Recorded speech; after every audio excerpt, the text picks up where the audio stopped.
Yo, yo, yo, what is going on, y'all? It's Pandora's Box 2 time. Dun, dun, dun, dun, dun, dun, dun, dun, dun, dun, dun, dun, dun, dun, dun, dun, dun.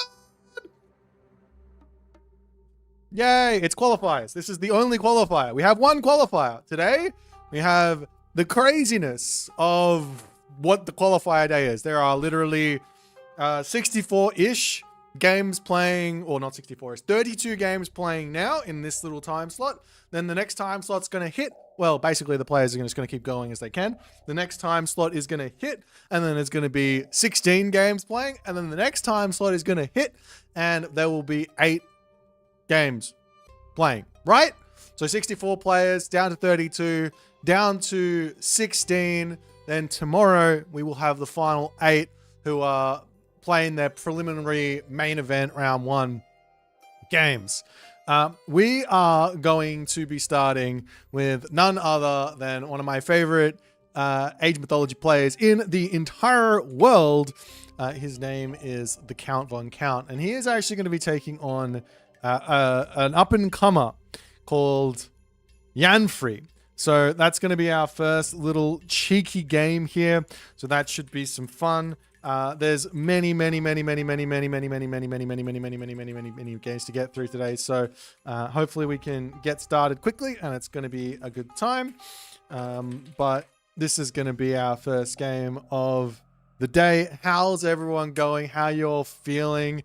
Let me know if you've had a fantastic day, a rubbish day, etc., etc. But yes, this is going to be some very cool shenanigans here. The players are simply just getting ready at the moment for all of their shenanigans. They're going to be getting into their games shortly, all starting to host up and getting the nervous jitters out of the way. Game 1 is always going to be a nervous wreck. So this should be some good games. There's going to be some other people casting throughout the day as well, so feel free to jump in and check them out on the Twitch page. There might be some people over on YouTube as well streaming there. I don't really know, but it is open streaming. I know Moose is going to be doing some streaming. He's playing his own games though first and foremost, so that should be some fun for him.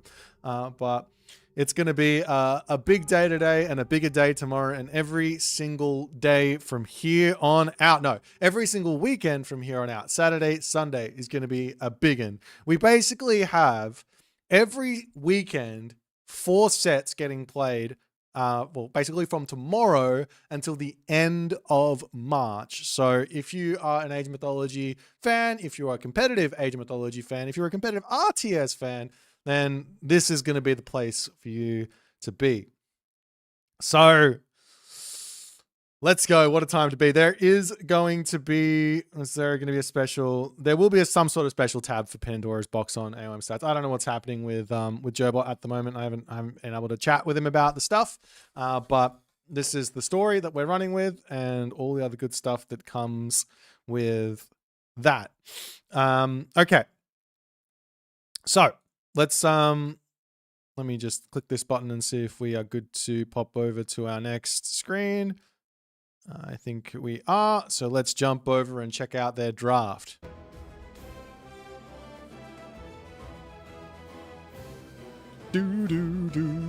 Cool. What a time to be alive. We've got look at how cool this stuff. I put it the wrong way. Look at how cool this stuff is. We got ourselves some new fantastic tools from the one, the only Uros over at Wolf Studios. So this is going to be very fun, very good times.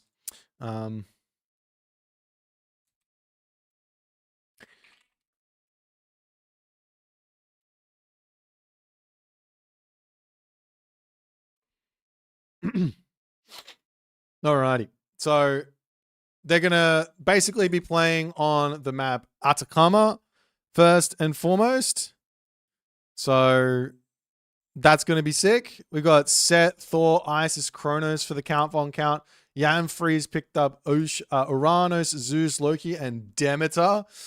We've got that new god in the tournament pool. You can pick that one. It is up for grabs if it gets Anything else, then that's all good. So yeah, we got Odin Poseidon bands from Yanfrey and the Hades Gaia bands from the Count Von Count.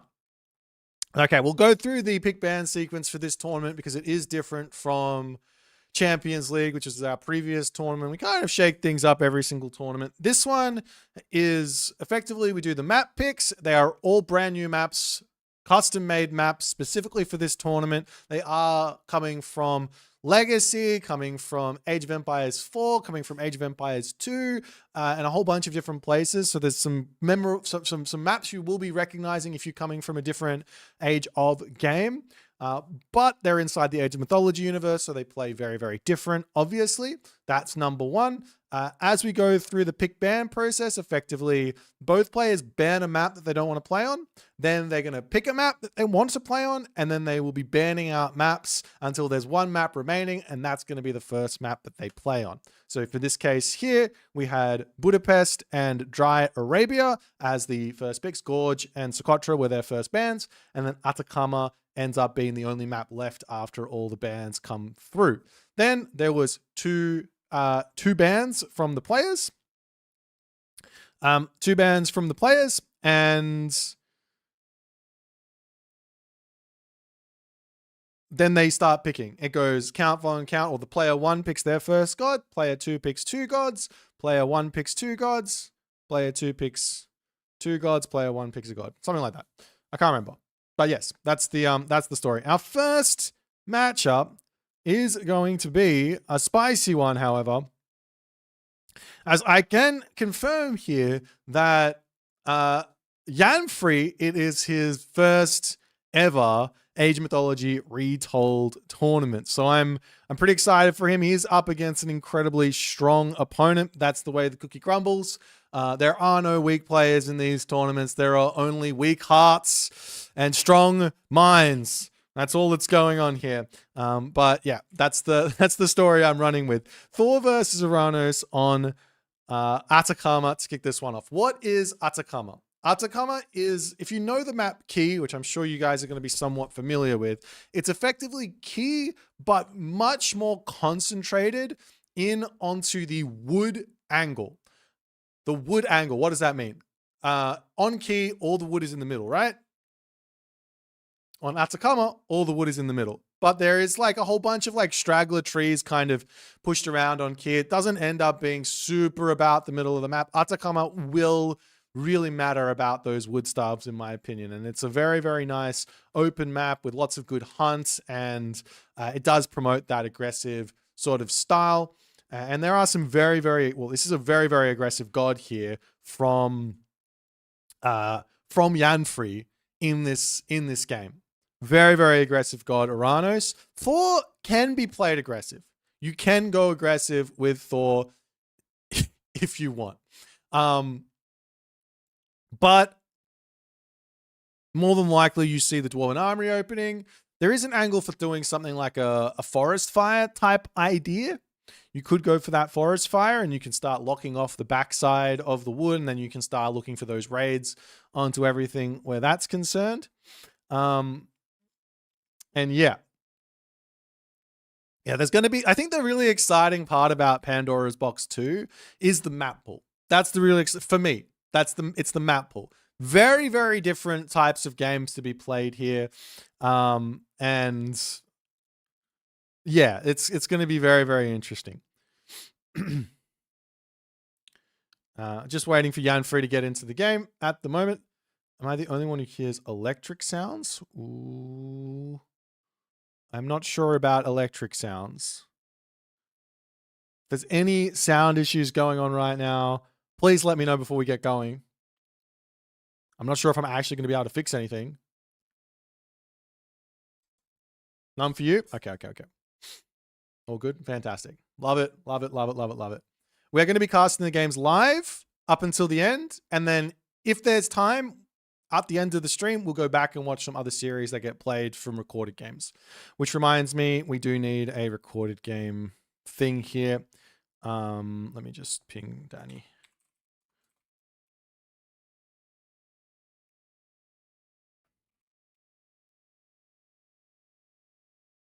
All right. Yeah, there's going to be a lot of maps. I don't want to touch on them right just yet. We'll touch on them when we get to them. But I'm just waiting for this game here to get kicked off. Both players are in the game. Daredevil is against a 2,000 rated player and it's only 1091. Do your best. Says Vault, I haven't followed AOM tournaments until now. Why are the maps with water so rarely played? People don't like water.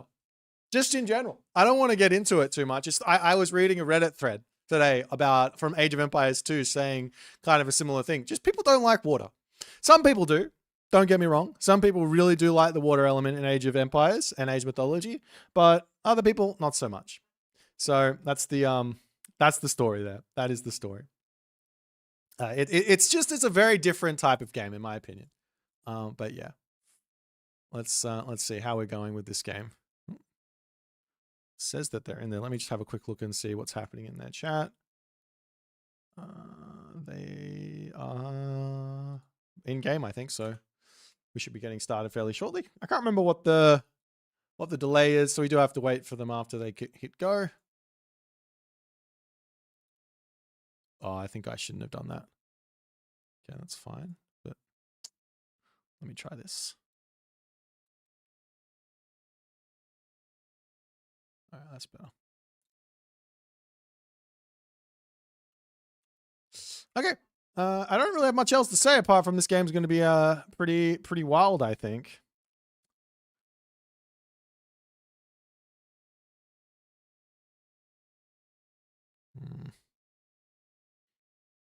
If I was a count von count game, where would I be?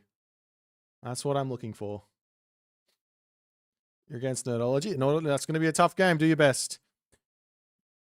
Just show the game between Eric BR and Yonko Kaido. I might pop over and watch Eric game later today.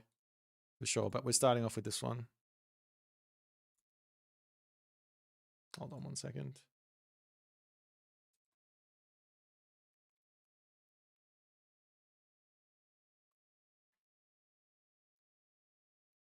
I might have to pop over to a different game, unfortunately. I hope not.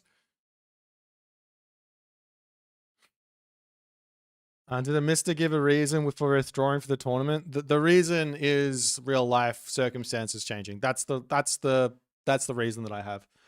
So yeah, hopefully that'll have to do.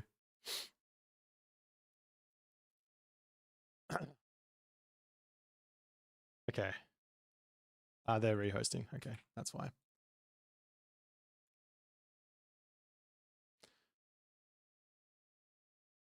No worries.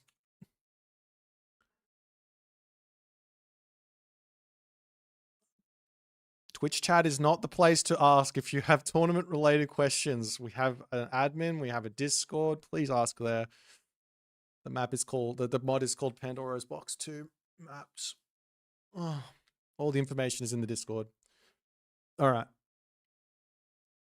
The gods in red band. Yes, the gods in red band. The gods above are the ones that is the god pool. You can pick once from your god pool. So for this first game, Uranus and Thor are getting picked. The next game cannot have Uranus or Thor regardless of win or loss.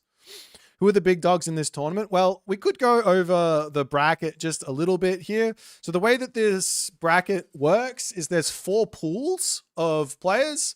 And basically as the day progresses, it will dwindle down to 8 players remaining today. And then tomorrow, those 8 players will play one game each or one set each. And the winner will go to the main event winners bracket and the loser will go to the main event losers bracket. Effectively, it's like a preliminary type thing. Anyways. But yeah.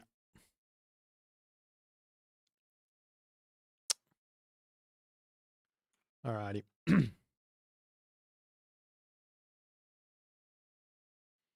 All right, seems like they're about to get started, so we can put up a timer and actually talk a little bit more about the matchup. Fantastic. Alrighty, so we've got ourselves 4 minutes and 25 seconds to wait right now. All right, let's talk about the matchups just a little bit. So what's the plan here on the Thor side? The plan here on the Thor side is If you want to go aggressive, you're hunting oracles. Oftentimes, actually picking off citizens early can be very, very difficult against Uranus because you've got Caladria, which is going to be able to heal your citizens up if an early raid comes. If you want to go for a rush, probably not going to pick any villages. But picking off those oracles early can be enough advantage to shut down a lot of what makes Uranus quite strong. What makes Uranus quite strong is the fact that he's got a god power in the Archaic Age called Shockwave. This is his bread and butter. This is why he's such a strong god. Shockwave is a god power which can disable units for a while or for a second or two. It spreads them out as well. Sends a shockwave literally through the grounds, flinging your opponent's army out. They can fling it into their own army to start the fight nice and quickly. They can fling it away from their army to keep themselves safe. They can use it on enemy villages to pick them off. There's a lot of different ways to do that, but it does cost favor. Obviously, oracles are a favor income source. So if you can knock those off nice and early, it's going to be really good. So that's the aggressive option from the Thor. The defensive option from the Thor is to basically open up with a dwarven armory. It's the only god that has access to an armory in the Archaic Age. You can get yourself early armory upgrades, and this gives you a dwarf. Every single armory upgrade you research gives you a free dwarf, which is going to put your economy in front. But the spend does slow you down. It allows the Uranus player to be the player who's on the front foot, the aggressive player. Which does mean you have to play defense against that shockwave. It does mean you're probably not going to be able to pick off those oracles. So you're taking a bit of an economic lead to allow your Uranus opponent to get all the favor income, right? So there's going to be throw and axemen being needed to counter the strong unit of Uranus, which is the Murmillo. The Murmillo is really good for Uranus because Uranus comes with a technology unique to Uranus called Empyrean Speed, which is effectively all infantry units are going to get 15% extra speed. And this pushes the Murmillo, the Uranus Murmillo, up to 5 speed, which is kind of enough to basically beat up everything that the Norse player has, except for throw and axemen. Which then means that the Uranus player will also need to think about getting themselves some Terma. Another angle is, or Terma can counter the throw and axemen. Another angle is to get a whole bunch of favor in and then just be using yourself Carnivora, which is the Oceanus god, and you can spam them onto the throw and axemen in fights, and then shockwave the throw and axemen and then take out everything else while that's all going on. There are some angles there, but we'll see which way. It all basically comes down to count von count as to how this game's going to eventuate in the early game. If he decides to play defensive, if he decides to play aggressive, the Uranus player does have to kind of adapt based on whatever count von count wants to do. A little bit of a back history with these players. Yanfrey, his first tournament thus far in Age of Mythology Retold, he hails from Germany. And I believe he is 1400 to 1500. His highest rating is 1480. So he is a Gaia main, it looks like, as well. Which does mean him being on Uranus is going to be nice. And it's going to be somewhat of a comfort pick for him there. The Count von Count, on the other hand, he actually did participate in Pandora's Box 1 in Legacy. So he's a Legacy player. His highest rating has been 1954, rank 5 overall. An incredibly fast player. Always been one of the quickest players I've ever seen playing this game. Very, very multitask orientated, raid orientated, map control orientated. Very, very, very good in the late game. So if the game does go past, say, the mid game, I have to say that Count von Count's going to be in his element. Who won Pandora's Box 1? So this was hosted, I think, in 2024 or 2023. I can't remember. But I believe Nullus won that one. Unfortunately, Nullus couldn't participate in this one, so he can't defend his crown, so to speak. But nonetheless, we don't need to wait anymore. We are jumping in to game number 1 for the Pandora's Box 2 qualifiers. The Count von Count versus Yanfrey, a Thor versus Uranus on Atacama. Let's get it.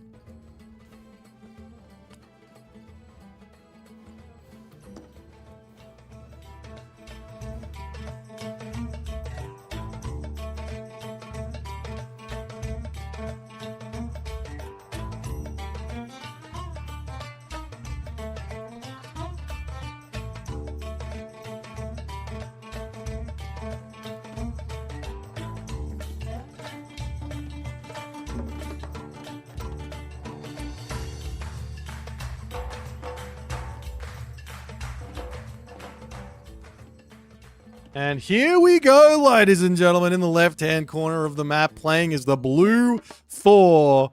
His name is Count Von Count. And he does decide to open up with that dwarven armory here. His opponent today in the red color, playing as the Red Uranus.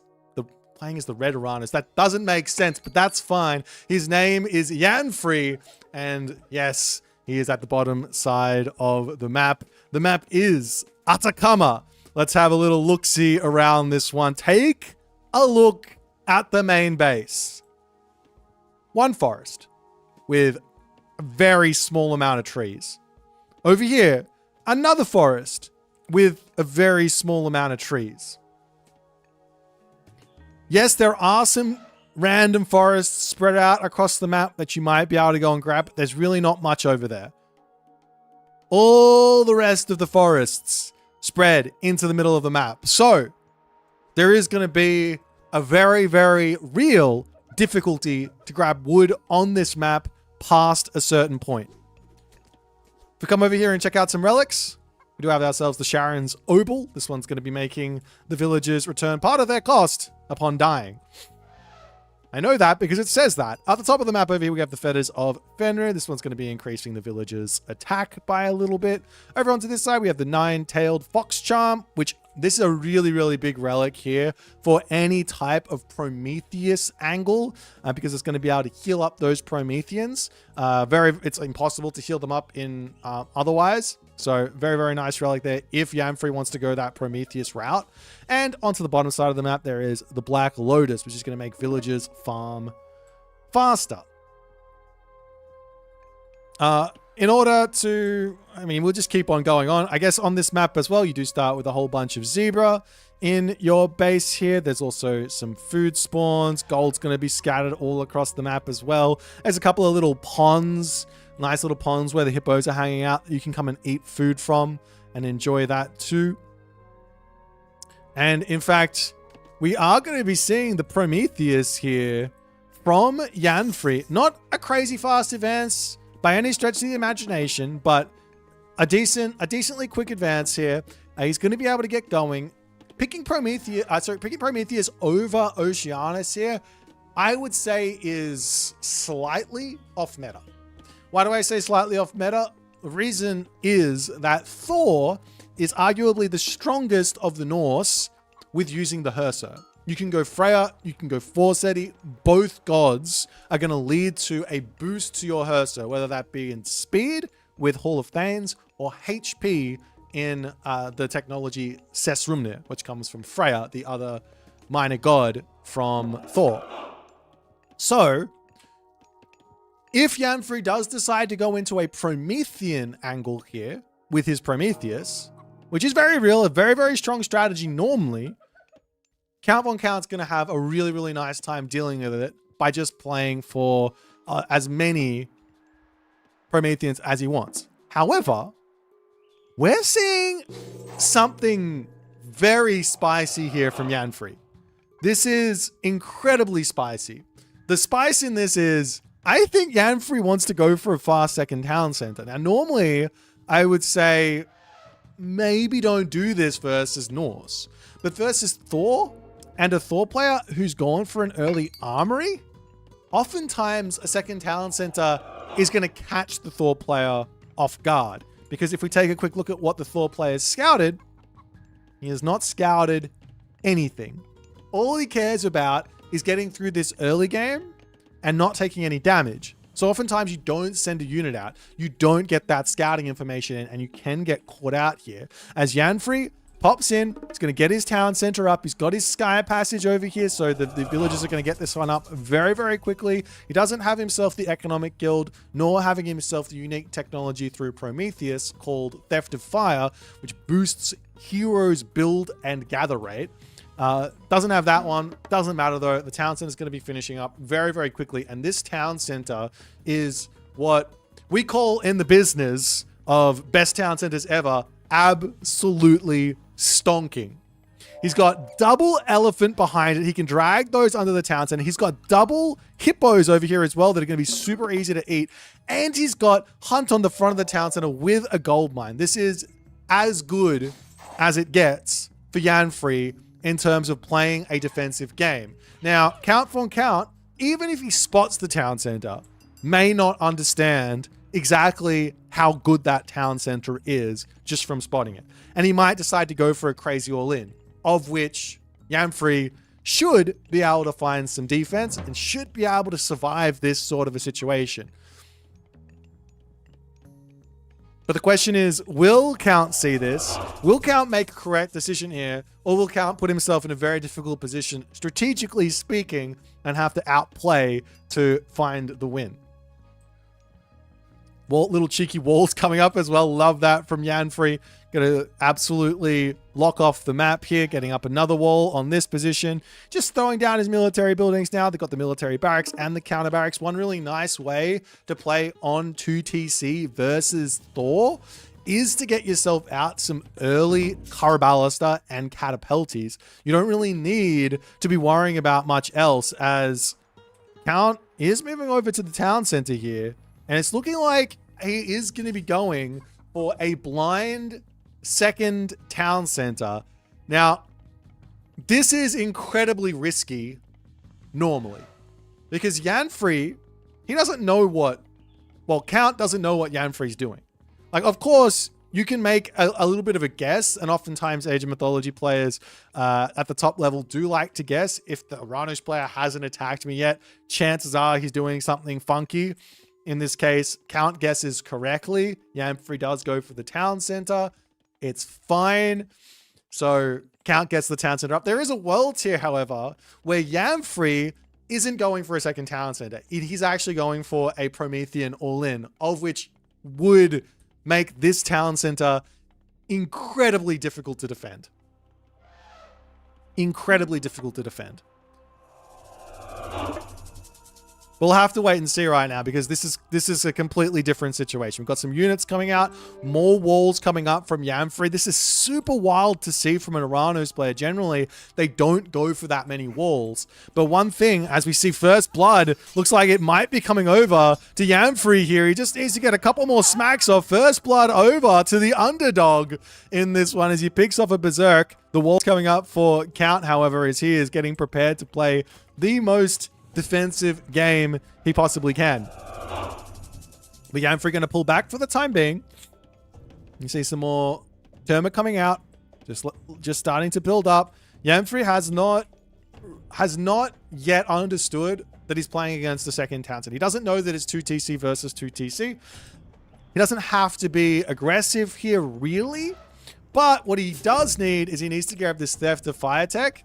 And he could do there is this really cheeky way of playing Prometheus at the moment, which I'm sure a lot of players are starting to key in onto. But the cheeky way to play Prometheus is, if your opponent opts in to play a boomy game, you actually have the time to manually heroize your citizen with Theft of Fire, which boosts your economy into the stratosphere.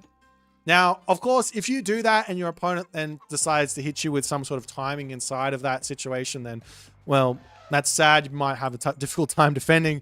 But the fact of the matter is, normally you think, oh, it's 2TC versus 2TC. We don't really have to worry about somebody being greedy here. The Uranus has got that option to be incredibly greedy if he wants to.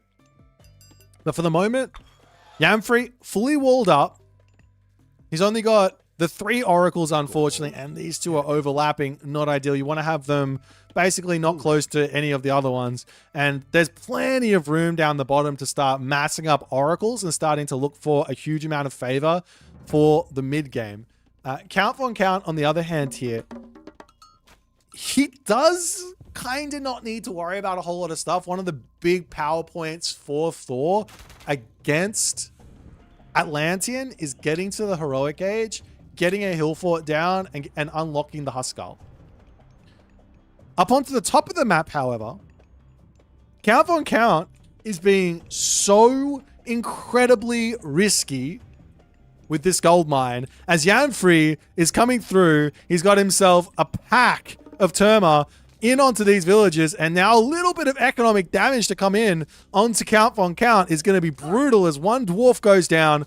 Another dwarf on the back here is going to start going down. Count does react to this. He was pushed back over here as well. Yanfrey is in full send for the moment. You've got to be super careful with these Terma, however, because you don't know what the Thor player is doing. They've only got 5 speed. Raiding Cavalry have got 6 speed and will absolutely brutalize these.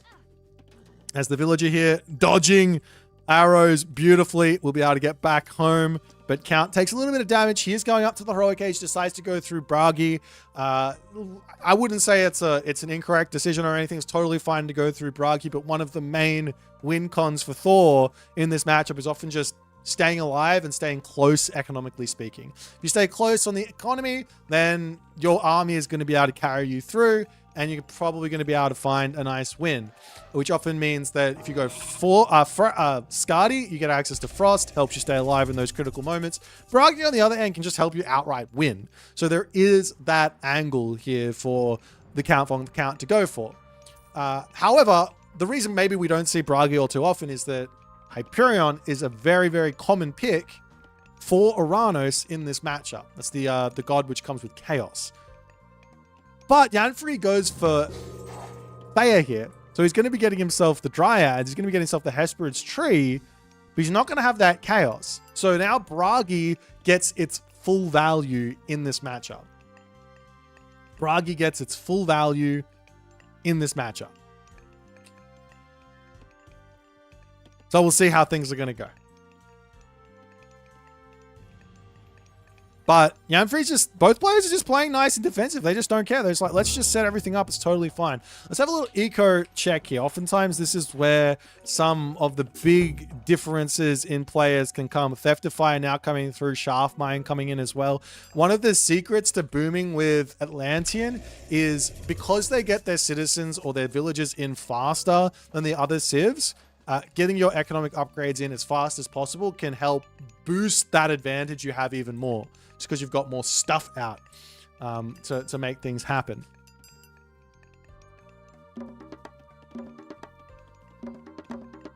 But nonetheless, Count von Count now looking to come forward. He sees the stone gates here. It's a rare technology to actually see get grabbed. Oftentimes because it's a little bit on the expensive side. But when you're playing this defensive boomy style, it's not expensive at all. Like, you have excess resources up the wazoo. I want to take a big quick look at here. Look at Yanfrey's military infrastructure. Yanfrey is playing this game really, really well.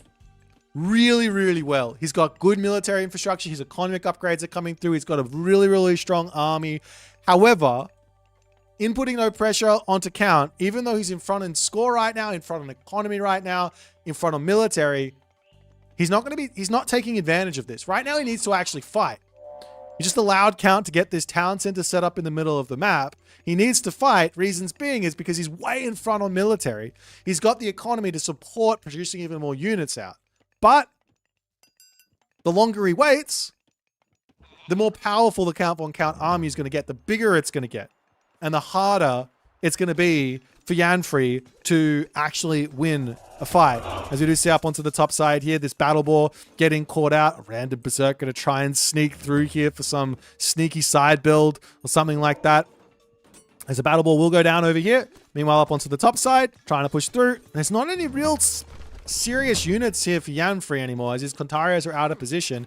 The Terma are going to be great to snipe the throwing axemen if he targets them, but you do have to make sure that that's going to happen there. And now he does pull that one in. Great little micro trick there. Got to get them into the middle, get attacking those throwing axemen as fast as you possibly can. Huskal on the back, going to be going down too. As those Jarls, Huskal, Herser. This can't be a great fight for Count von Count. And he does notice that, and he says, all right, time to pull back. Count's also trying to sneak a Mythic Age behind this. He wants Balder. Over onto this side, though, the wall's getting knocked down, and that's a 4th town center for Count von Count. Count wants his 4 town centers so he can spam the villagers out, get to Ragnarok, get to Balder, use Ragnarok at full villages, full population, and see what he can do. Into the middle now. A very, very important palace to come in, securing another gold mine potentially and looking to put pressure onto this position as the fortified town centers for Yanfrey going to be on the way. Count, unfortunately, his villagers are all over the place on this wood line. Not ideal. Qualifiers searching for villagers. This gold mine at the top is a really, really weak position for Count von Count. He's got some units up here, but these Qualifiers are going to be able to win this fight just from sheer numbers alone. As Yanfrey comes in, and he will be able to take the fight. The villagers are going to pull up to the very top here and try and stay away. Yanfrey might not be aware that he should come and check that one out, as now Hecate is queued up for Yanfrey. He's going to be going to the Mythic Age. Villagers getting pulled back here from Yanfrey, as well as Count not going to be able to break through here anytime soon. Count really does need this food. He doesn't want to go too heavy onto farms. I mean, there's food literally nowhere left on this map with the exception of the lions. He has to move up to the top side. There's hyena, there's zebra, there's hippos, everything up here. Over onto this side, the Qualifiers seeing this town center, and Yanfrey has got to start feeling a little bit worried about the situation he's in. He does have timing on his side here. He's got himself a god power coming.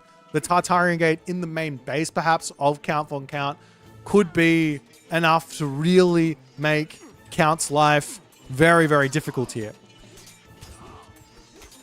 There's a herdman poking away, trying to take out everything that they possibly can, but there's just not much left. Enough Qualifiers for the time being. Units still sitting idly by here for Yanfrey. He's got to get a little more active here at the moment. And that does not necessarily mean charging in and taking a half a fight here, but he's got to be just a little bit more active.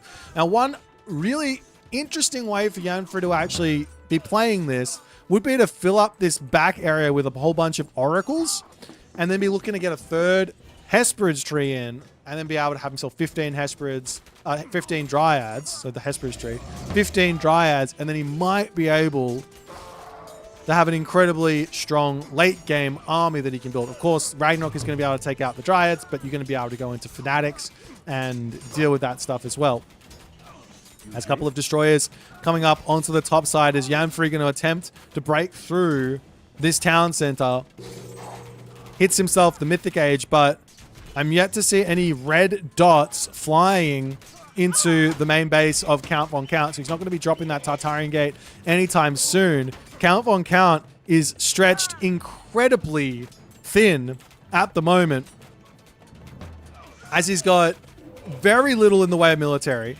His economy is at 100, basically. He's got a full economy, but he needs some time here. He needs some time to sort of get himself set up and defended. Ursa coming through, throwing Axeman and the like. Qualifiers on the back going to be going down too. Onto the front here, the Huskar will pick off the rest of those Arcus. And the battle ball is going to be getting flung around over here as the units charging up to the top, looking to try and take out the battle balls and everything else. There's still access to these Valors, which could be worthwhile to throw down. Yanfrey still not fully taking advantage of this Mythic Age. If he drops a Tartarian Gate into the main base of Count von Count, like now, I'm not sure that Count von Count can hold this position and this position. I feel like he's going to be losing something here if Yanfrey wants to make that happen. Yanfrey's floating a lot of resources. Could go up to champion. He's forgetting those upgrades here. He's missing himself the champion cav, champion archers, potentially also champion infantry. Economically speaking, missing himself plow, which is really hurting his food income as he's only on farms. Over onto the corner of the map, we do see a cheeky Count von Count Hillfort coming down for some potential ram raids later in the game, setting up for that.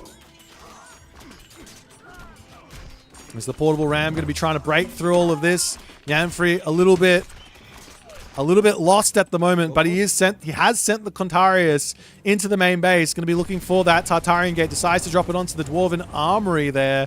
We have a quick little armory check for Count von Count. He only has himself bronze shields, copper weapons, and copper mail, so he is somewhat struggling on on the upgrades here as well. So he's going to have to get that armory back up. But while this is going on, he's making a really nice push into the main base of Yanfrey, distracting Yanfrey as best as it is possible. He's got a couple of thrown axemen over here that can take out the medium destroyers. Battleboard to pop in, can take out the Tartarian gate, or at least start to deal some significant damage to the Tartarian gate as the ram comes through as well. If he can protect that ram from getting attacked by the Tartarian spawns, he will be able to finish this one off. Unfortunately, not able to do so as the ram will end up going down. But he takes out the town center here.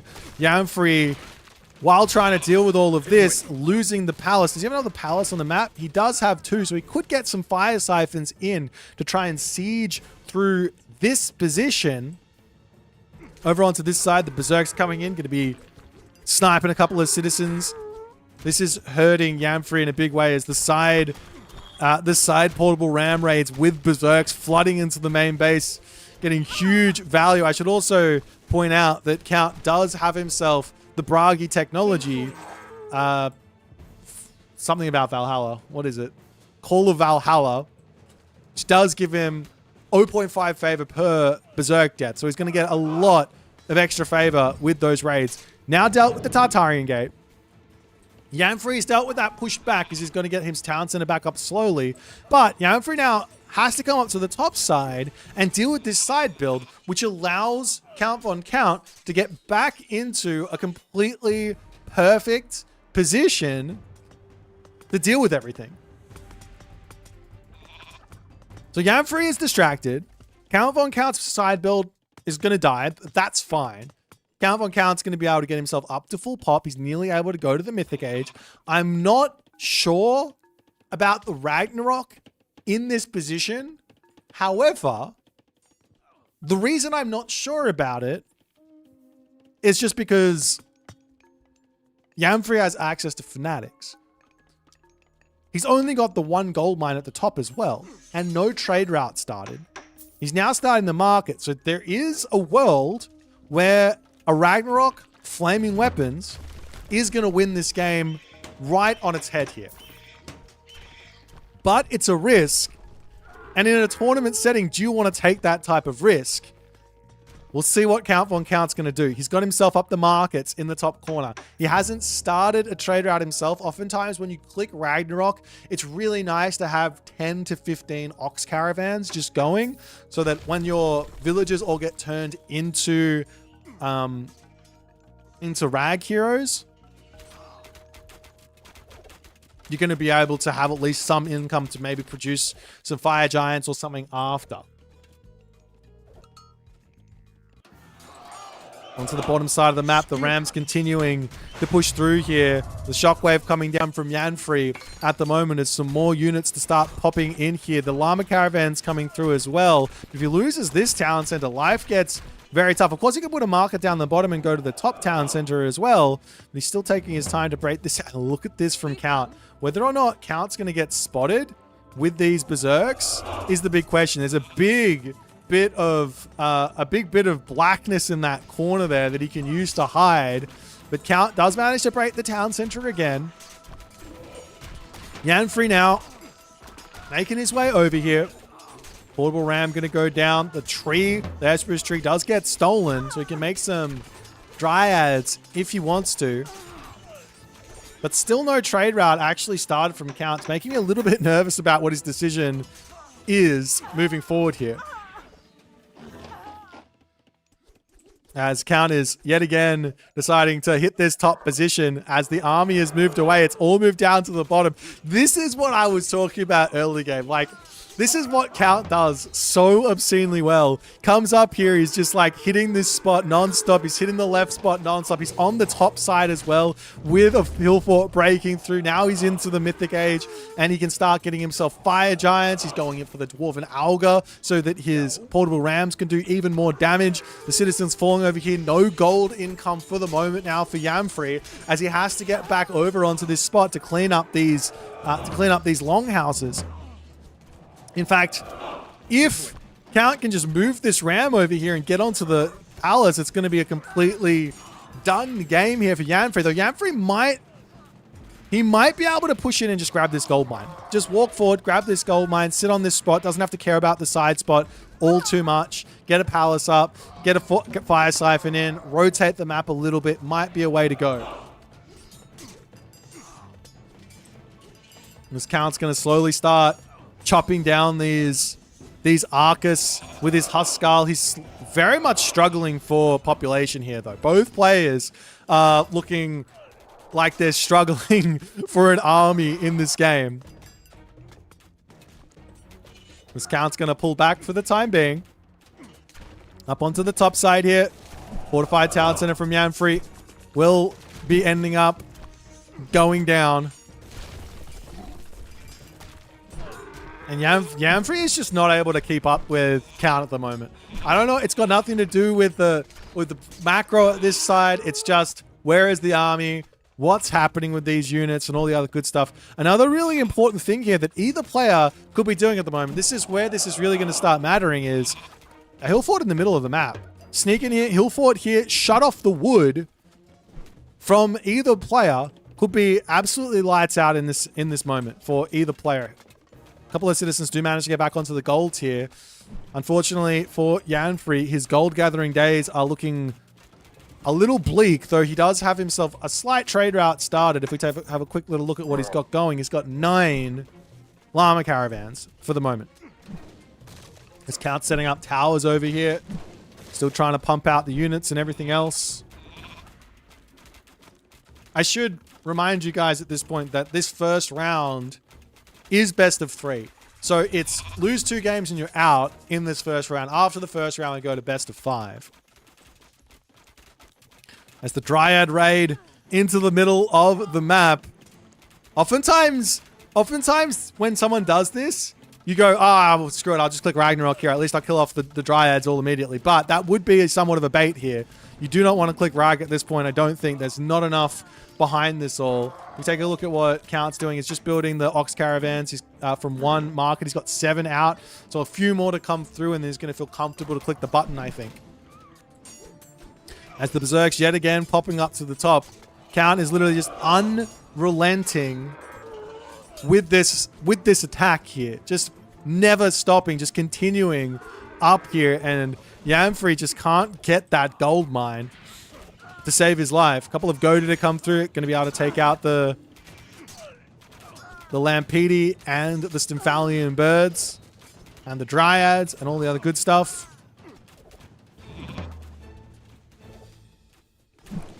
But Yanfrey is seemingly falling into a position where he just simply does not have any gas left in the tank. He's got 4 llama caravans basically here, sniping them as they're coming back to the market.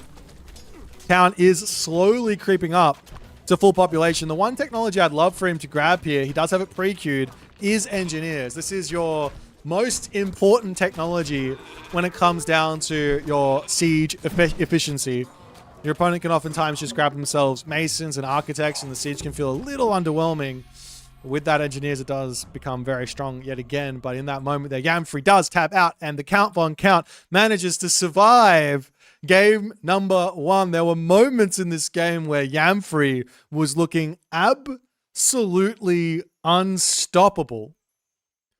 But Count locked in, took the game into a position where he is in control, got the side build in. I mean, Yanfrey was even really quick on these walls as well. He was playing this one super nice with the walls, with the play, a little bit on the slow side in terms of like taking advantage of when he had a military advantage. If we take a quick look at the military resource diff, you can see he was way in front at this point. It's probably when he would have had the most success with a fight, and that's actually exactly when Count was just dropping settlements. So it was a perfect time for him to just attack and never stop attacking. And potentially if he did that, Yanfrey might have found a win here. You can see he had a lot of little tiny advantages in this game, but yeah, just unfortunately the APM not quite there to defend it all.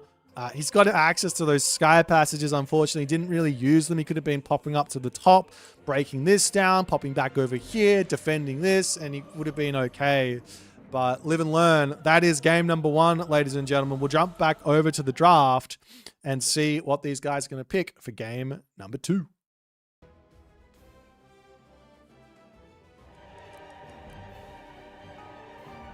Alrighty, then let me have a quick look-see at what they're going to go for.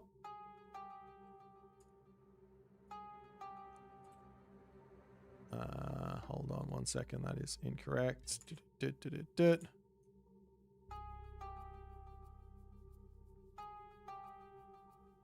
they're just doing their little draft for the next game. And we'll see what they're going to pick. So, the loser does pick the map. Which... it can be either of them, but I'm not sure. I'm not sure which one they picked. Hold on, let me just check.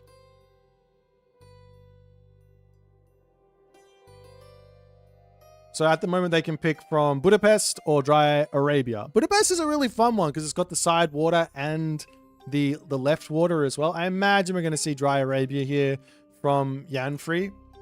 Okay, so it is going to be Dry Arabia.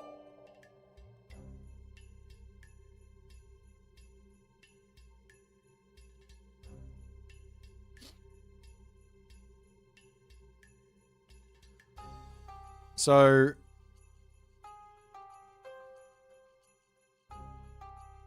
I guess if I'm playing this here as Count and I see the gods that Yanfrey has, Zeus, Loki, Demeter, the best god here to pick from the Count von Count's perspective has to be Isis. I think Isis is my pick for the best god on this map so far.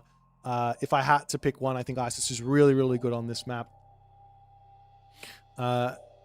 You could go for Set here. You could go for Kronos as well. Could be a nice spicy pick on this map to clean up maybe one of the, maybe try and take out the Loki. But Yanfrey with 2 Greeks, you might want to stay away from Kronos. Maybe not the best against Zeus or Demeter.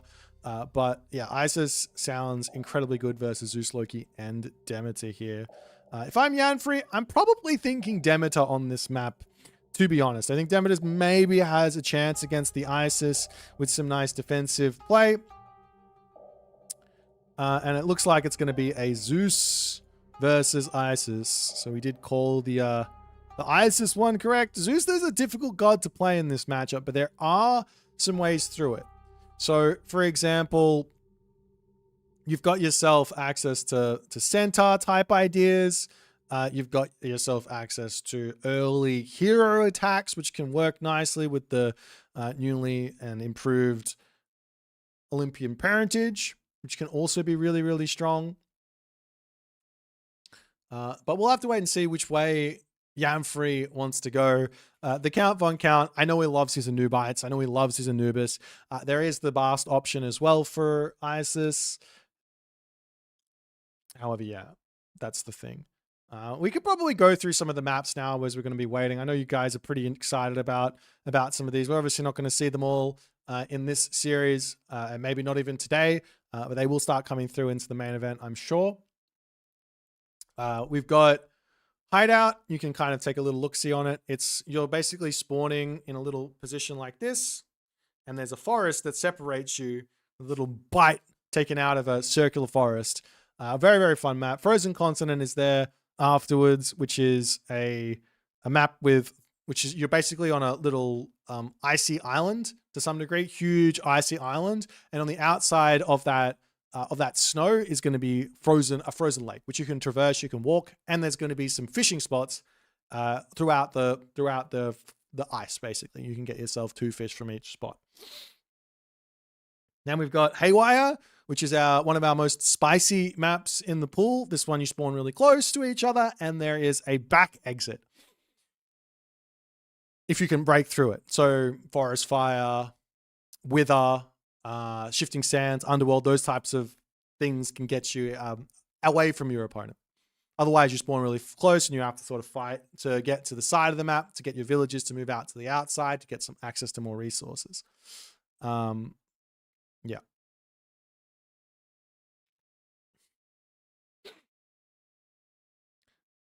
Then we have Gorge, which is an Age of Empires 4 map. Nothing really in between the players, but everything around the outside. It's quite a large map. Frozen Waste is kind of the land variant of Frozen Continent. No fish, but you have that access to the raiding on the icy sections. Then you have King of the Hill with all the gold in the center of the map. It's kind of surrounded like in a big circle, and there's a town center or a settlement in the center of the map to get grabbed, which is really fun. And then Prairie is a really, really tough map to play on, as all of the forests are tiny. That one I'm looking forward to see people playing on. It's been a very fun map for me personally to mess around on throughout the prep for this tournament. Is there a hill advantage in AOM? I'm actually not sure. I've been asked this question many times, and I just haven't come up with the answer because I haven't asked anyone. But yeah, I'm not sure. I don't know. I've got no idea. There used to be one in Legacy. That's all that I know. There used to be one in Legacy. That's all that I know.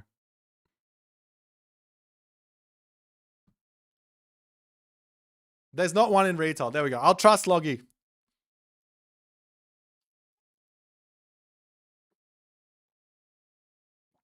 Is it more like AoE 4 hideout than AoE 2 hideout? To be honest, no idea. I know it's from those games, but I've got no idea.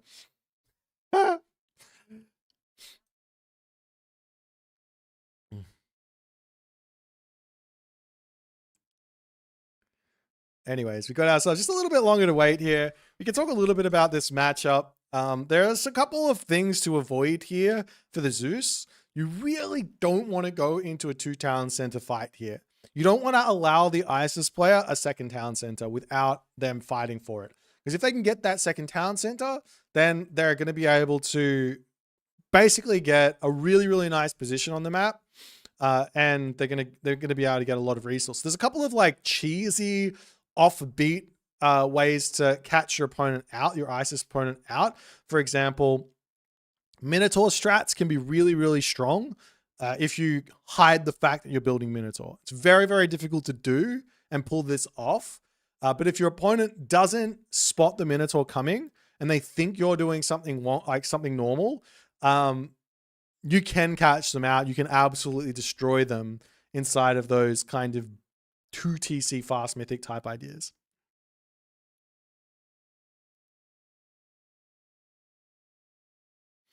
Yeah, there's no walls there's no free walls in any of these maps. Jim Cullen. At the moment we don't have the bracket for this stream, but yeah, that's not going to happen. We're not going to show the bracket for this one. Maybe I can talk through it. Maybe we'll do a little bit of a thing a little bit later, but we'll see.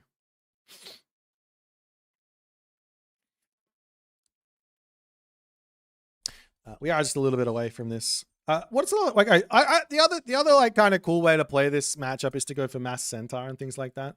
What are your thoughts on doing an Arena of the Gods style tournament with blessings and or chaos events? I haven't thought about it. I'm not going to lie. Have not thought about it one iota. Feel free to chuck that suggestion in my Discord for me to think about later. But one thing that I don't want is I like to push the players away from stuff they're super accustomed to, but I don't want to put them into a position that's completely foreign. So yeah, would have to think about it. But anyways, we'll see how things go in my second pronunciation was correct. I'm sorry. Look, if there's one thing that I'll never get right, it's the pronunciation of anything. Everyone and anyone is going to be upset with me. That's just how it goes. That is just how it goes. But anyways, what can you do? Alrighty, guys. We're about 10 seconds away from jumping into our game number 2 onto the map Dry Arabia, a staple, some might say, of the Age of Empires 2 shenanigans. It's very, very different from Age of Empires 2, however. So we'll get through it together as I'm gonna run the little chicken thingamajiggy and we'll jump into this game right now. Game 2, Isis versus Zeus on Dry Arabia. Let's get it.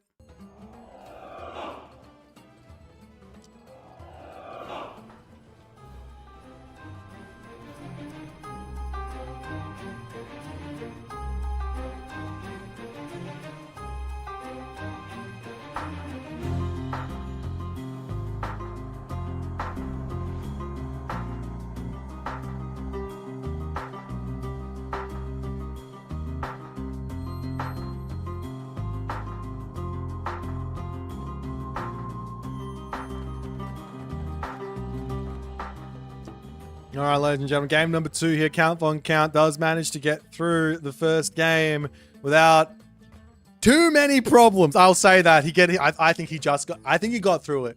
Luckily, he got through it. Luckily, Yanfrey had some opportunities, some chances in that last game, but the second game comes in. Count playing as Isis here at the top of the map, and at the bottom of the map, we got Yanfrey playing as Zeus. So the map here is Dry Arabia. And I guess for Age of Mythology, the unique, quote unquote, part of this map is that you start with a hefty amount of resources in the main base in terms of food. You get 2 lots of rhino, or 2 packs of hunt, basically. In this situation, we have 2 rhinos. We've got a whole bunch of gazelle in the main base. Oftentimes you can find yourself a second town center with some food on it and a potential gold mine behind it. This is one of the more difficult maps, I would say, in terms of what the town centers are giving you. Over here, you get a gold mine nice and close to the town center, no food. Over on this one, you do have some rhinos you could pull in here and potentially eat somewhat safely with a gold mine behind it, but it's quite far away from the base. For Count Von Count on the top of the map, sort of similar situation. He's got a gold mine kind of close. Over on this side of town center here, a gold mine kind of close. He does have berries behind it. He's got the zebra behind it, but this is very, very raidable. And as such, I really like the idea of a Hermes-orientated game style here from Yanfrey. No Athena, no messing around, lots and lots of centaurs, and force Count to have to play a very specific defensive game. But we'll see what way they're going to pick it. Yanfrey is as far as I'm concerned, as far as I've seen, he is a Gaia player, a Gaia main, an Atlantean main. He did show that he can play Uranus at a fairly high level before, but he is definitely a Atlantean main at heart. So seeing what he's going to be able to come up with the Zeus is going to be somewhat interesting, as oftentimes when you take an Atlantean main, you throw them onto a different god, or any main, and you throw them into a different pantheon. They do end up coming up with some somewhat different ideas. And we are, in fact, going to be seeing Hermes from Yanfrey as Count Von Count for the time being, finishing up on his hunt. Going to move over onto his gold mine next, and he is deciding to go for Bast. I am surprised to see the Bast here. I am surprised to see the Bast. Mostly the reason I'm surprised to see Bast is because I know Count Von Count loves his Anubites. And now I want to bring up something that makes me very, very nervous. For those of you who don't play Age of Mythology and you play like Age of Empires 4 or Age of Empires 2 or Age of Empires 1, in Age of Mythology, you do have the option to auto-queue villages. You can't auto-queue any military units or anything like that, but you can auto-queue villages. And why do I bring this up? Both players, in order to advance, turned off their auto-queue to start their village, to get their age up in cleanly.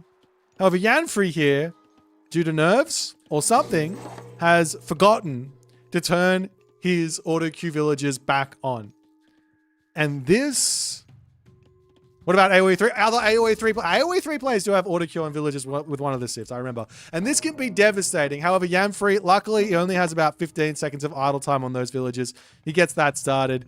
Not the end of the world, but definitely not ideal. I do have experience in this myself in the rare tournament matches I've played. I think I've been stung by the auto-queue forgetfulness more times than I'd like to admit.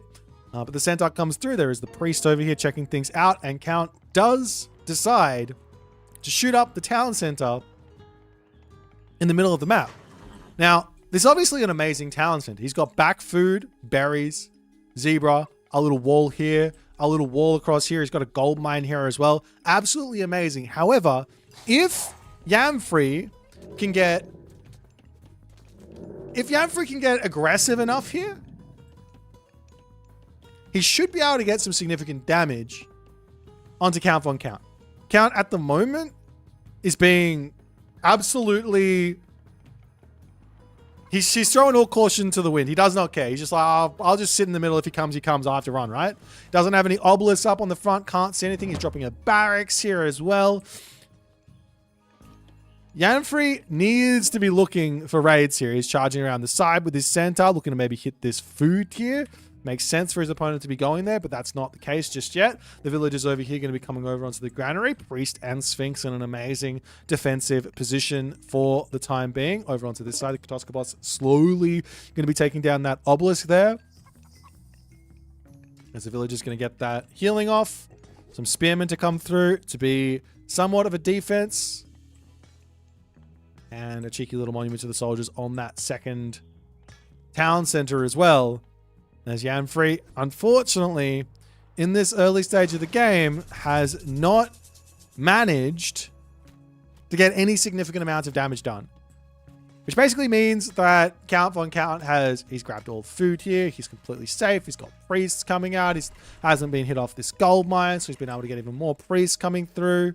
Yanfrey's only real next option here, I mean, of course, just poke in onto this front and try and get some damage here if you can. His only real option here is to get himself a massive centaur and hope that Count Von Count, hope that he can basically out-control Count Von Count, which is a very, very difficult thing to do here.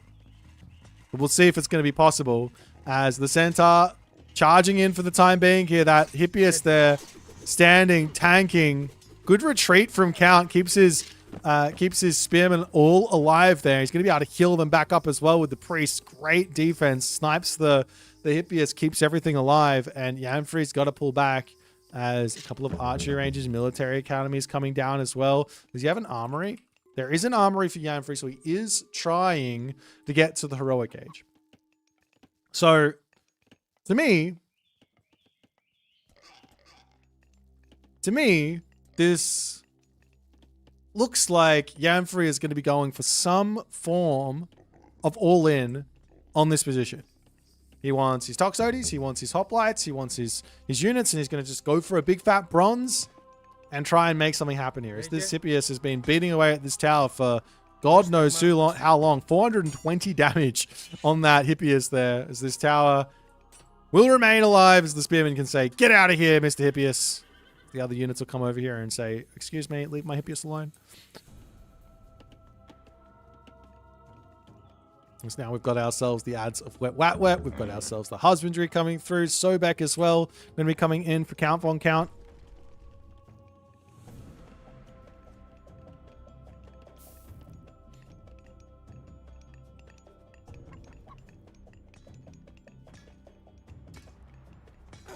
Over onto this side. The centaurs coming through. Yeah, just a little bit of damage done onto that one as the villager will be diving into the town center. Centaur from Yanfrey dying to the town centers and the towers. You can't sit in here. These towers do a decent amount of damage here. The tower will end up falling, but what does this matter? As Count Von Count has no resources on this side of the map. Of course, there's the berries here for later, but there's still chickens. There's all this hunt up the top. There's the gold up here. Locking off that position just does not matter in the slightest. As Count's going to get his gold mine secured over here. Not even secured. He's just going to be mining it because he just goes, "Well, this is perfectly fine." But Apollo, it's not a bronze. Excuse me. It's Apollo here from Yanfrey. What is his plan? An underworld onto this? Meanwhile, Count hits the heroic age. Migdal Stronghold to come up. Manticore coming through. That's going to get sniped before it even gets to do anything. Unfortunately, Yanfrey not able to keep up the strong play from that first game. Everything is not quite going his way here as the army charges over here. This is a winning fight for Yanfrey. Good control on the Toxotes to pull back, but the Migdol Stronghold is now up for Count Von Count, and that will be enough to say, get out of here. Another siege works to come up as well, so the siege towers to come in as Oracle comes through for Yanfrey. This will be able to give him a little bit more vision on the map, but that's about it in that Oracle. I mean, you can see which town center is going to the Mythic Age. Like, there's a little kind of cool thing if you have the vision. I'm on the second player here. You can click here and see what's happening. If I play on the other side and I click on the military things, you can't see anything. You can see what units your opponent's building with Oracle, so it can be somewhat useful. As these villagers on the top here as well are going to start getting pressured by the chariot archers, and Count Von Count is just in an absolutely dominating position. He's now getting himself those incredibly powerful Petsukos to become a very large problem for Yanfrey. Helps take out the Manticores, helps take out Hoplites. You can't even get the Jason on top of them because they're so far in the back. Gets 2 slaps before dying. And all the Hoplites here charging in to try and get somewhat of a defense, but there's just not enough military for Yanfrey. As the Count Von Count has his siege tower in, beating through these buildings. And I think, unfortunately, the skill difference is on display here. The veterancy from the Count Von Count as well. Just a very, very solid demonstration of the Ice's power in this game. And unfortunately, I don't know what else Yanfrey is going to be able to do here. He's looking for raids with the Hippias. Does spot a couple of villagers. Unfortunately, there's only really one Hippias here, as this one can get shanked to death very quickly if Count does turn around and spots it. There he does. He goes for the low HP Hippias. Is he even going to lose one villager? It looks like he does lose one, but the rest stay alive. The town center will go down, will go up for Count, and Yanfrey there will tap out as Count manages to get through his first round game unscathed. Moving on to the second round to face, I believe, Darth Nox. Congratulations to Count Von Count, and a really solid showing from Yanfrey for his very first tournament experience there. To everyone out there watching, these tournaments are open signups. If you are a 1,000 ELO player, a 1,100 ELO player, a 1,500 ELO player, it's well worth it to get in and give it a go. It's a very, very fun experience, super different. Appreciate Yanfrey for giving it a go. And he definitely did push the Count Von Count in game one. But nonetheless, we'll move into another game. We'll try and find one, see which one we want to jump into. Hope you guys are enjoying watching the tournament so far. Plenty of games to come. We'll get into that next one shortly.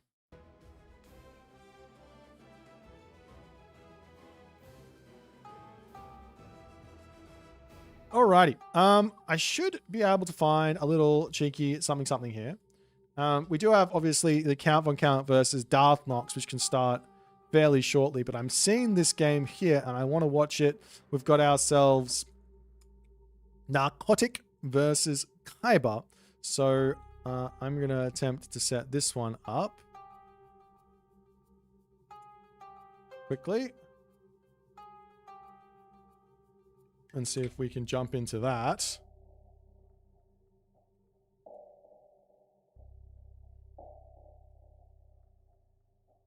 Okay. Give me a second here, guys. I need to jump over here. Hey, wait, where is it? I'm getting lost. Lobbies. Customs. Yeah.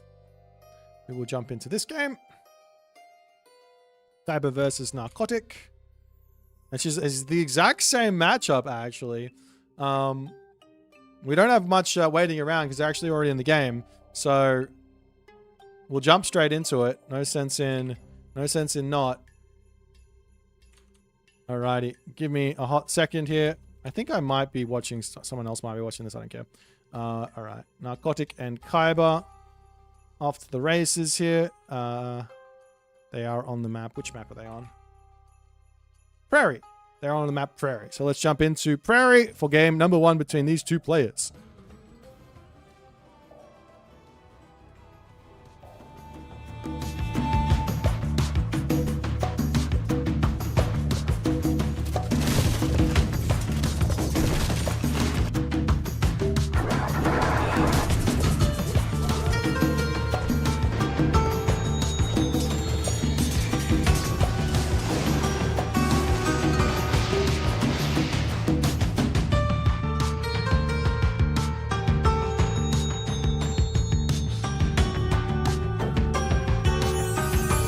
Well. I mean, it looks like we're going in onto Anatolia, but we aren't going in onto Anatolia.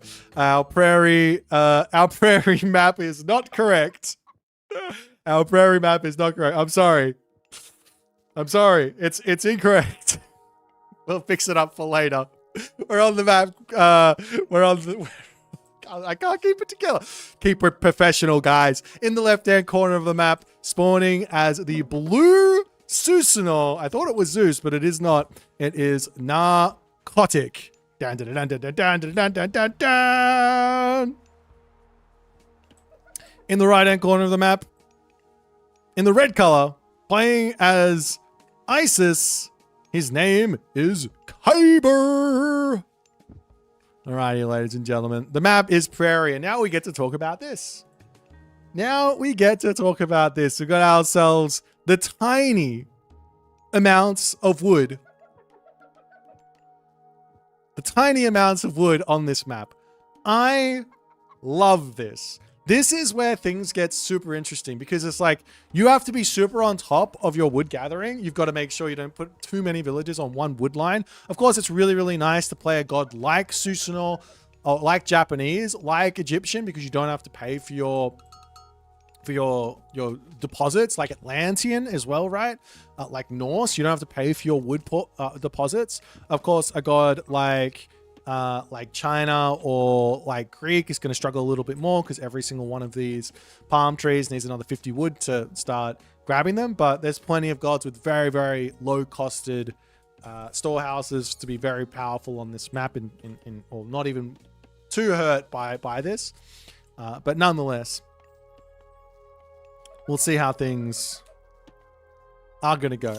Up onto this side, we have the temple from Narcotic coming up. I should talk a little bit about this matchup, but to be honest, I don't really know. Yes, Japan's been out for quite some time, but I don't really know what to do in this matchup.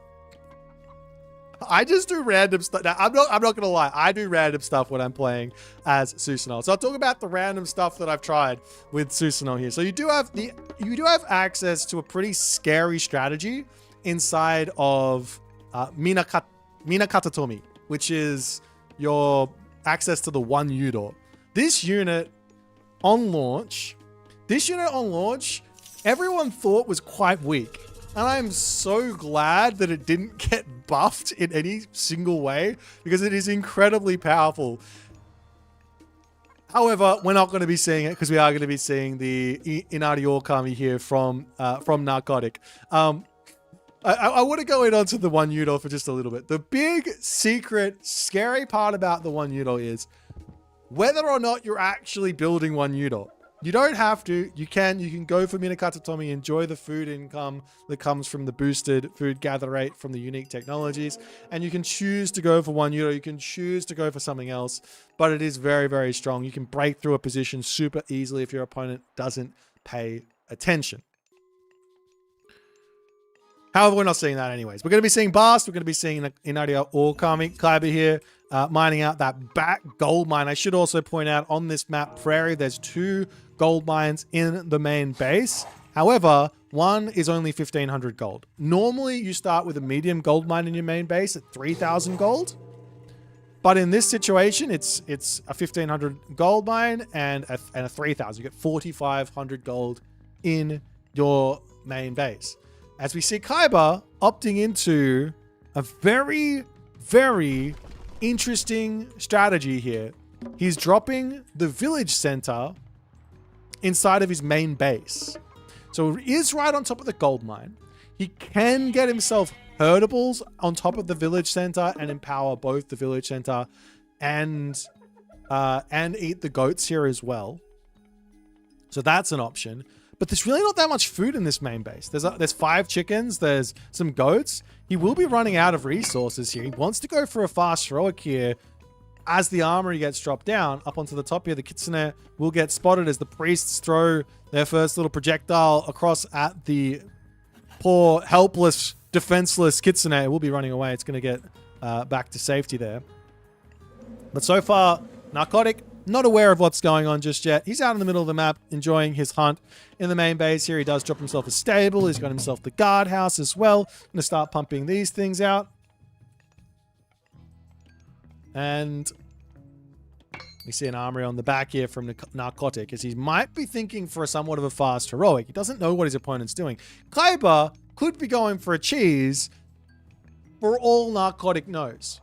So right now, Narcotic has spotted both settlements on the map.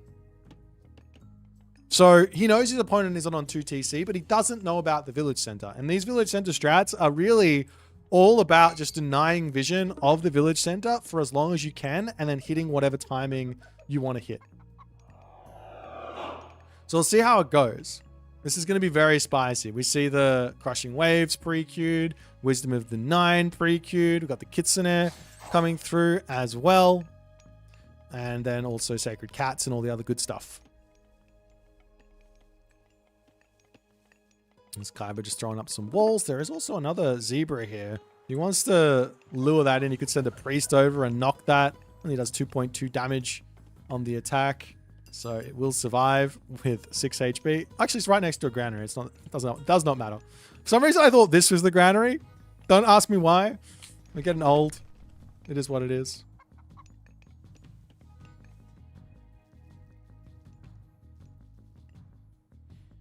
The obelisk at the top goes down. Move it onto this side. Narcotic. Maybe taking down another obelisk. Looking for as much vision denial as he possibly can. But look at this from Narcotic. He's still denied vision of this village center. Narcotic's got no idea at all as to what's going on.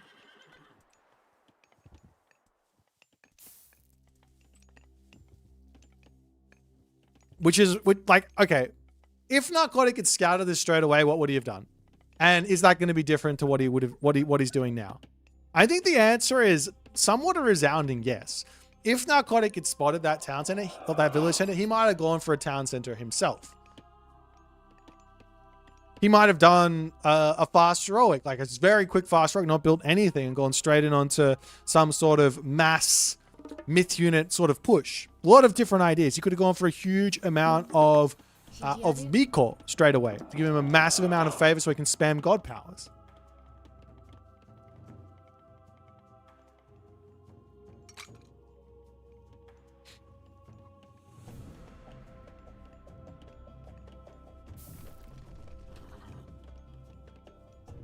Narcotic just still searching around, seeing what he can find. We do have the Nephthys to come through now for Kaiba, so he's managed to get his fast heroic off without any problems. The full wall up. This is wild from Kaiba. Literally fully walled up, fully defensive, just not a care in the world here.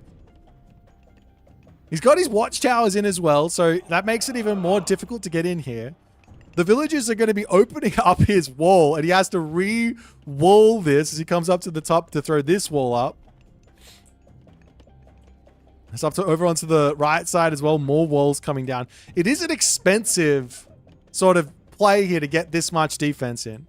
Over onto this side, however, the Sphinx attempting to spot some villagers to get something happening there. There will be an Ancestors Eclipse angle here, but with 5 Bushi on this spot, do you really want to click Ancestors Eclipse here?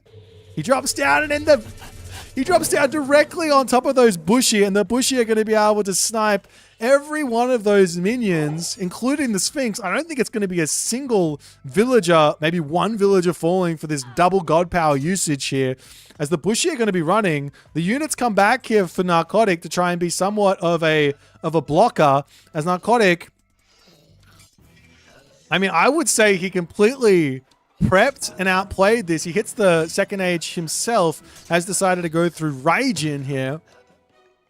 And that does bring with it the Raiju, which is going to be a nice bit of pressure as Kaiba drops himself the Migdol Stronghold in the main base. I'd love to see him sneak out onto this gold mine, get this secured here, as well as this hunt, because then he could sit on this with maybe 2 Migdols, and then he can have the hunt, and he can have the gold, and he's going to be in a nice little spot.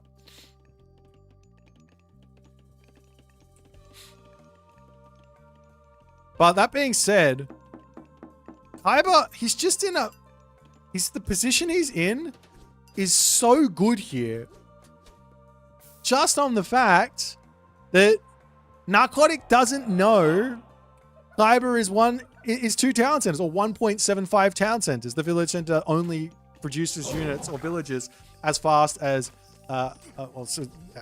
it's 25% slower than a regular town center. But it's still really, really good. Does he know yet?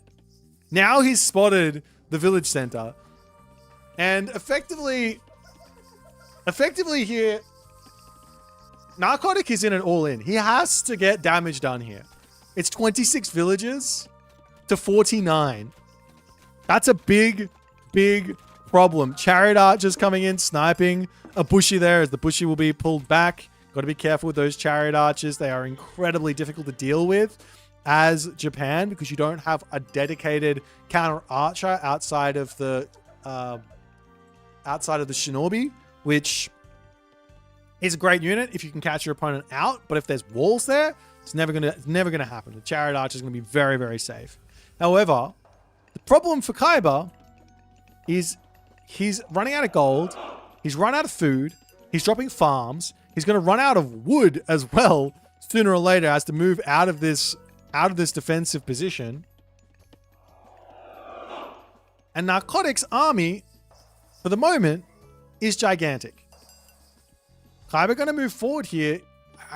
His monument is not going to protect this. There is going to be access to a Thunderburst Swampland, which is going to be absolutely brutal.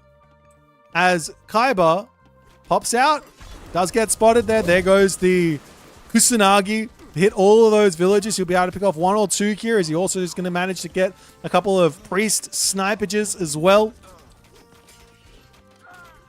So the Scorpion Man gonna go down.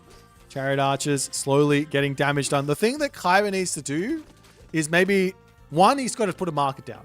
He's got to start selling. Get himself up to full population before he pulls out. Second is monument to the villagers. Here, with the Pharaoh empowering the monument to prevent the god powers to come down on the army, and then he can chuck a Migdol down outside of his base onto this gold mine. Or the more sneaky move is to come up to the top here and drop this gold mine there. Narcotic does have the knowledge that there is a gold mine, but he has to head up to the top just to actually spot it. And we'll see if Narcotic is going to head up there or not. There's 4 villages and a dream on that gold mine. We have these villagers over here on this wood line as well, playing with fire for the moment.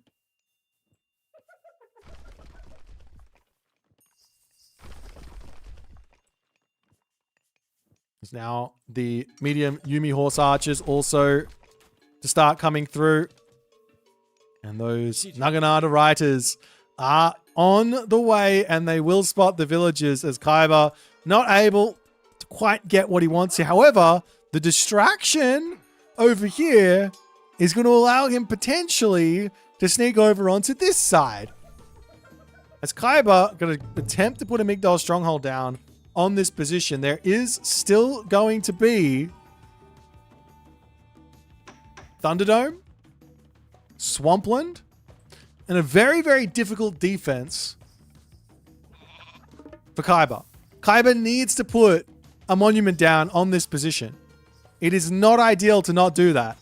You're playing Isis. Isis is one of the best gods to deal with Susanoo, as we do have the Kusanagi getting dropped down. The wall over here as well, kind of blocking off the retreat. There's a lot of units are falling on this retreat here. You guys might ask, why is it Chariot Archer versus versus the Naginata Rider. And I say, I'm not exactly sure. Maybe you should mix in some Spearmen, but the Chariot Archers are very, very good at just shooting, scooting, and getting damage done. Does he have himself access to ballistics? Yes, he does. Still no monument down here. Some walls going to be attempting to get thrown up. I don't see how you survive. I don't see how you survive Thunderburst and Swampland at the moment on this position. He does pick off the Raiju with the priests.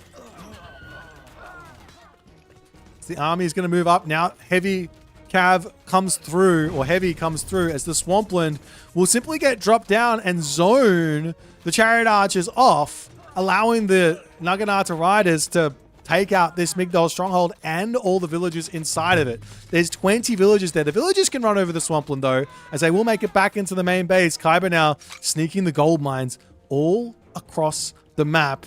These are some veteran moves here from Kaiba. All he needs is to not lose villagers, ensure that they're grabbing resources somewhere, and he should be able to get out of this position that he's sort of put himself into. Up to the top side, 4 villagers to sneak this gold mine. There is a 9-tailed Kitsune, who I think will die to these 4 villagers that get shanked down. More villagers making their way up here as Kaiba not paying attention. The 9-tailed Kitsune is nibbling away, giving tiny little bits of gold in.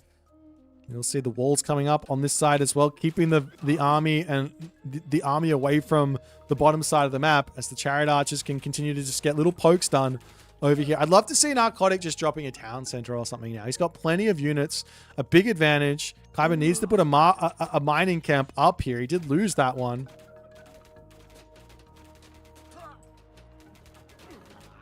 As the Yumi Horse Archers getting taken down. A Kusanagi getting dropped on the backside of those units. There goes the Thunderburst. But these Chariot Archers will be able to get out of here. However, the Naginata Riders can now move up to the top and hit these villages. But there's like a retreat path through this wall that he can use to get out of there. Now the Chariot Archers have to get back in. Breaking down the wall is going to be big to get in here. There's enough goal favor for a ton of Scorpion Men, which I think would be a really, really important unit to mix in at the moment. Yes, there's a couple of Bushy, but the idea of like 3 or 4 or 3 extra Scorpion Men right now would be really, really nice to just help him get through this problem that he's in. Unfortunately for Kaiba, I'm not sure he's going to have the retreat path here. On this bottom side, he can get a gate in and maybe escape. Maybe. Nice little fight over here, but you don't want to be fighting the Yumi Horse Archers like this. You want to stay out of range, constantly hit and running as the villagers pop through the wooden gate, attempting to get out of here. As all the Chariot Archers falling, and for the moment, there is only one Migdol stronghold for Kaiba.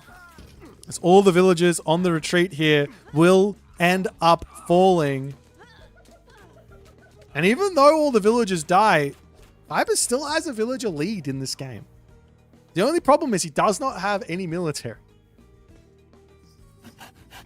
There's a little cheeky Migdol stronghold over onto this side to attempt to come up. There's 155 favor in the bank for Narcotic, however. Narcotic has got himself so much favor that he can drop Swampland, then he can drop Kusanagi or vice versa, and then he can probably drop a Thunderburst afterwards as well. He's also got himself what looks to be almost fully bronzed up armor here. His army is insane. Now the settlements have come down to just lock in the advantage. So even though Kaiba has managed to get himself onto the map, has managed to get himself a gold mine with some walls, the game is far from in his hands.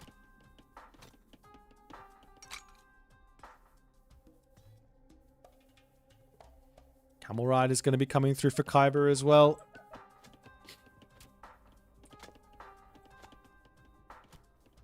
A castle into the middle for Narcotic. This could be the very simple angle here for Narcotic. Could be to just rush into the Mythic Age.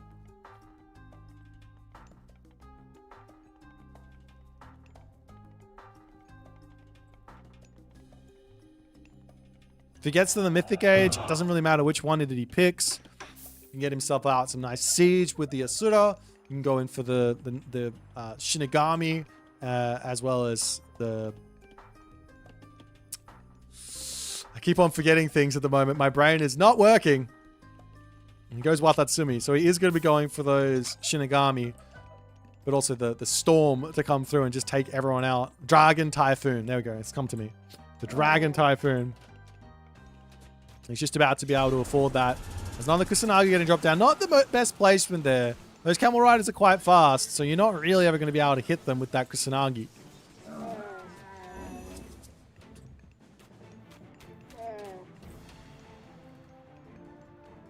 And this Narcotic going to be pulling back ever so slightly. And now Watatsumi on the way for Narcotic. And this is where things get very, very scary for Kaiba. Because even if he gets himself out a nice big army, which maybe the Japanese player is not going to be able to deal with, Narcotic might not be able to deal with the full population ISIS army. The Dragon Typhoon will be able to erase that.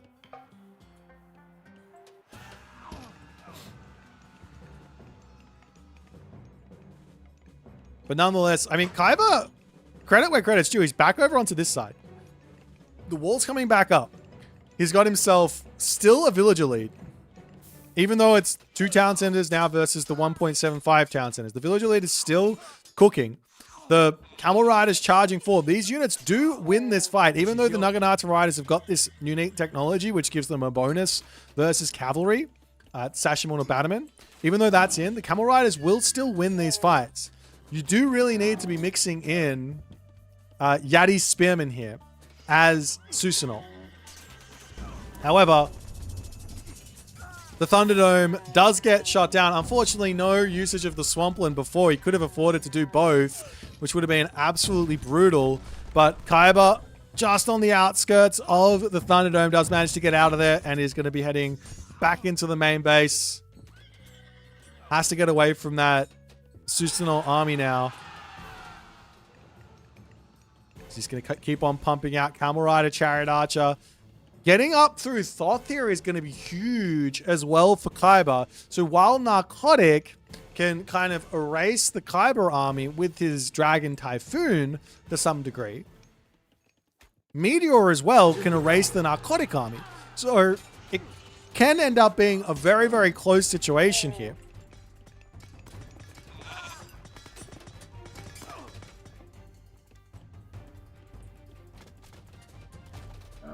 There's Narcotic. Now getting charged in onto Kaiba to come in, and we will see the Dragon Typhoon coming down, and it does end up erasing all of those Chariot Archers, all of those Camel Riders. And Kaiba just loses everything on that spot there. Absolutely brutal. Absolutely brutal. The village is going to be repairing the Migdal stronghold up as this Camel Rider is getting max value here, just slowly chipping away at Naginata Riders. Up onto the top here as well, another Migdal stronghold for Kaiba. Remember what we said though. Remember what we said. Meteor will be able to do the same back to Narcotic here. It will be able to do the same back to Narcotic. So Narcotic's got to be careful. He has a gigantic power spike here, though.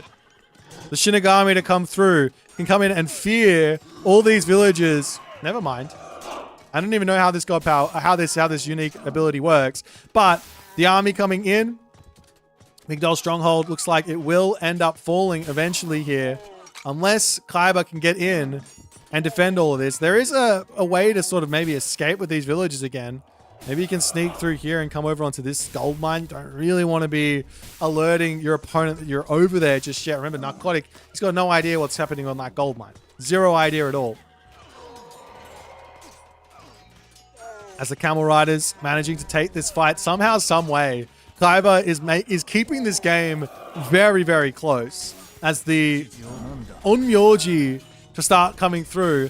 Thoth has hit, and here is the next incredible power spike, so to speak. Not even a power spike, just a helping hand to Kaiba to keep him going in this game. Valley of Kings. Now, normally, you want to get yourself the fully upgraded Migdol Stronghold, which requires Levy Migdol Strongholds plus Conscript Migdol Strongholds. But if your Pharaoh is empowering the Migdol Stronghold, all of a sudden, your economy is basically increased by 10 to 15 villages, probably 10 villages. So that's a huge, huge pickup here for Khyber to keep himself going. Now, he does lose all the villages over here. These villages are still playing with fire. Khyber still doesn't have himself a second town center, as Narcotic does have himself his own third town center at the moment. And there is a meteor. So while Narcotic is at full pop here, he is going to be losing a lot as the meteor comes down. The army goes into spread formation to try and keep itself as intact as it possibly can. The town center falls.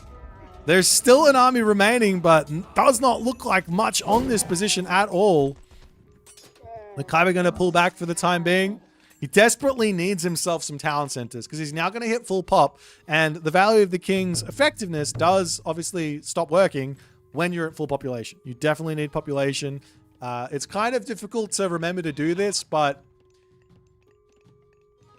you really do need to have... You need to take the Pharaoh off of the Migdol during population situations like this.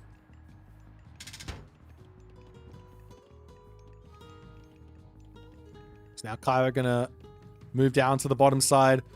This is wild. It felt like Narcotic had this game, but Khyber with just the sneaky villager moves non-stop here, able to prevent himself getting gold starved, tanking all of these God powers spammage throughout the game, from the Swampland spammage, the Thunderdome, the Dragon Typhoon, the Kusanagi, everything getting thrown at him. Thus far, he's still alive, he's still kicking, and he's still got a very, very real chance of winning this game. So villagers on this side will start getting hacked up, taken out. Over here, the Phoenix, not the most effective unit versus all of those Yumi Horse Archers, unless you've got a couple of them. If you have a couple of them, they'll be able to take out those Yumi Horse Archers very, very quickly, but just one of them, unfortunately, not going to be able to do all too much. But the town center for Khyber on the way. Does have himself those champion camel riders. So they will be a nice little frontline tank here as the chariot archers on the back probably need to focus down things like those Yumi Horse Archers or something, just ignoring everything else. But the army here for Narcotic does seem to be enough for the time being.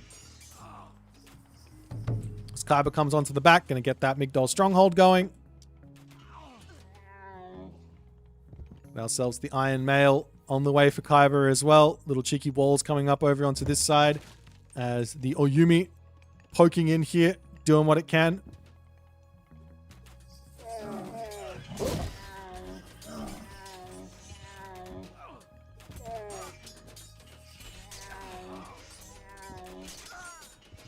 You know, the Camel Riders will be back out in force to try and break through all of this. And I mean, at this point, it's just both players have got a decent economy. They're both 90 villages, 90 villages. You can't take bad fights. You have to keep taking the good fights as Swampland comes down. And this forces Khyber back a little bit. One thing for Khyber here is to start thinking about trade routes. One thing is, I mean, even also for Narcotic, is to start thinking about trade routes. There's a gold mine in the middle of the map. This gold mine here is going to be going soon. This gold mine over here getting secured by Narcotic is really, really important as the Oyumi are going to slowly start sieging down the Migdol stronghold in the corner there. But this gold mine going down, this one going to be gone soon. Very important to get the trade routes happening in these Pandora's Box maps, on the big maps here for sure. As the Camel Riders will charge through, trying to take out those Yumi archers on the back.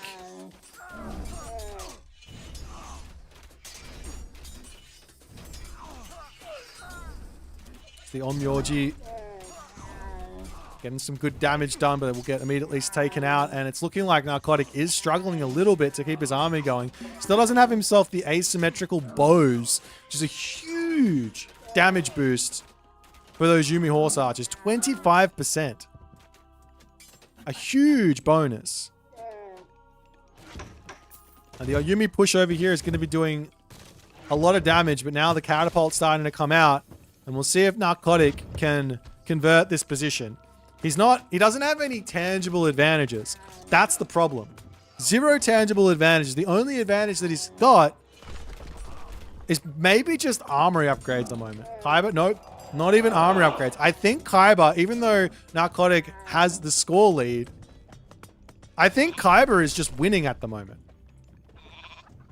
I guess the one advantage that Narcotic has got is the late game army comp of Shinigami, Onmyoji, and Yumi Horse Archer. If you can get to that comp, it's very, very favor expensive, incredibly expensive, and this map has a very difficult time with the favored generation rate with the Mikos. But if he can get to that, then Kaiba's going to have a very difficult time. He is making the Onmyoji. Onmyoji by themselves aren't that useful. You do need the Shinigami. That's also true. There is another angle here for Kaiba to go for. However, I'm pretty sure Yadi's spears are going to be more than enough, especially with the upgrades associated with Raiju. You can take out those elephants. Once the elephants get to champion, they start doing some area of effect damage, but I'm sure the Yadi Spearmen are going to be able to deal with those. But look at this. The population now for Narcotic has fallen off a cliff. He's not managing this situation at all. And Kaiba, flinging the rocks through the air, going to be taking out the fortified towns and everything else over here. He's looking incredibly solid here.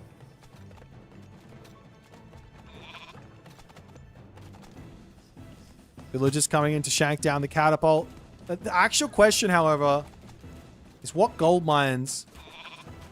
Oh no, he's starting the trade route. So he does have the trade route. He picks the safe corner to some degree. He doesn't really have this top corner secured. I'd love to see him get the wall over here and just secure the rest of this for the market there. You can also put a market in this corner going to your town center, or where he has it in this corner is probably a little bit better. He does pick the safe one. Not super ideal, whereas on the bottom here, do have these deer caravans. Already 15 for Narcotic. 88 gold per trip is nice. But still... Narcotic not really able to break through this army. I feel like he's missing the Yadi Spearman here. I could be wrong, but I'm feeling like Yadi Spearman would be really, really nice. Shinobi as well are going to be good, but you do have to... The secret to Shinobi, there is a secret to them. Basically, the secret to the Shinobi is make yourself at least 10, I would say, before you engage. And then when you engage outside of range, click your Shinobi and use the special ability. As you can see, they run forward and then they use the special ability and then they die.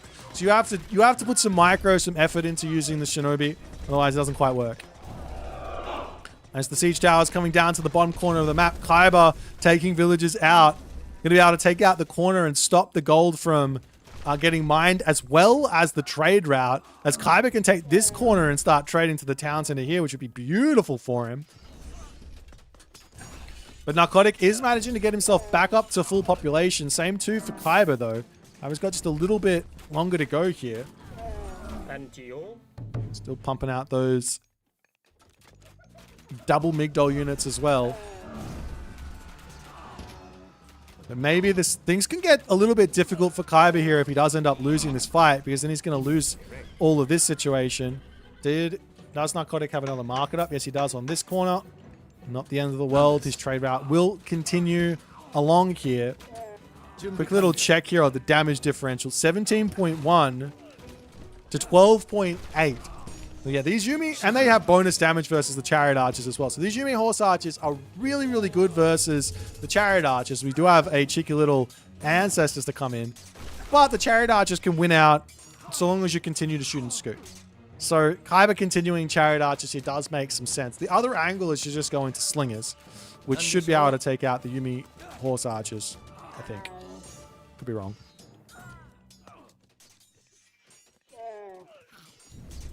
As the Ancestors... It brings me great sadness to see Ancestors getting recast. If you know anything about me, you know that I love my myth units. Ancestors does give you some myth units, but they're not cool. These are just dudes. They just whack. They're not that strong. I want to see like Scorpion Men. I want to see Sphinx. I want to see Phoenix. If anything, you can drop a second prosperity. If anything. But that's about it. That's all I'll allow.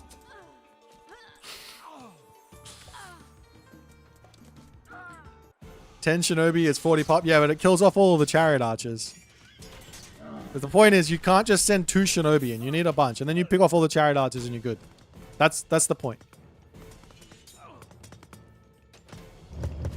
Narcotic's still trying to squeeze here. He's got those Oyumi taking buildings down from afar. And villages out. Can you just imagine being a lumberjack for the Egyptian Empire? Just peacefully trying to chop your empire down some palm trees. And then you just take a ballistic to the face. I mean, you just walk away from it. You just walk away from it because why not? Nonetheless, the camel riders trying to poke forward, trying to take some stuff out over here. Doing what they can.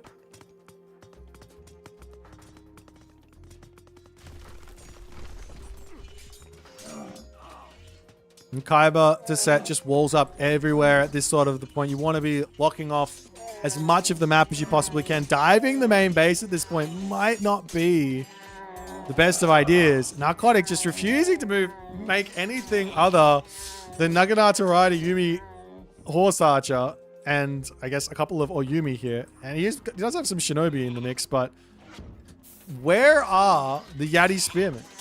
Does he even have himself a guardhouse? He has one guardhouse. I can't tell you how much a Yati Spearman would change this game. I think Yati would change this game so quickly.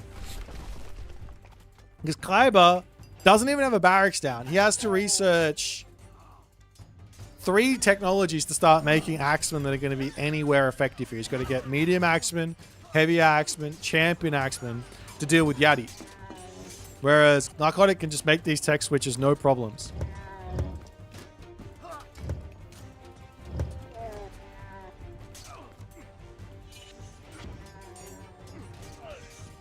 And over onto this side, the Yumi Horse Archers trying to get into this corner. They do see the trade route, so sending everything down here does make some sense.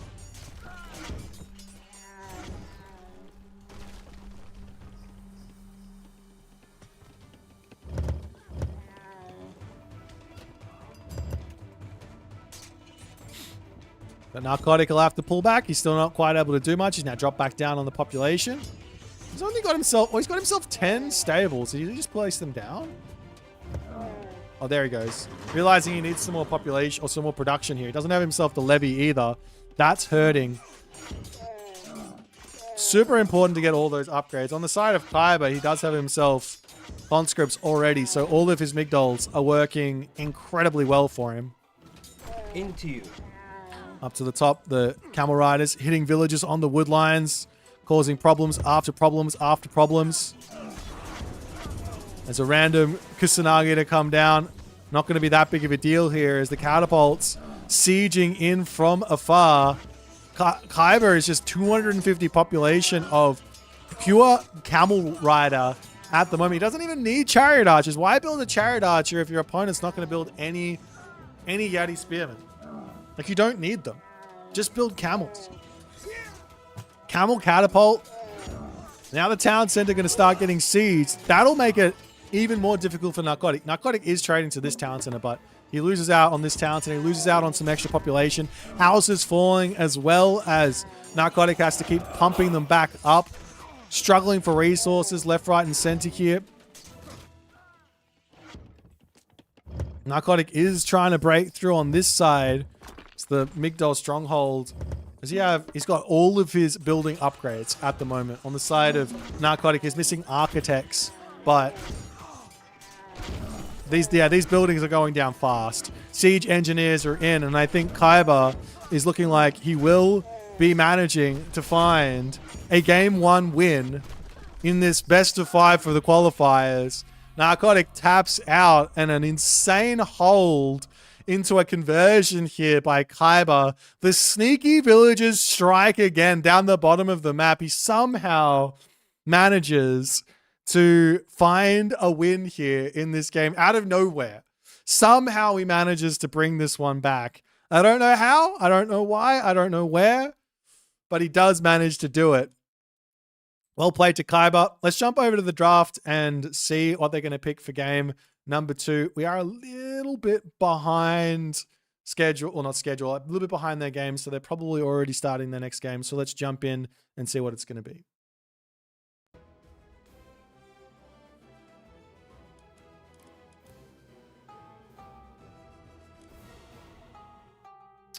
All right, so our first matchup here was on Prairie, and it was a Susanoo ISIS affair. And then let's check out this next one and see what they are playing.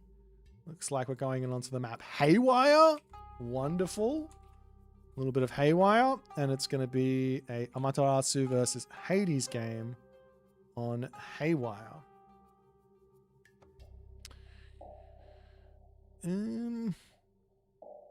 Amaterasu Hades.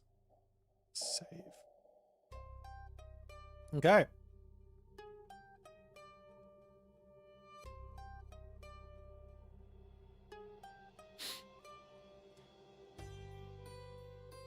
A big mistake to not build a tower or something just to keep an eye on the gold. Yeah, I would have been running around putting buildings on everything.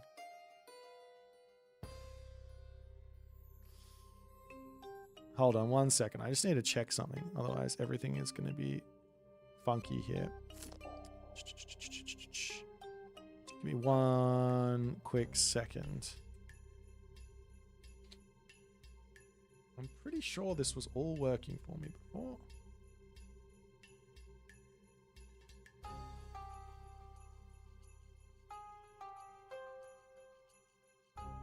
That's really weird.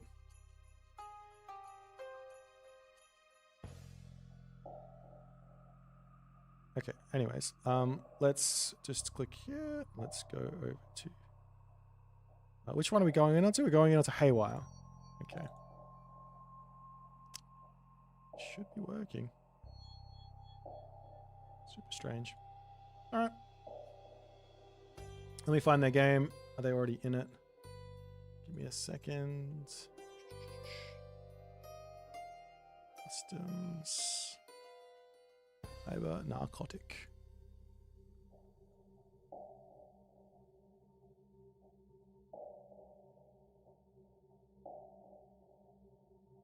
Alrighty, onwards and upwards. Into our second game here on the map Haywire. Let's go.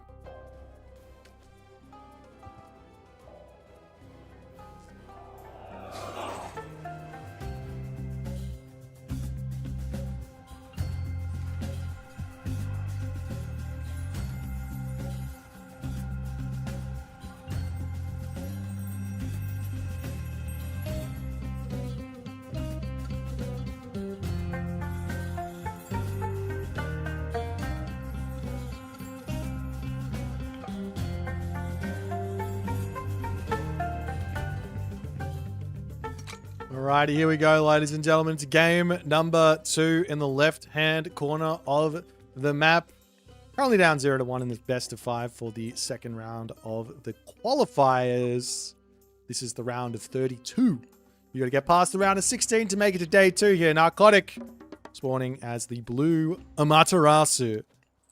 His opponent today in the red color, playing as Hades. His name is Kaiba, getting a very, very nice win. A very, very nice win in that first game. He almost lost it, but he did manage to find his way back in here. Now, it's time to talk about this map. Look at the distance between these two players. The towers spawn. I see one screen space basically of nothing, and then immediately our opponent's base is shown to us. They are surrounded by back forests such that they cannot escape easily to the plentiful resources that do indeed spawn behind them. There are town centers back here. There is food. There is gold. There's everything a booming player could want behind them. But they need to then say, we have to abandon our main base to get there. Now, there are some spicy ways to play this. For example, forest fire. You could forest fire this back position, allow yourself out the back, build a town center, very tough to get over there and make anything happen. You could go for shifting sands, obviously do the same sort of idea, shifting sands all your units to the back of the position and enjoy a nice boomy game. You could go for Demeter here and wither the forests to get to the back town center and again enjoy a nice boomy game too. There's many different ways to make yourself enjoy the outside of the map where your opponent won't. Both of these players, however, do not have a classical age option to get there. They do, however, well, there is one. Kaiba can go for an underworld, which will be very powerful. He can either underworld to the back, you could underworld here, you could go here, it doesn't really matter. You could definitely use the destructive god power to get out of this position as well. It's one way to go about it. Or you could just walk around. Yeah, you can go the very long way and you can just walk around the side and you can get to the town center. But Ajax already out, looking to get in onto this position. Great building positioning from Narcotic for the time being. He does decide to go for Ame no Uzume as his Weasel will pop and then will immediately make its way over to Kaiba's base. Kaiba on the other side here has not really built his base in such a way that he can deny the initial kamikaze Kamaitachi raids. The house is coming up over here, trying to lock this off. Oh, the pig blocks it! The pig blocks it, and the Kamaitachi is in. A little bit of idle time going to get caused here as the solar shield gets dropped. The villagers have to go into a defensive position. We've got that Goshinboku tree going down, luckily to keep this one alive. And the Weasel is going to hide off into this corner. Unfortunately, that will go down. But the idle time caused not a huge loss for Narcotic, because the Weasel will come back in from the Goshinboku tree over the next minute or so. However, the first solar shield is down. So Kaiba should be somewhat happy about that. So the dojo goes down. The guardhouse also goes down. And into the main base, a military academy for Kaiba. And it looks like we're going to be seeing another little cheeky Narcotic Kamaitachi does manage to get in. Will this be a dead villager? Will it be a dead villager? No, doesn't quite get that one. It gets into the tower super close, as the Kamaitachi will be able to pull out of that position, not having to use another solar shield to keep it alive and cause some more pressure. But I'm sure the Narcotic is going to want to double back in there. Turns in, gets a little bit of damage onto the Minotaur. He could pull back to his main base and heal that one up if he wants to. He could just sit here, take the fight, use another solar shield, maybe win the fight there as well. But the units, simply put, will be now out. Makes himself a Bushi to deal with the Minotaur and everything else. As relics, now starting to come in for Kaiba. He does find himself Tawarada Todder's last arrow. God, it's a difficult name to say. He does grab that one. And that's going to be nice for his archers. Pigs just kind of grabbed all over the map. Need to get sent back as well. We've got the little crow circle there. A couple more relics on the map. Oseberg, wagon, making the caravans cheaper. All the other good stuff.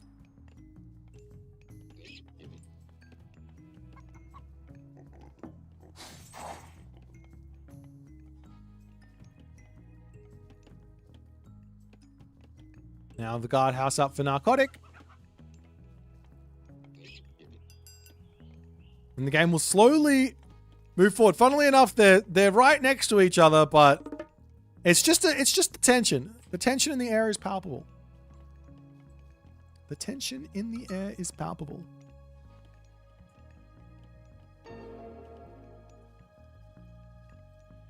You see the bridle of Pegasus in as well. It's a nice little relic for Kaiba to pick up. Definitely keeping it away from the Japanese empire is important because it allows, well, it prevents them from having all that free scouting. Is whoa.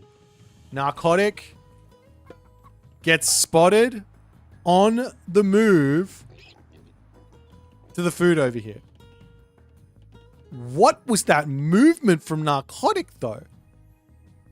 How did he even get here? Did he go... Wait, hold on.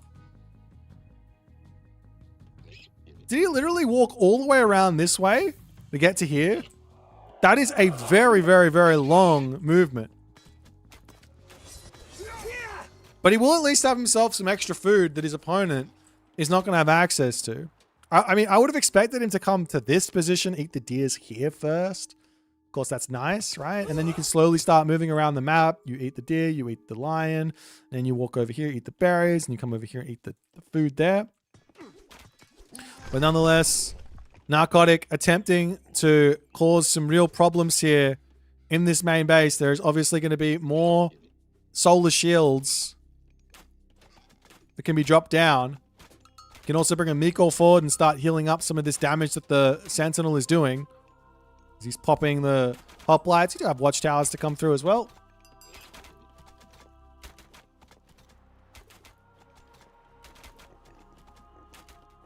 And now the villagers will pop over onto this side and then the wall. This is the thing, right? Of course, it's a long way to walk here, but it's very, very easy to defend this. Put the wall up. You got a nice little forest here. You pop over here and you get onto the boars. Now Katagi coming through for Narcotic.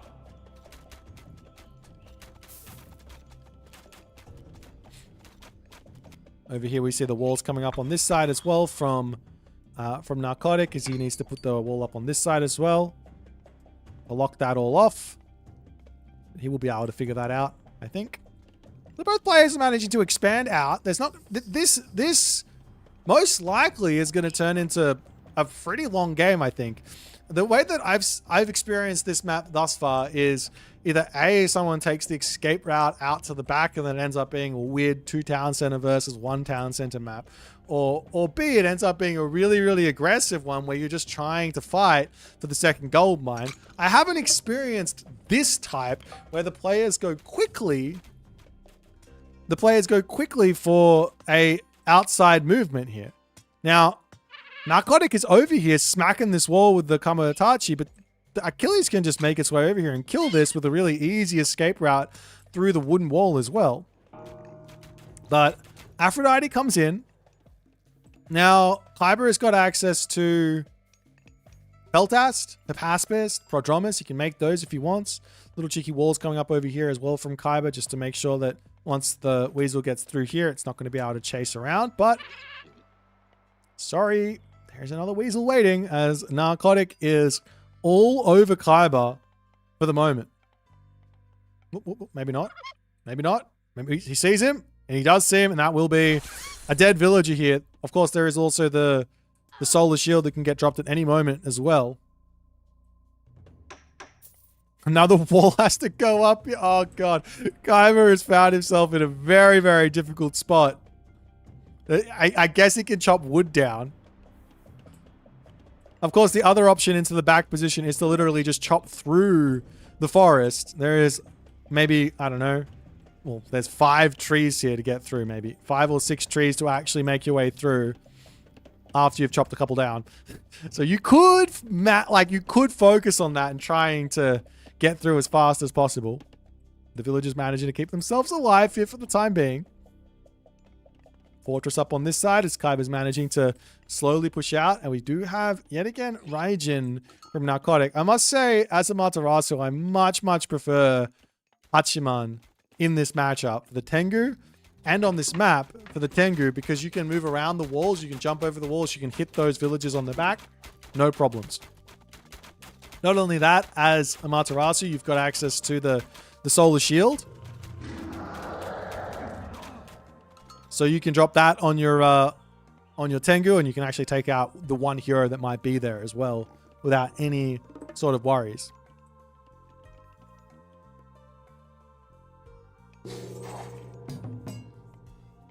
Nonetheless, stables coming up for Narcotic. Does go for a very quick Den Drums.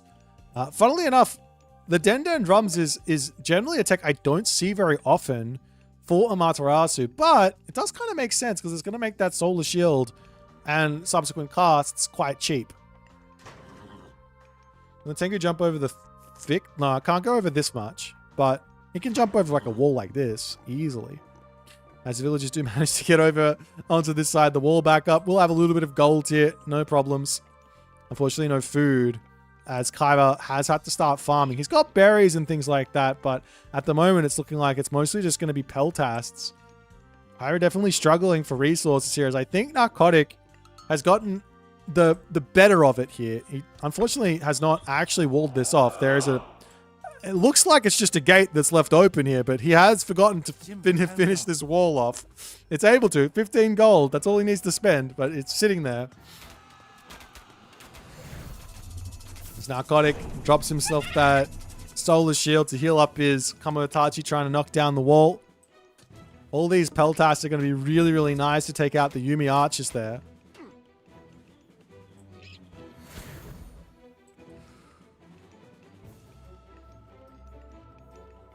And funnily enough, a bit of a random Petropolis from Kaiba. You can kind of use the Petropolis to siege down, like to doesn't really do any damage. It's like 10 damage per ball. It's not very much. You can kind of use it to take out some units, I guess. As Kaiba going to attempt a little bit of a fight here, sniping the back line.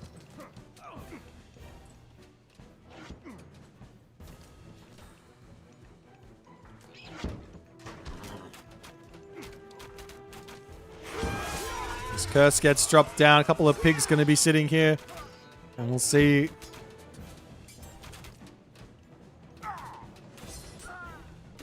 We'll see what Narcotic can do.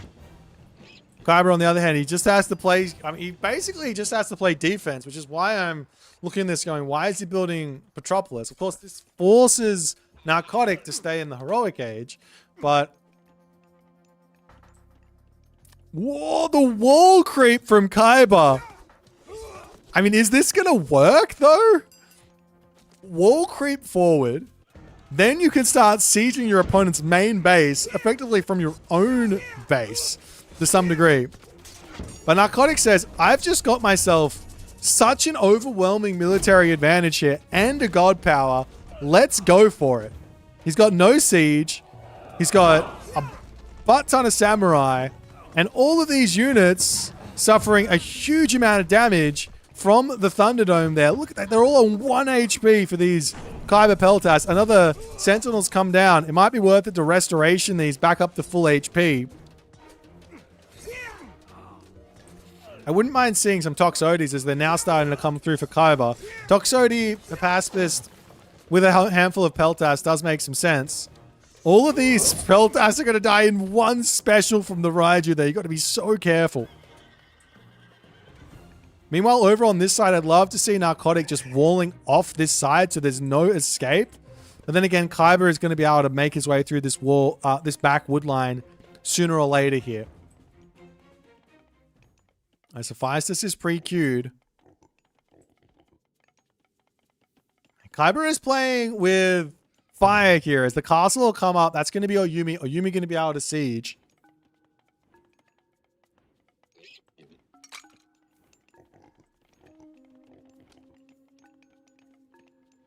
Shinobi as well from Narcotic. Shinobi make perfect sense here, but not in the way you think. Not to deal with the archers, but actually to run around the outside of the map and actually look to knock off the villagers here, because they can kill off walls really, really quickly. Way quicker than like Naginata Riders can, because they have that, they have ranged siege basically, which means that if you have 5 Shinobi out, they can all hit the wall at once.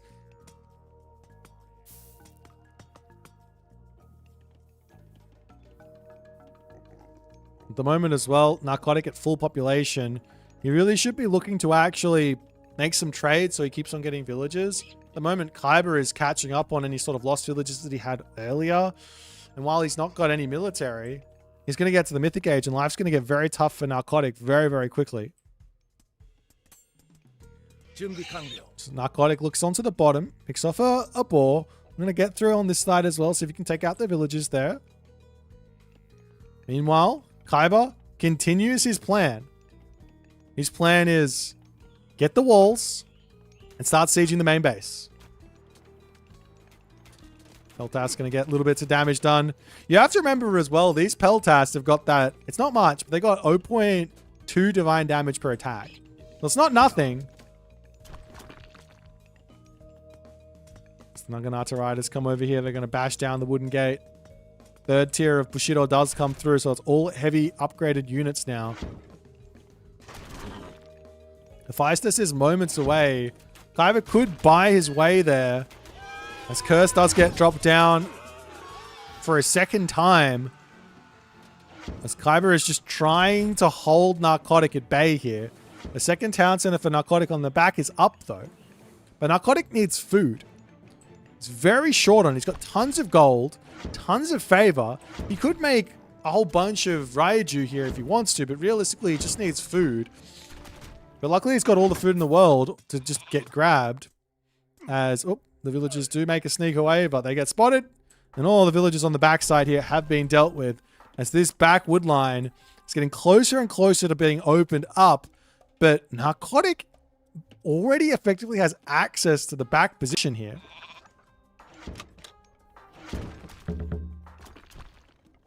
Mr. Petropoli will be able to finish off this castle. Kaiba is going up to the mythic age now through Hephaestus. He's still got a little bit of gold here. And Kaiba is Narcotic is squeezing, but he loses the castle, which means he loses the Oyumi production. Wouldn't mind seeing like a third town center as well here from Narcotic. Going to the mythic age is probably like not that important here for Amaterasu. What do you get? A god power? Not that important. On Meraki could be gigantic. He goes on the Okuninushi side of things. But if he just grabs the third town center, he will get up to champion sooner or later by actually fighting. And he gets so much more population to play with. But the Thunderdome comes down. Narcotic charging in here, trying to take out everything that's on this spot. The fortress is actually going to go down pretty quick here as well. There's not that many shinobi.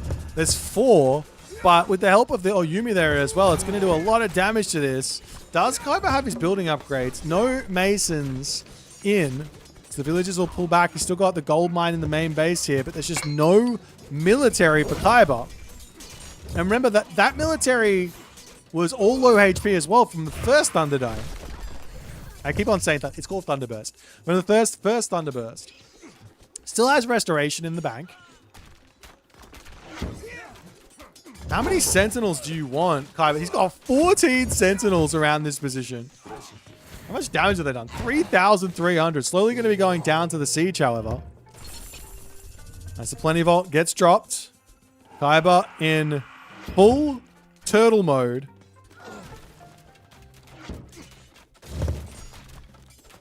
As full iron is now pre-queued from Narcotic. He's already got full bronze. That's what that means. The Naginata Riders still swinging around the back, just making sure that no one's snuck out here. One little idea here from Narcotic would be to just leave one Naginata Rider on each of these gold mines on patrol. And then he'll just know if anyone pops out the back.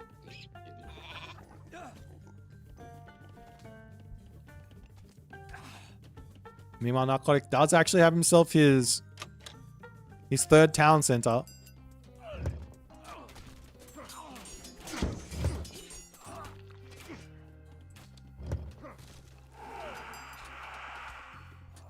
But even if Kaiba gets a full iron here, I don't see how he gets out of this spot. I mean, sneaking out the back while having all of these buildings up, getting himself guard towers and things like that. That might be the way.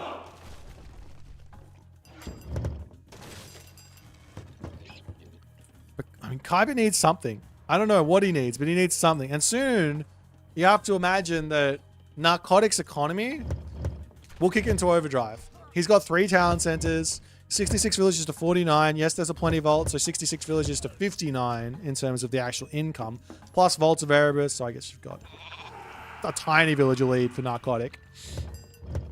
But also Narcotic's got the Bushido, so that cancels that out. So we'll leave my initial guesstimation in there.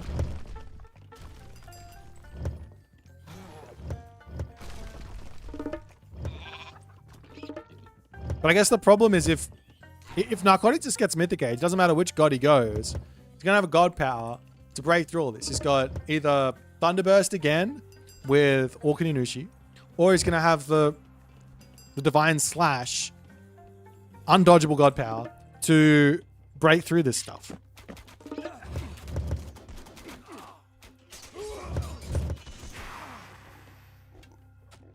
Kaiba going to attempt to get back in onto this spot with another fortress. As the engagement comes in here, restoration to come through. A must secure position now for Kaiba. He does have the Colossus, which can take out the castle here. Is the army going to dive into the castle and try and keep itself going? Units popping around onto both sides. Not the best fight from Narcotic here as Kaiba waited out for the entirety of the game for this fight. And it's looking as if the red Hades army is going to be breaking through here. As Kaiba somehow, some way manages to do it again.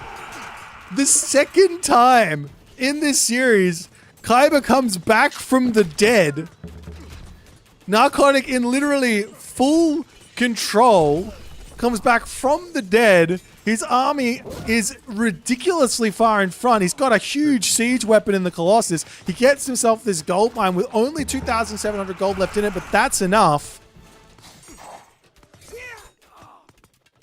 And Narcotic is going to be losing his main base. Village is bailing here. I mean, Narcotic's got all of this back here that he can play for. If he can set this all up, he needs to put the wall over here, though.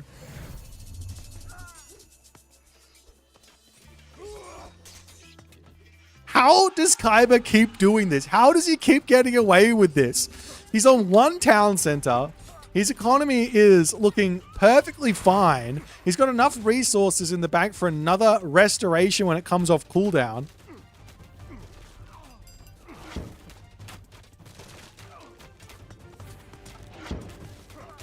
And now the champion infantry comes through.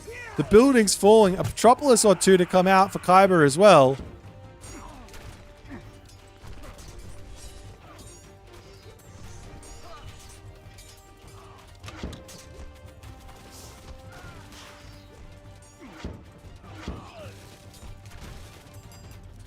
And then what? Where to next? I mean, Narcotic's still got play here. Remember this. Yes, he loses everything in the middle, but Kaiba doesn't have a second town center. He doesn't have a gold mine in the middle after this one expires, but Narcotic doesn't care. He's just going to tap out. I think Narcotic still has play here without question.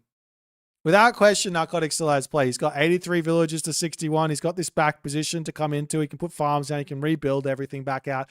Take another fight. Potentially find something here. But I don't know what else can be said that hasn't already been said about Kaiba. This guy is a fighter. He does not die. He does not die at all.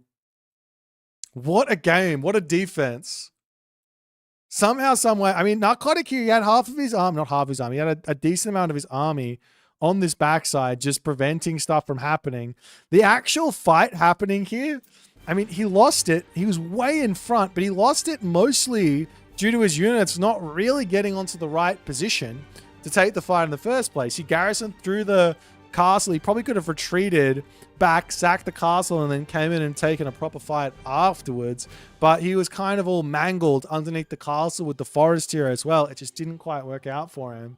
And now Kaiba up 2-0, one win from getting to the round of 16 and upsetting Narcotic.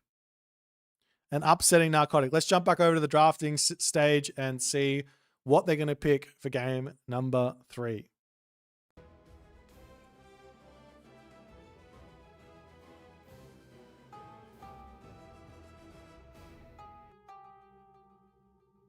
Alrighty, the third map is going to be on Frozen Wastes.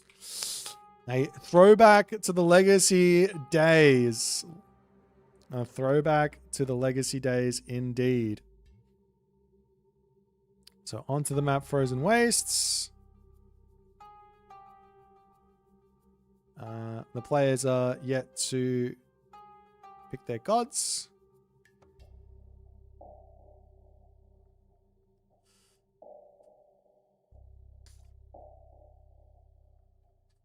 This is a best of 5, so you do have to win 3 games. As the players will come in with their picks, and it's going to be a Tsukiyomi versus Odin affair. Now, I didn't realize, but Narcotic has picked all 3 Japanese gods right off the bat. But Tsukiyomi versus Odin, spicy matchup. A spicy, spicy matchup here. Thoughts on Takis? What's Taki? I don't even know what that means. Don't even know what that means.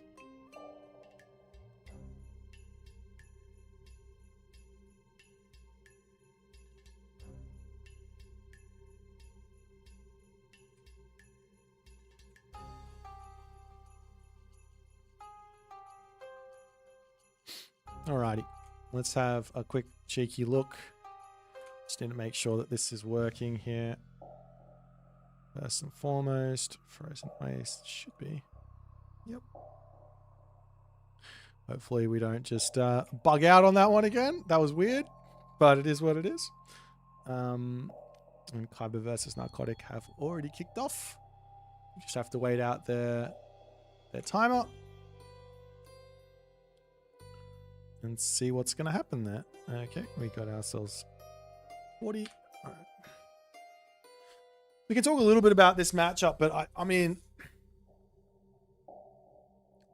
Taki are crisps, hot and very yummy. Okay. Fantastic. Okay, so yeah, well, we can talk about this. Mental fortitude at this point.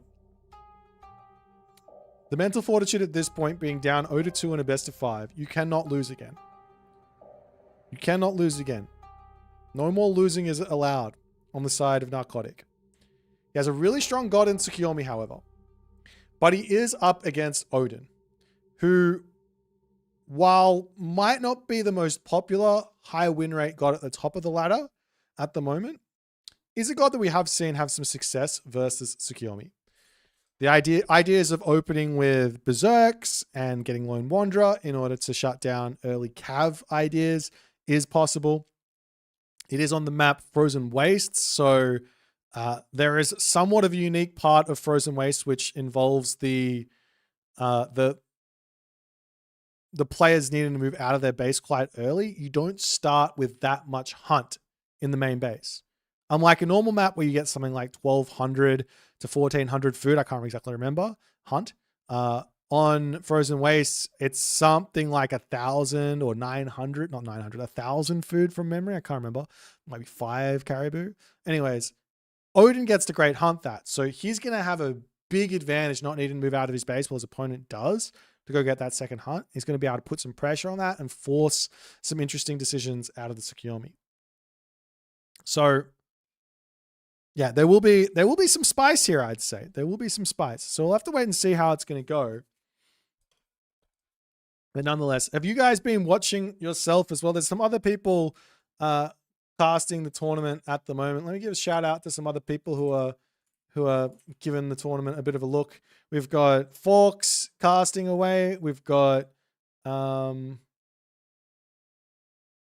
think we've got Arrow. We got Blackadder's Plays, Moose casting. We got Iron Hajib doing some casting, as well as who else is having a look here? I can't see anyone else. But yeah, there's a couple of people also giving it a go. So if you guys want to check out some other games, feel free to go and do so.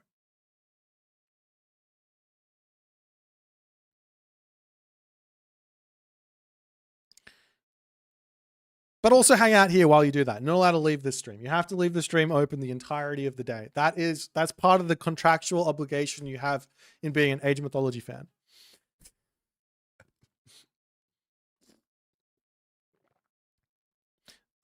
I should also say, if you guys weren't around in Legacy days, and you don't remember Frozen Wastes, this was a classic. There was so many fun, aggressive games on this map. We used to spawn in, and you'd be fighting your opponent from the get-go. You spawn in with like either 1 or 2 packs of hunt in your main base, and then you'd be fighting for that secondary hunt. You'd be fighting for that secondary gold mine. Just constant state of fighting and all the other good stuff.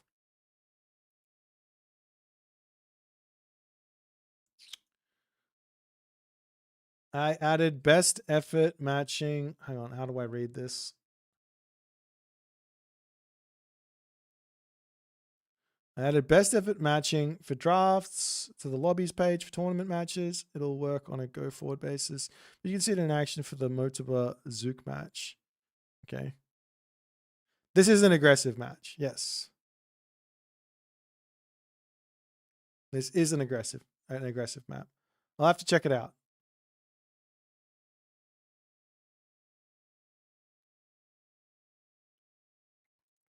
But we're moments away from game number 3. Kyber on the brink of victory in this series. The one thing here is that Kyber's been playing very defensively so far, right? Kyber's been playing very, very defensively, which has been meaning that Narcotic's been in the driver's seat. This matchup probably doesn't feel like you want to be too much on the defense early on as the Odin. You want to be dictating the pace. So things might be a little bit different here as we kick off into game number 3. Onto the map, Frozen Wastes here. Might be the final game, might not. We'll have to wait and see, but let's jump into this game. Oh, let's go.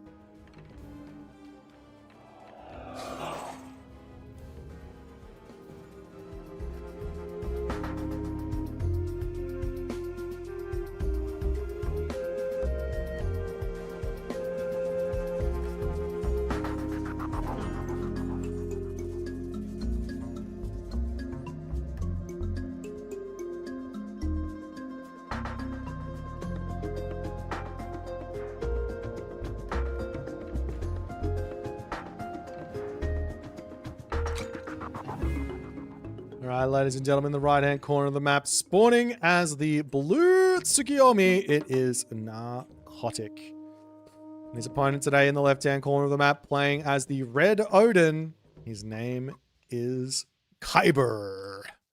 Kyber up 2-0.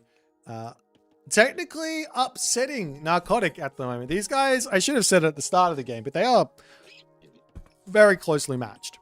Kyber is a slight amount of rating points below Narcotic at the moment, but I mean, realistically, they're like 50 rating points between each other. There's no difference.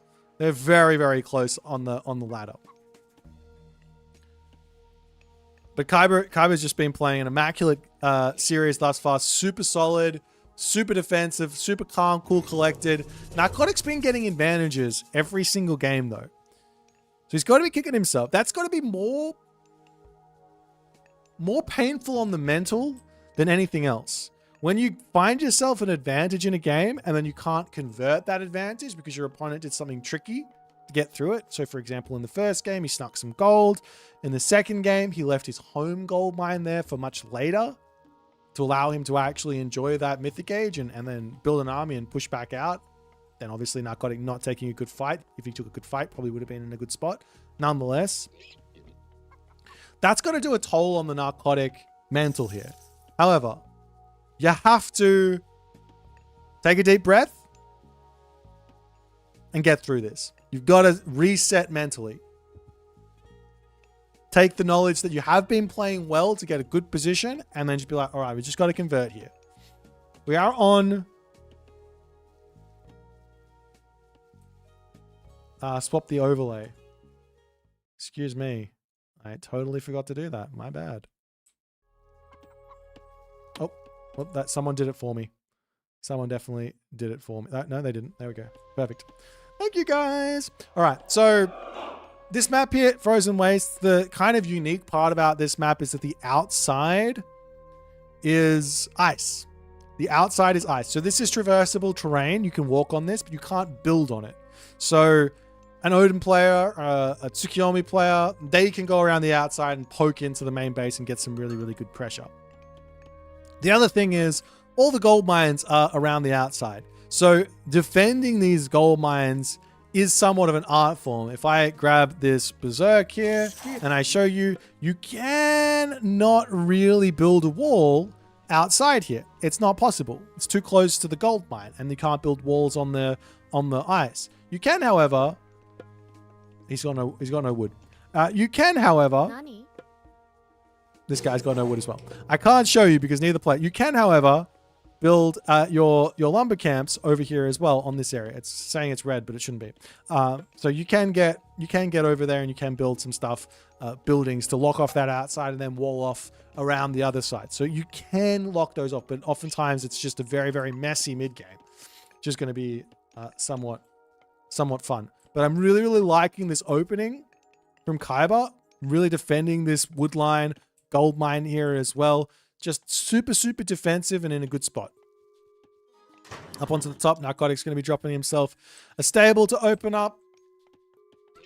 I did sort of bring this up, but these kind of openings inside of Tsukiyomi, opening with a stable versus Norse, you can get run over pretty quickly by someone who just opens up with a whole bunch of infantry units. You can't really afford to open the wrong unit here as Japan. They're not 6k, it's 3,000 gold in the main base. 3,000 gold. So a standard sort of gold mine spawn there. But the Valkyrie going to be popping in. Of course, a forest fire onto this position, or this position will kill off a shrine, which is always nice. 75 wood of damage, but also removing the wood line for the Miko to be getting favor from. Of course, he's up onto the top here with the Valkyrie super early, and Narcotic not prepared on this one. He's turning and shanking the Valkyrie. As one villager goes down, the army is up here, but first blood is drawn. Losing a villager that early on as Tsukiyomi never bodes well.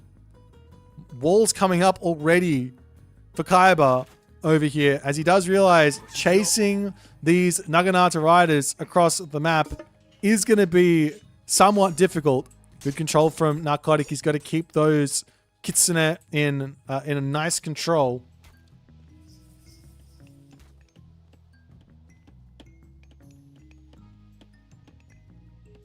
And we'll see what Kaiba can do here. Of course, this is already a nice and defensive position, but Naginata riders can sneak through here. It's not fully defended yet. Another house or something over here would not go astray to lock that off.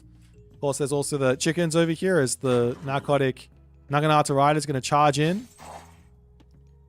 The villagers retreating very, very quickly here. In fact, all of them retreating here. He can pull behind the wall if he wants to. Got to pull his villagers down to defend at the moment. Great reaction from Kaiba, but really, really good economic damage from Narcotic. He might not have got a villager pick, but that's a huge amount of idle time. Over onto this side. Does almost pick off the dwarf, but the ox cart defense will not be enough. One dwarf goes down. The other dwarf as well going to get sniped. So good revenge picks here from Narcotic. Up onto the top as well. Doesn't look like any villagers fell. The Valkyrie going to get chased away here. So the Shiragumo is in position there to defend, and that Valkyrie has to get away. It's got not quite enough speed to stay away from those Naginata riders here.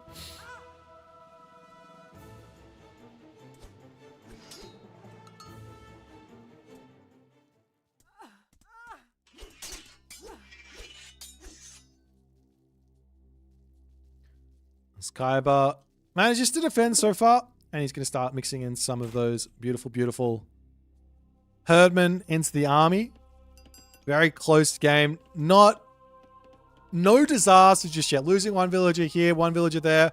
Not the end of the world. You obviously don't want it to happen, but a random villager over here falling. The Kaiba gets caught a little bit out here, a little bit overzealous, but now the raiding cavalry are going to be coming through onto both sides. There is no Sashimono, there is Sashimono Bannerman in at the moment. So taking this fight is not going to be super easy. I'm surprised to see raiding cavalry getting built, as there goes the Swampland, but a nice defensive retreat from Khyber gets through the wall. Swampland picks off a couple of raiding cavalry. Not the end of the world here. It's a big defensive, or I would say a big advantage now for Khyber, just on the fact that he doesn't have to deal with that Swampland again.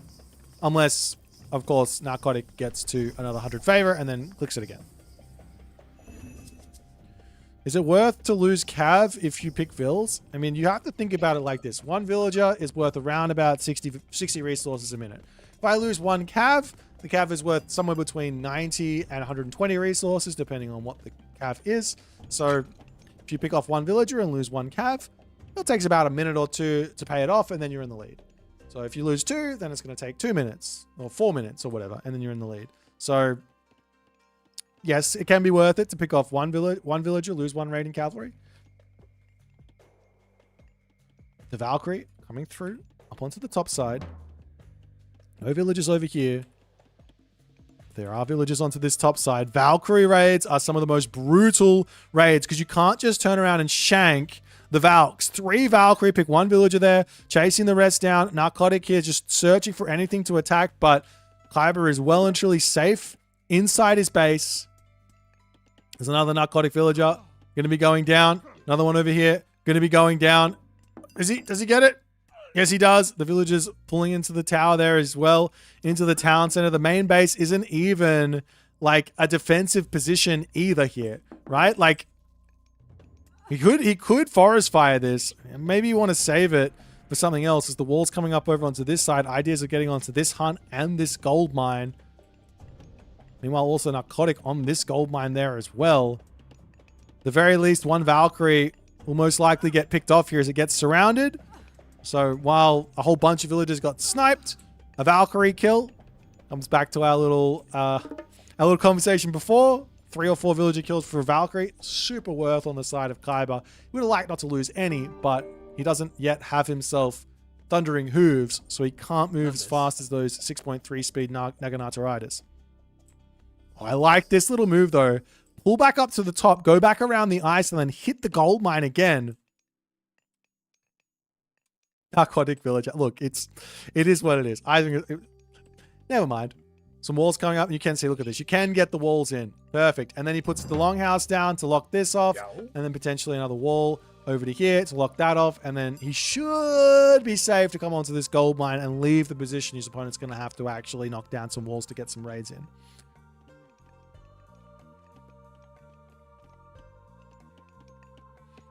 Up to this side, hitting the villagers yet again. As Narcotic not defending himself well in this game, in the slightest. Does decide it's time to knock this wall down, however. And there's so many cav here. There's only a handful of herdmen. Is there going to be enough stuff to defend this or not? Of course, Khyber can just retreat. Shouldn't be the biggest of deals. There's also some units up onto the top to prevent that retreat as well. But the units here, does he want to take the fight? Forest fire gets dropped down as now the Naginata riders need to retreat away from that forest, and the herdmen will scare them off. Narcotic can't take this fight. Those herdmen are incredibly terrifying, but he's deciding to do it. Nonetheless, he's very close to another swampland, which could be a devastating blow for Khyber here. This second swampland is where things get very, very spicy. There's so many herdmen. I don't think Narcotic wants to take this fight. As his Juragumo will end up falling, and Narcotic to pull back. He needs to make something other than cav here. Oftentimes you go, my god is a cavalry god. It's got cavalry bonuses. I can only build cav. Incorrect. Your god is Japan. Cav is your specialty as Tsukiyomi, but you still have samurai. You still have yari. You still have Yumi archers. You've still got shinobi. You've still got horse archers. You've got plenty of units you can throw into the mix here. So we're going to get knocked down yet again. And there will be this swampland momentarily. This is exactly what Narcotic's plan is. He's feeling like it doesn't matter that he's only got cav. He's going to be able to drop the swampland down. Charges in here. There he goes on the swampland as the army from Kaiba does need to pull out of here. But Kaiba also deals pretty decent damage over to Narcotic. He pulls up to the top side. He's got no gold income for the time being, though. This hurts. And a gap on this position there as the villagers will be in somewhat of a trouble, though those Herdmen are in. So they're going to be getting some good damage onto the Naginata Riders. Up onto the top here as well. Not the worst of fights for Kaiba. Up here as Narcotic trying to control this, as the villagers can now make their way back over onto the gold mine. The swampland is now done. And there's still a very intact army of herdmen here for Kaiba. Yumi starting to come through. I want to see some samurai. Samurai are the unit. They are a must. We're seeing Valkyrie raids going down while this is all going on as well, as Narcotic drops down to 22 villages. His army is down to 1.5k. And Kaiba survives and is without a doubt in full control in this moment in this game. The Valkyrie can return in, help with the fight. And now Kaiba just needs to stabilize to some degree, have a little bit of successful defense, so to speak. He might even be able to drop a town center here if he wants to. He is in a perfectly reasonable position. There's no problems. He didn't lose that many villages. He's picked off so many.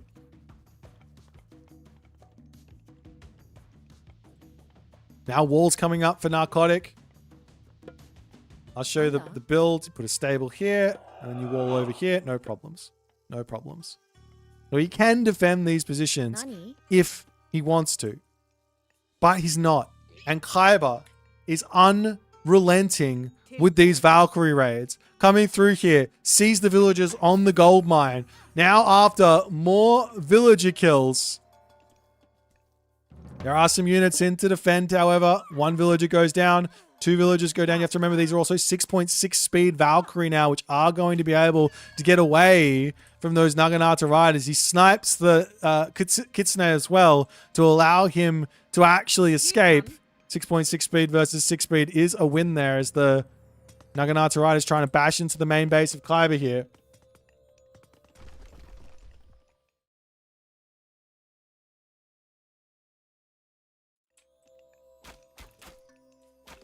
Over onto this side, the polar bear gets shot down. Over onto this spot, those herdmen poking, getting some good damage done. Villagers enjoying the polar bears over here, but there are some Naginata riders being a bit angry. There's a really nice wall here. Just eat the ball. Eat the ball. Just eat the ball. But Skadi is already in for Kaiba as well, so he's pulling somewhat of a sneaky here, not producing the units, sneaking up to the heroic age, trying to prevent damage from coming through. Narcotic, for the time being, still has got himself one of the biggest power spikes remaining for Tsukiyomi, but he does need to get to the heroic age to take advantage of it. The secret for Kaiba here is once he gets to the heroic age is hill fort galore. How many hill forts can a man build? That's the big secret. But he's only got 2 villages on wood for the time being.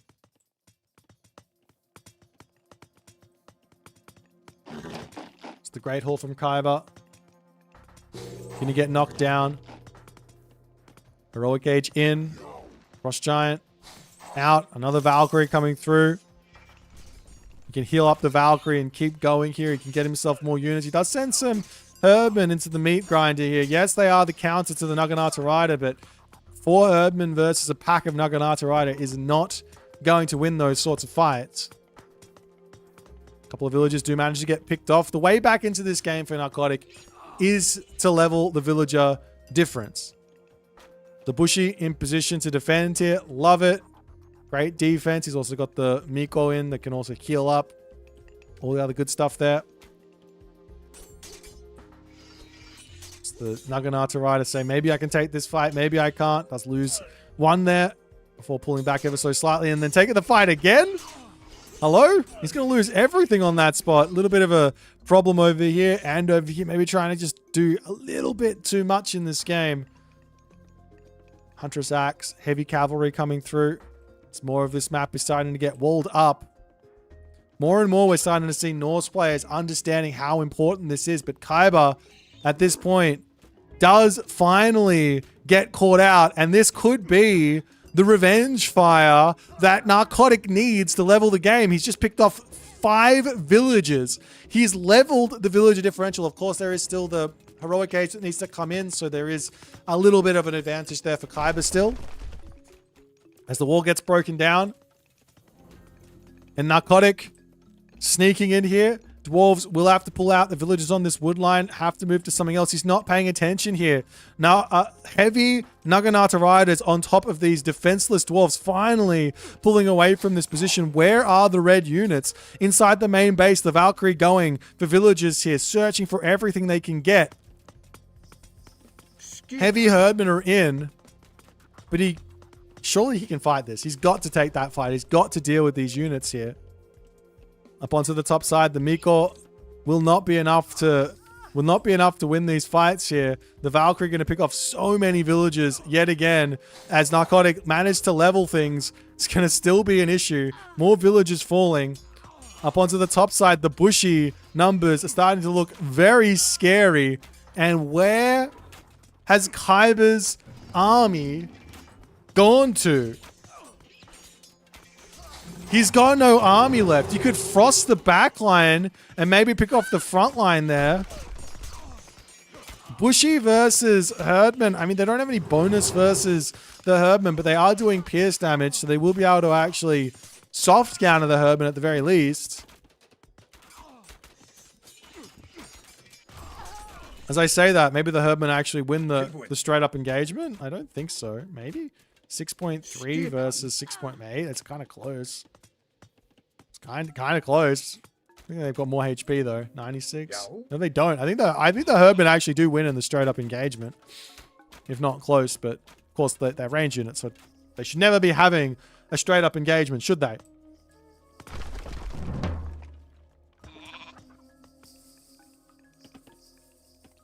Army coming up to the top, finishing these walls off. More walls coming up over onto this spot from Khyber. I'm really enjoying the way that Khyber's playing this map. Super smart, super wall heavy. Exactly what he needs to do. Filling in spaces with random buildings. Perfect. But Narcotic is continuing to just leave himself open to these raids. And he's sort of rolling the dice as to whether or not he can get in and get this sort of damage done. As the walls will come back up here. A couple of units will be over here to defend for the time being.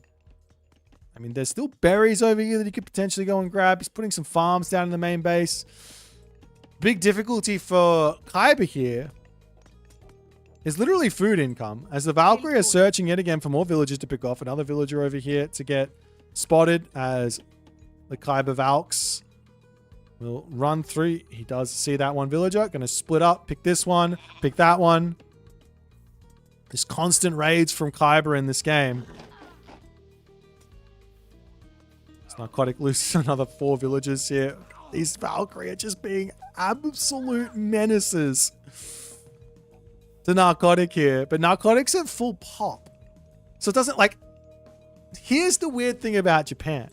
It's not even just about Japan. It's about Age mythology and RTS in general.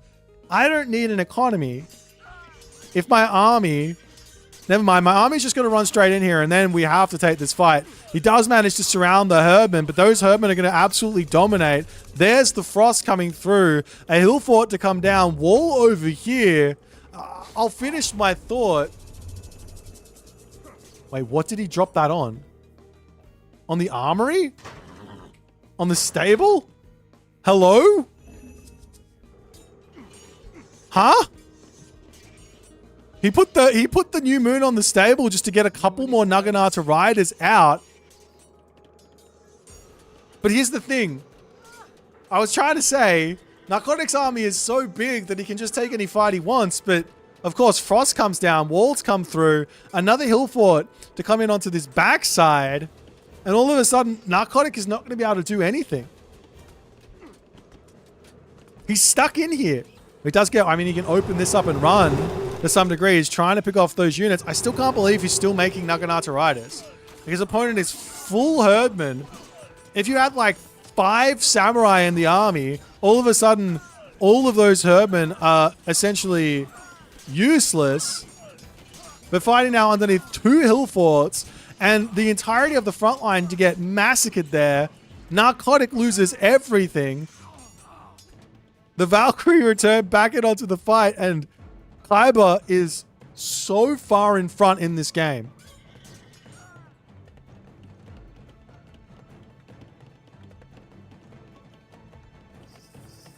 And then he can just heal back up and continue. Like, normally I would say, it's kind of too hard to go into a different unit. You've already spent all the resources teching into cav and into archers, so you can't really go into infantry here. It's just a little bit too expensive. Better just stick with the archers and use those to take out the hermit. But you're playing Japan. You didn't spend anything on the tech. You've already got heavy infantry for free. Why are we not building samurai?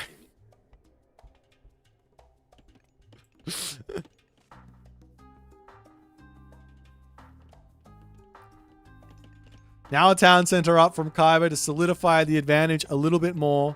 Hachiman is pre-queued. There is enough favor for another new moon, so he can drop that onto the armory if he wants to.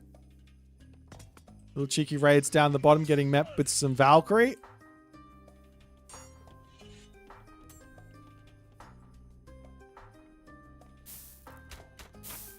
Onto the top side, Walrus coming in, gonna get eaten up. Yum, yum, yum.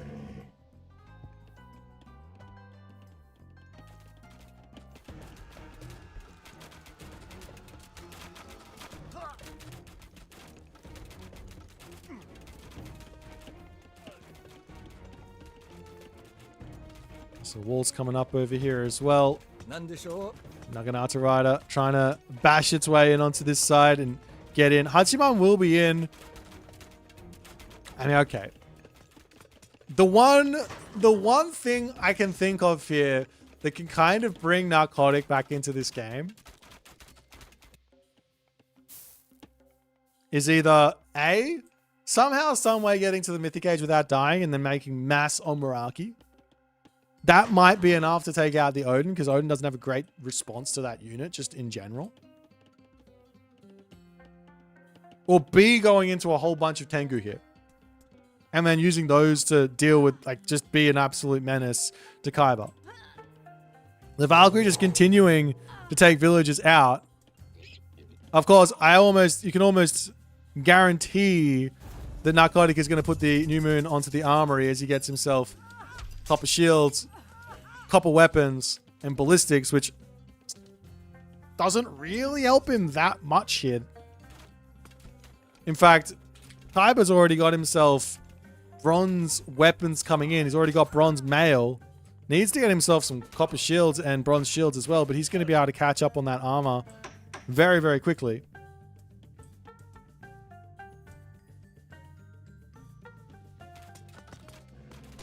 And Kaiba does need to secure himself another gold mine. I mean, he's technically got this gold mine secured, but he's got 2.6k in the bank. As the dwarves swing back over here. Random walls coming up on this side as the Valkyrie are going to pull back home.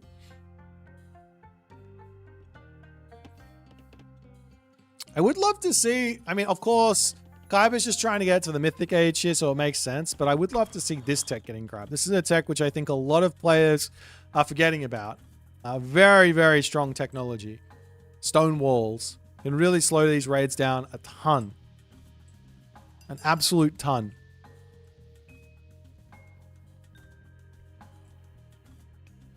$66 villages to 39, however, as the economic differential is going to get very out of hand as soon as this comes through.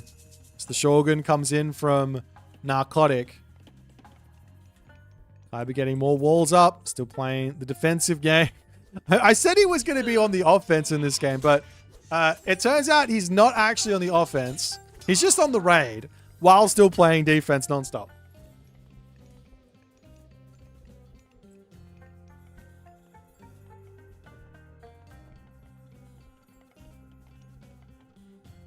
Meanwhile, the army of Narcotic to come through, and he does now mix in a scary unit for Kaiba. The scary unit for Kaiba is the Yumi Horse Archer.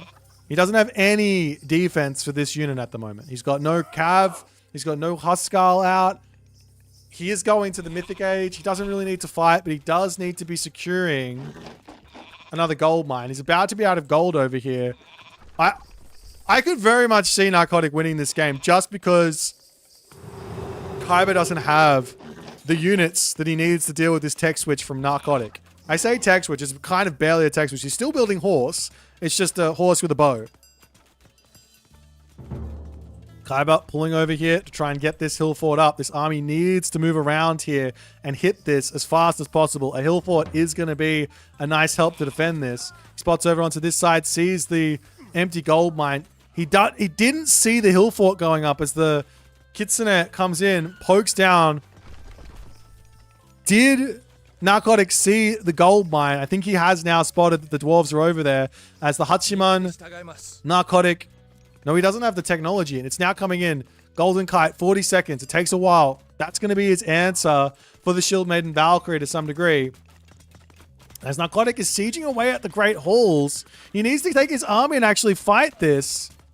He's trying to shoot and scoop, but why not just take the fight here? His Valkyrie now zoning the Yumi archers, and yet again, Narcotic is in a really, really weird spot. He's pulling back. Tyr comes through. Fimbulwinter gets dropped down as the main base has to get garrisoned. Wolves over onto this spot. Wolves onto the top spot as well to kill the villagers up here, as if the economy of Narcotic is not already hurting enough here. And also the wolves helping out with the Valkyrie to push those Yumi horse archers all the way back home. Now the army from Kaiba hits on the bottom side. He's got Huskal in too to take out the Yumi archers there. The Shogun is immune. Well, not immune. It's not a cavalry unit. It's just a hero. So it's fine to have that one in the mix. Samurai are finally coming through. Not because they were built, because they were spawned by the Shogun.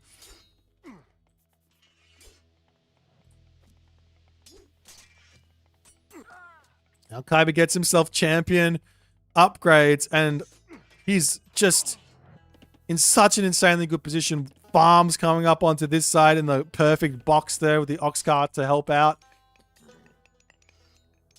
And he's got plenty of gold over here remaining as the Yumi horse archers trying to get in onto this side, but they're not going to make it through.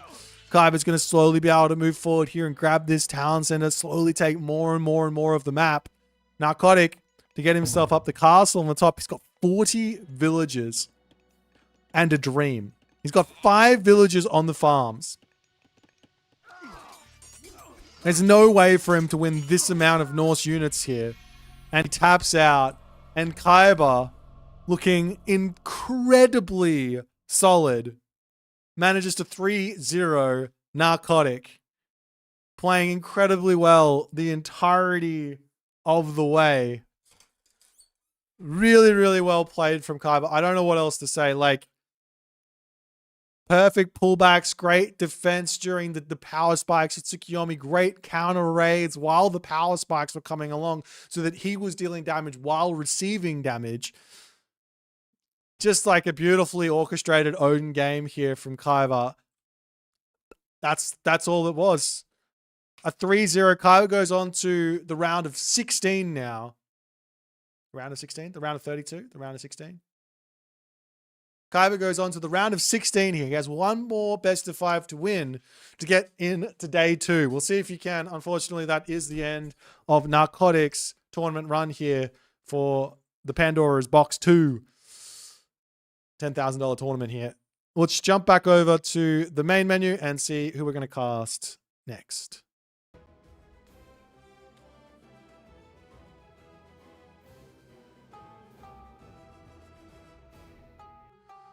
Alrighty. We've got ourselves down the bottom. We've got Zoot versus Illuminati, and I would love to watch this series. So we are going to jump into Zoot versus Illuminati. I do not believe they've started yet, so I'm going to check them out. Zoot and Illuminati. Fantastic. Okay, give me a second to set this up, and then we'll jump into the map and all the other good stuff.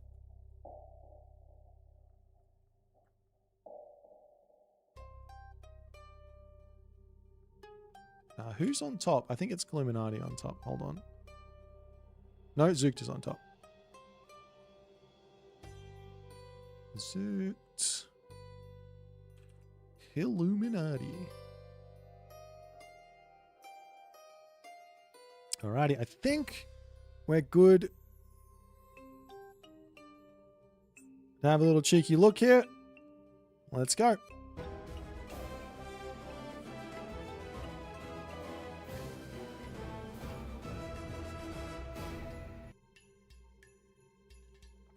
So we do have Frozen Wastes as the admin pick. We got Socotra, Gorge, Dry Arabia, and Budapest as Illuminati is picking all of the water maps. Alrighty, I will explain exactly what this game means. I will explain exactly what this game means. But let me just check this one out. They have to pick their god. As we have to wait for that. All right. What does this game mean if they win this game? This means you go into day 2. Day 2 of the qualifiers is also known as the main event preliminary round. So it is the it's the round before the invited players are playing. So at the moment there are 12 invited players waiting in the main event bracket for 4 players to join them in the winners bracket. There is an extra section of the losers bracket that the losers of tomorrow will go to. So in other words, whoever wins this series will be in the main event.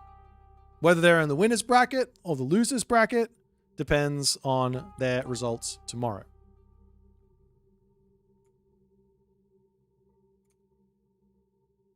If that makes sense. So yeah. We are going to be waiting for these guys to make their pick for our first map, which is going to be Frozen Wastes. Who did the cinematics for this? So Uros over at Wolf Studios did all the graphics. So if you guys want any sort of stream stuff done, Uros is the guy for it.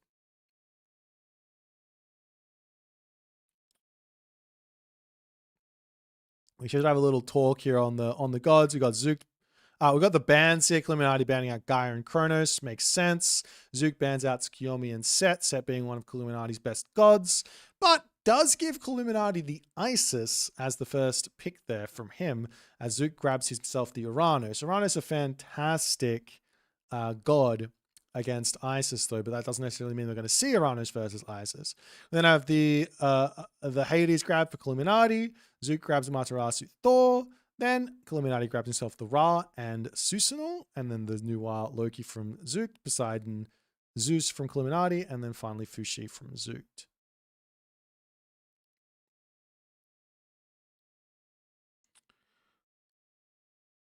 Alrighty. I'm not going to answer the seeding questions. You can ask that in the feedback. I can't answer seeding questions at the moment. That's too much effort. Sorry. What is happening with these guys? Are they ready to go? Am I looking at the wrong thing? Maybe. Nope. Okay, we're just going to play waiting game here. If I was playing this one, Frozen Wastes here, I'm thinking about Norse on this map sounds quite nice, like specifically the Thor and playing an aggressive Thor, not with Dwarven Armory. Or I'm thinking about Amaterasu here makes some sense. I don't think Fushi makes sense. I don't think Noir makes sense. Yeah, but Loki, Thor, Amaterasu makes sense. I'd be thinking about Uranus for a map like Gorge, or potentially on Socotra is actually quite nice. We've got Illuminati on the Frozen Wastes. Susanoo makes some sense. Poseidon really good on Frozen Wastes there as well. I wouldn't be expecting a Hades. Maybe a Ra with like a nice classical fight makes some sense there too. Probably not Isis all too much on Frozen Waste is my guess. But yeah, there's a lot of good picks here from both players. So it just depends on whichever one they're most comfortable with, I think. And funnily enough, both of these players have thought completely different about what's going to happen. And I got it completely wrong, as our first matchup on the map Frozen Waste is going to be a Noir versus Isis affair. Super strange.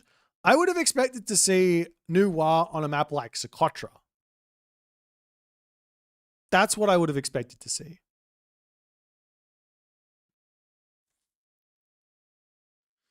Tunison thinks Ra is terrible. Look, don't give away all of your secret strats on Twitch chat, Tunison. You got to keep some stuff for yourself. You know what I'm saying?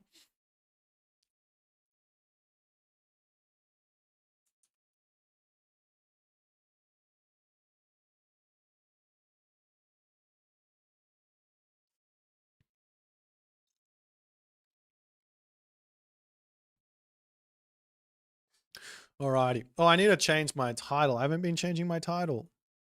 Gosh darn it. It's no longer the Count Von Count versus Yanfrey. It is Zooked versus Illuminati. It is a good day, Keto. Today is a great day. The only thing that would have made this day even better is if Keto would participate in one of these bloody tournaments. Gosh darn it.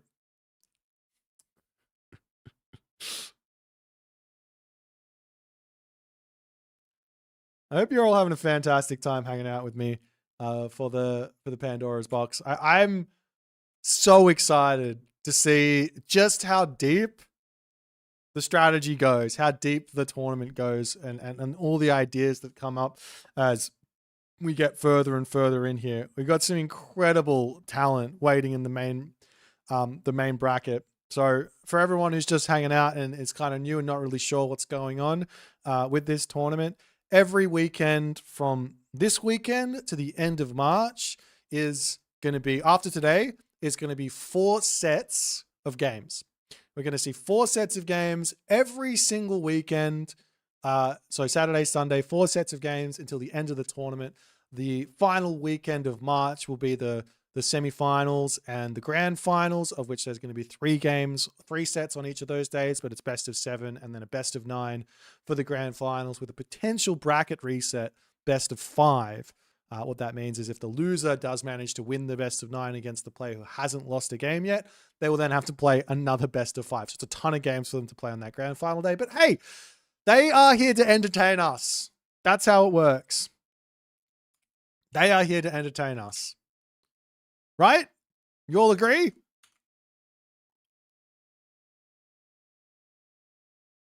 If you win this, tournament, you'll never have to work another day in your life. Why? Because you'll just be able to walk into the coffee shop, the local coffee shop, and go, yo, I'm the Pandora's Box 2 winner. And they'll just be like, all right, free coffee, free donut, all sorted. All right, we're 4 minutes away from our first game. Noir versus Icy. Noir versus Isis. This is going to be spicy. This is going to be spicy. Twitch chat is smack talking my boy Ra. It is what it is.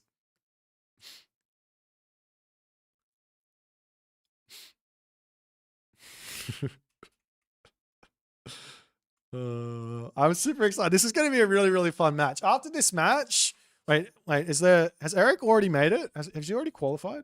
No, he still has to play the winner of Zapata and Lordy. Wow, that's a close series as well. That is a close series. After this series, we might be able to jump straight into the final. This is just semifinals. Okay. So we'll try and watch as many of these as we possibly can. I just want to, if Danny's there, can you ping the guys and make sure that they put the recorder games up for the semifinals? I'll try and do as many of those as I can after the fact. If they finish them and I don't get to watch them live.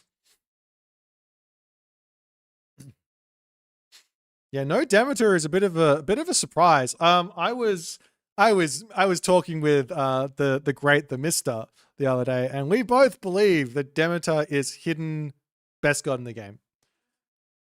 Hidden OP. Cannot be beaten. We both believe it. I'm gonna lock it in. Without question. Me and Mister, we know. Everyone else, no idea. 30% win rate god? Nah. Best god in the game, for sure. Because of the tech. Nah, there's a lot of reasons. There's a lot of reasons. Basically, it's you just gotta figure it out. It's gonna happen. We're not talking about Icarus, we're just talking about Demeter.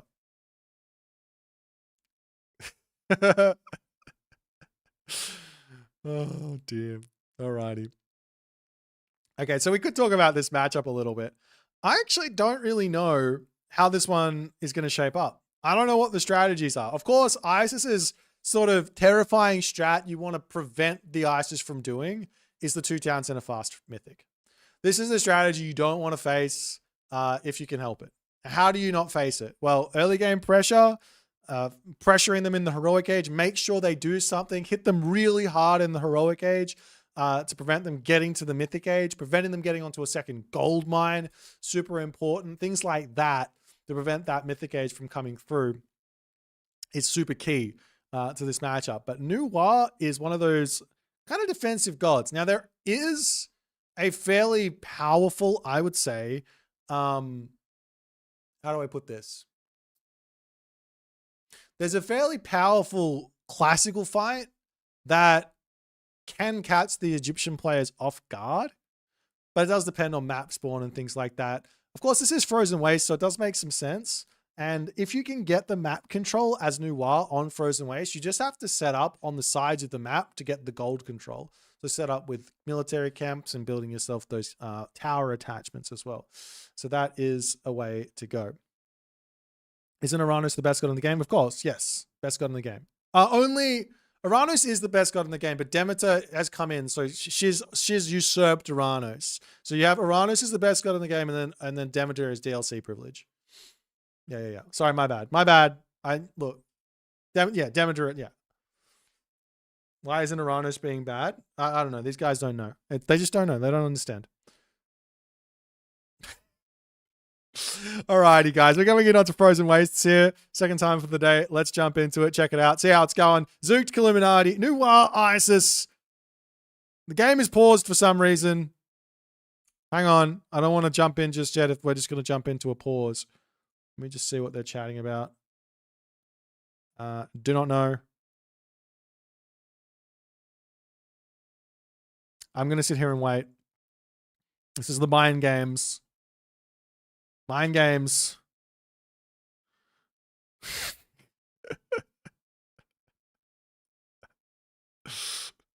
Professional rage fader. Thanks. That's what I do best. Yeah, sorry guys. I know the timer is gone, but I don't want to jump into the game and then we just sit here on this pause. Okay, it's starting. Let's get into it. Frozen Wastes. Here we go.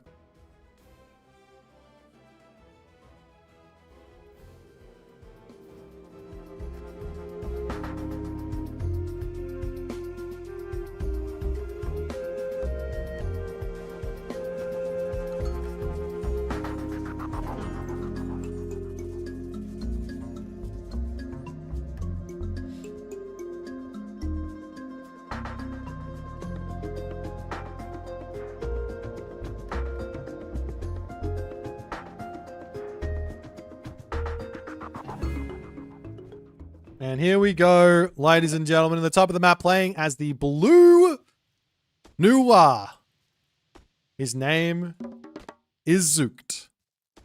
His opponent today in the red color, playing as the red Isis. His name is Illuminati. Let's tell the backstory before I jump in and explain what's going on the map. Illuminati right now, top 5 on the ranked ladder. However, on his top 5 journey, he only played set.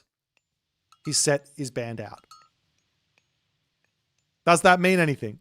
Can he play at a top 5 level with a whole bunch of different gods?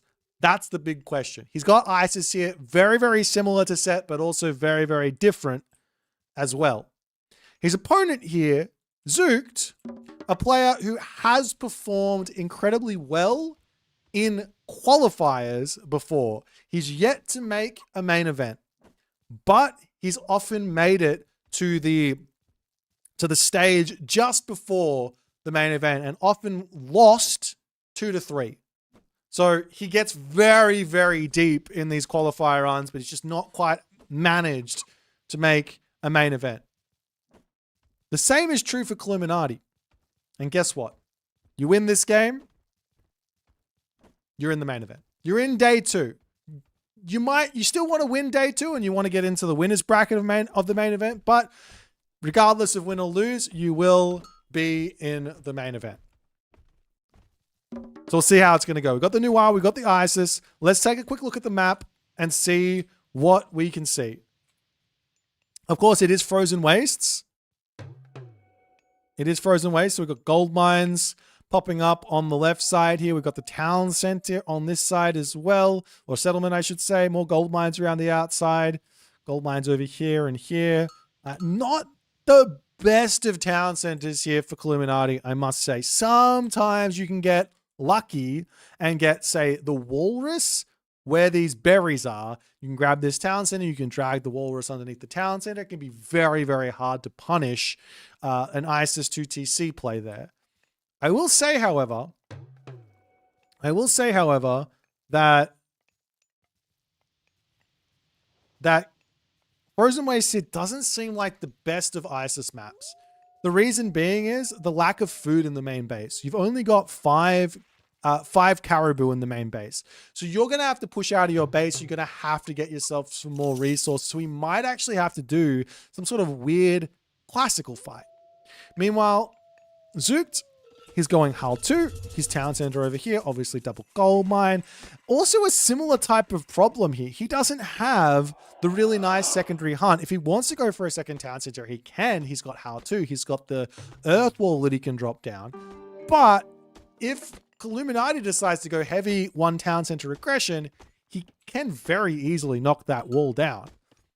Like normally it's kind of difficult, but ISIS, you charge him with the spearmen, you get yourself some slingers in there and nubites and stuff. You can break past an earth wall very, very quickly. And then all of a sudden, the elk situation, the food situation is going to be rubbish for Zookt as well. Now, both players will be grabbing their goats as well. 8 goats for Zookt. And over here, we got 12 goats for Illuminati. He's going to be dropping the prosperity on this side as well. He's got so much gold here. I mean, I think we're seeing a second town center grab here from Illuminati, and he is making his way over here, but he is going for this town center, and realistically, nope, never mind, he's going for this one. I was going to say, realistically, that town center is not very good. This one's okay, because you can drag all of the walrus over here. So you want to eat them just close enough to your town center, and then you can run back. But nonetheless, it's also looking like it's going to be somewhat of a fast second town center from Zookt. It's a little bit short on the gold, but he will be making his way up here. Did he not grab himself the hero? He didn't go for the hero. He's just going Kuafu. No chieftain. No chieftain.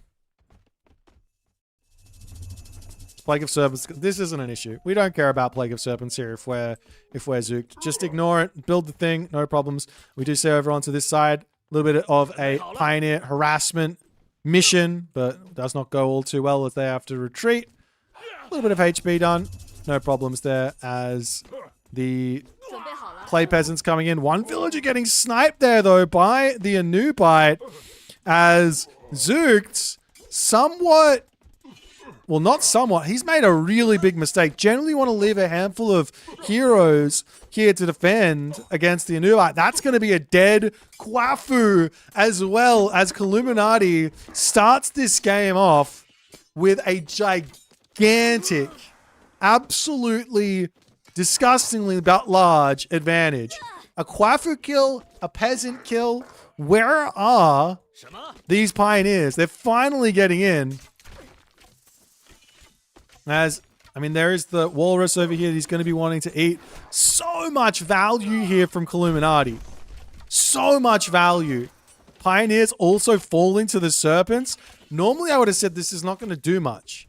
But Zook didn't go... Zook didn't go for the hero. He didn't have the hero here. This would have been like a nothing burger. He would have just been able to turn around, throw the rocks at the Anubite and been completely fine. And now Illuminati sees the second town center. He's on the forward position. He's grabbing all of this food. He's going absolutely insane with the obelisk. He's literally got 15 obelisks down here. Look at them. How many obelisks does a man want? One of the most important things in Tournament Age Mythology is scouting. You do not want to get caught out in Tournament Age Mythology at the top levels. Of course, you don't want to get caught out at any point when you're playing this game, but this is so important. And he just keeps on... They're only 5 gold, and they build incredibly fast. There's another obelisk to come down, and the villager's going to be trying to shank these down. And Zook is going to have to figure out some sort of a miracle here to deal with all of this. Sobek on the way, and the big question here from Illuminati is, I was saying earlier on, what do you want to avoid when playing versus ISIS? You want to avoid the ISIS player getting off the fast mythic. Illuminati has himself a second gold mine. He has himself all the food he wants. Zook lost villagers early on. And he's in a really, really difficult spot.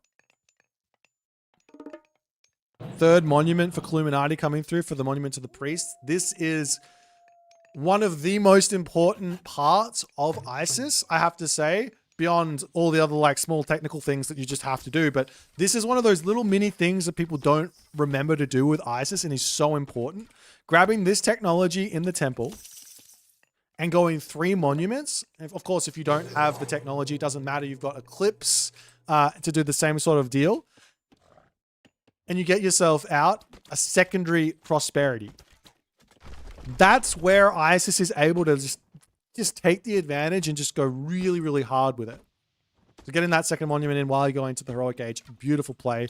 Rock just scouting around. We see some random fire archers coming in. Those aren't going to play much of a role in this game, I don't think, as I think Illuminati is just going to be going for nothing but Migdol units here as he does come over here and he drops down the Locust. He gets 3 villagers, 4 villager kills with that Anubite raid. Not bad, but that is a heroic age god power, and the amount of value you can get from just dropping it onto a full population army oftentimes means you're kind of happy for this to happen, as we do have the earth wall getting dropped down at the moment. This is a late earth wall. But Tsukos trying to snipe down the earth wall from this side. There's one cheeky little pioneer going to deal with that over onto this side, trying to deal with this bad boy as well.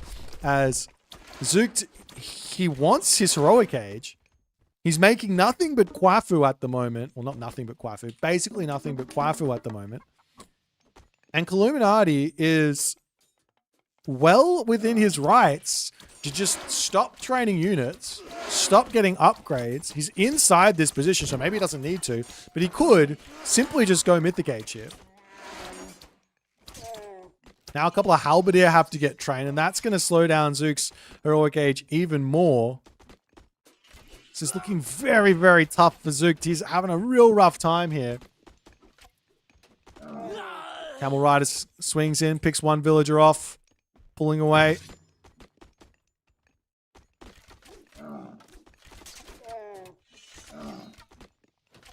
As the Camel Riders sliding in here yet again, just continuously trying to just pick those low HP villagers off. Zook is having a tough time. I don't know what else he can do here. The Petsukos in. They're going to get taken out here. This is not a great micro from Illuminati, but they're still going to get taken out. 3.6 speed versus 4 speed.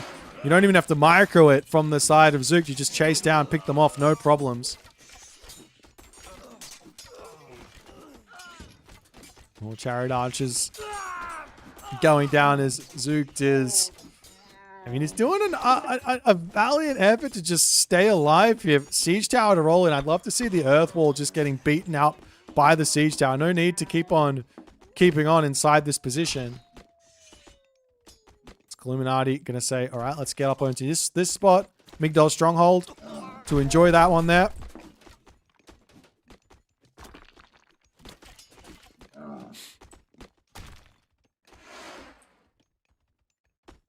And slowly but surely, the earth walls for Zooked will end up falling. And Illuminati doing what he can to knock those pioneers out. They pop through the town center, popping out little bits of damage here.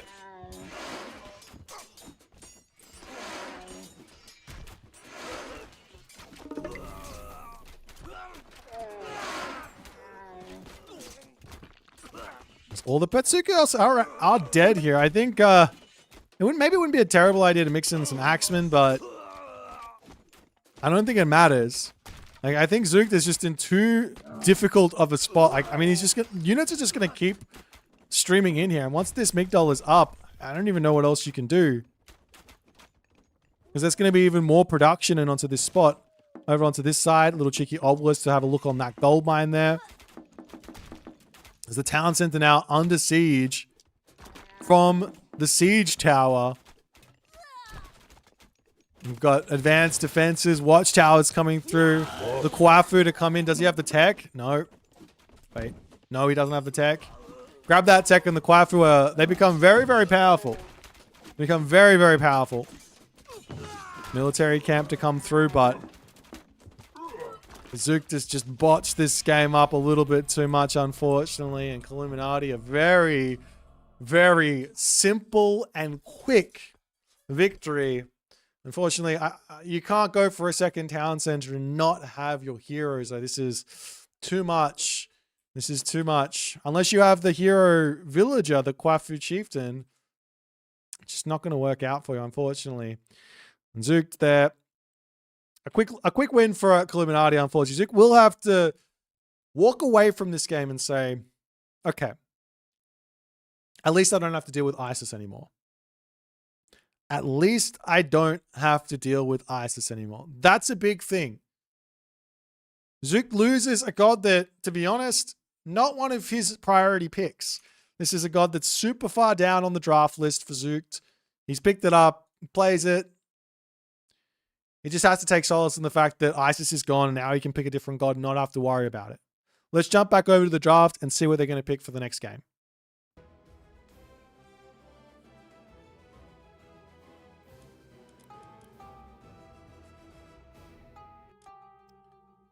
I think we flip Rooney this. Illuminati gets 1. And the ISIS does take the dub. Alrighty.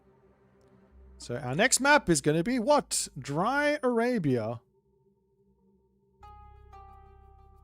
It's going to be Dry Arabia, and it's going to be an Uranus versus Ra matchup. Okay.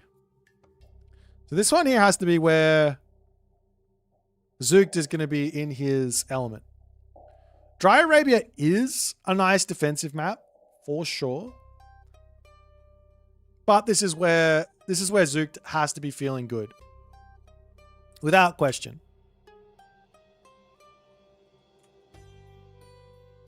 He gets his Uranus. It's going to have all of the nice mobility and things like that around the situation. We'll have to wait and see, though.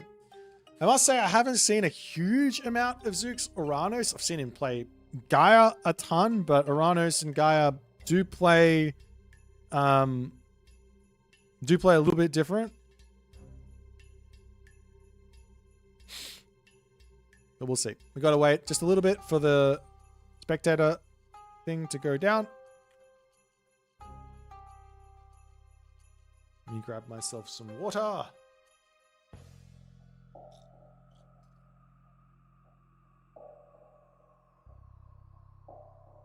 But yeah, so Dry Arabia, Very, very defensive map. Super strong second town centers. You can often get elephant spawns on the second town centers, back gold mines, double back hunt is also somewhat possible.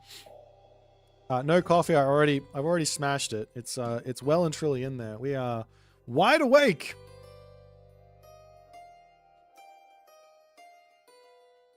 We'll see what Zook can come up with. I do think the one thing about playing for a second town center against Uranos is there's two problems that you have to be prepared to deal with.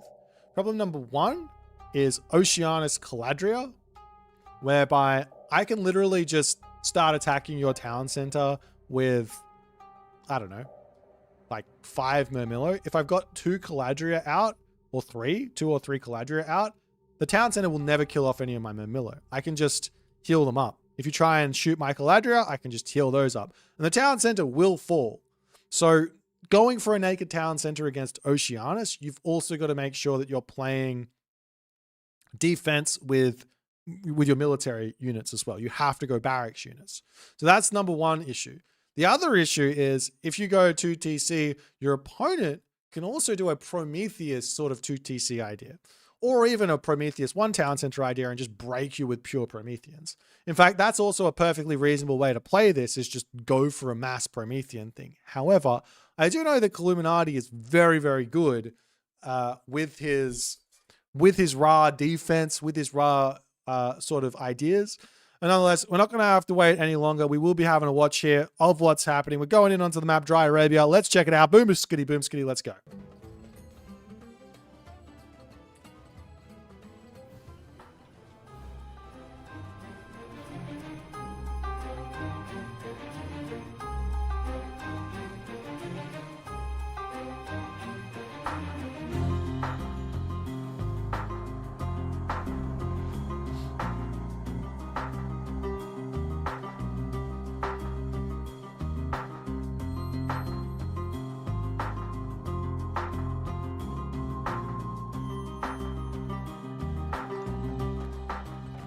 Alrighty, ladies and gentlemen, left side of the map here, we do have Zookt. Currently down 0-1, as he does pick his Uranos here. On the right side of the map, Illuminati picks up his Ra. And we are on the map, Dry Arabia. Taking a quick little look around the map, around the situation to see what is going on. Illuminati has found himself pretty decent town center here. It's got that forward hunt. It's got the back hunt, back gold mine. Up onto the top side, there's a town center here with 3 elephants and a back gold mine. Of course, the elephants can get dragged back here and maybe get eaten about there. But like I said, against Uranos, I'm really not sure it's a safe grab. I'm really not sure it's a safe town center to be thinking about getting here. If I'm Zooked, I'm thinking 1 town center full steam ahead here. 1 town center full steam ahead. We'll have to wait and see what his plan is going to be. There is an angle as well. There's 2 angles here. The first angle is, sorry, there's more than 2 angles here. There's so many different ways to play Uranos. So I think that's part of what makes him so strong. So let's just go over some of them. Angle number 1 is just to play completely standard Oceanus shenanigans, which effectively just means we're going to pump out Murmillo, we're going to pump out Terma, we're going to make Caladria, and we're just going to go and put plenty of pressure on without losing any units, getting full value out of our Caladria, boosting our effective economy, right? That's number 1. Number 2 idea is to go for an extra 3 oracles in the Archaic Age. This is not something that Zookt is doing. He's just going to be getting himself an Oracle Hero and grabbing relics. But go for a second, or go for an extra 3 oracles, go up to 6, and go through Prometheus. And this unlocks an amazing amount of Prometheans you can build, and then you can just go and overwhelm the Ra player or the Egyptian player. Very, very strong way to play. And then option number 3 is kind of a hybrid of that other one, where instead of going for oracles early, you actually go for hero citizens early, give yourself a gigantic economic boost by grabbing Theft of Fire, and then spamming Valors, while also getting more oracles to then go into Prometheans a little bit later. Ra, on the other hand, well, you are playing reactionary. Whatever Zook does, you've got to just react to it. If he goes for a whole bunch of Murmillo, get yourself your Axeman. If he goes for a whole bunch of Terma, get yourself out your Slingers. If he goes for a whole bunch of Prometheans, make sure you get yourself those beautiful, beautiful Priests and Wadgets. So a second monument here is going to be super important for Illuminati as well. Relic situation, Kobash of Horus on the map there as well. Not going to be something you want to allow over to anyone else. Black Lotus grabbed there from Zook, giving him some extra farm bonus. He gives himself the Ship of Fingernails, giving a tiny bit of food. Trickle up on the top side of the map. There's Tail Feathers of Heaven. That's a huge relic. I don't know if either player has spotted it yet. Absolutely gigantic relic there.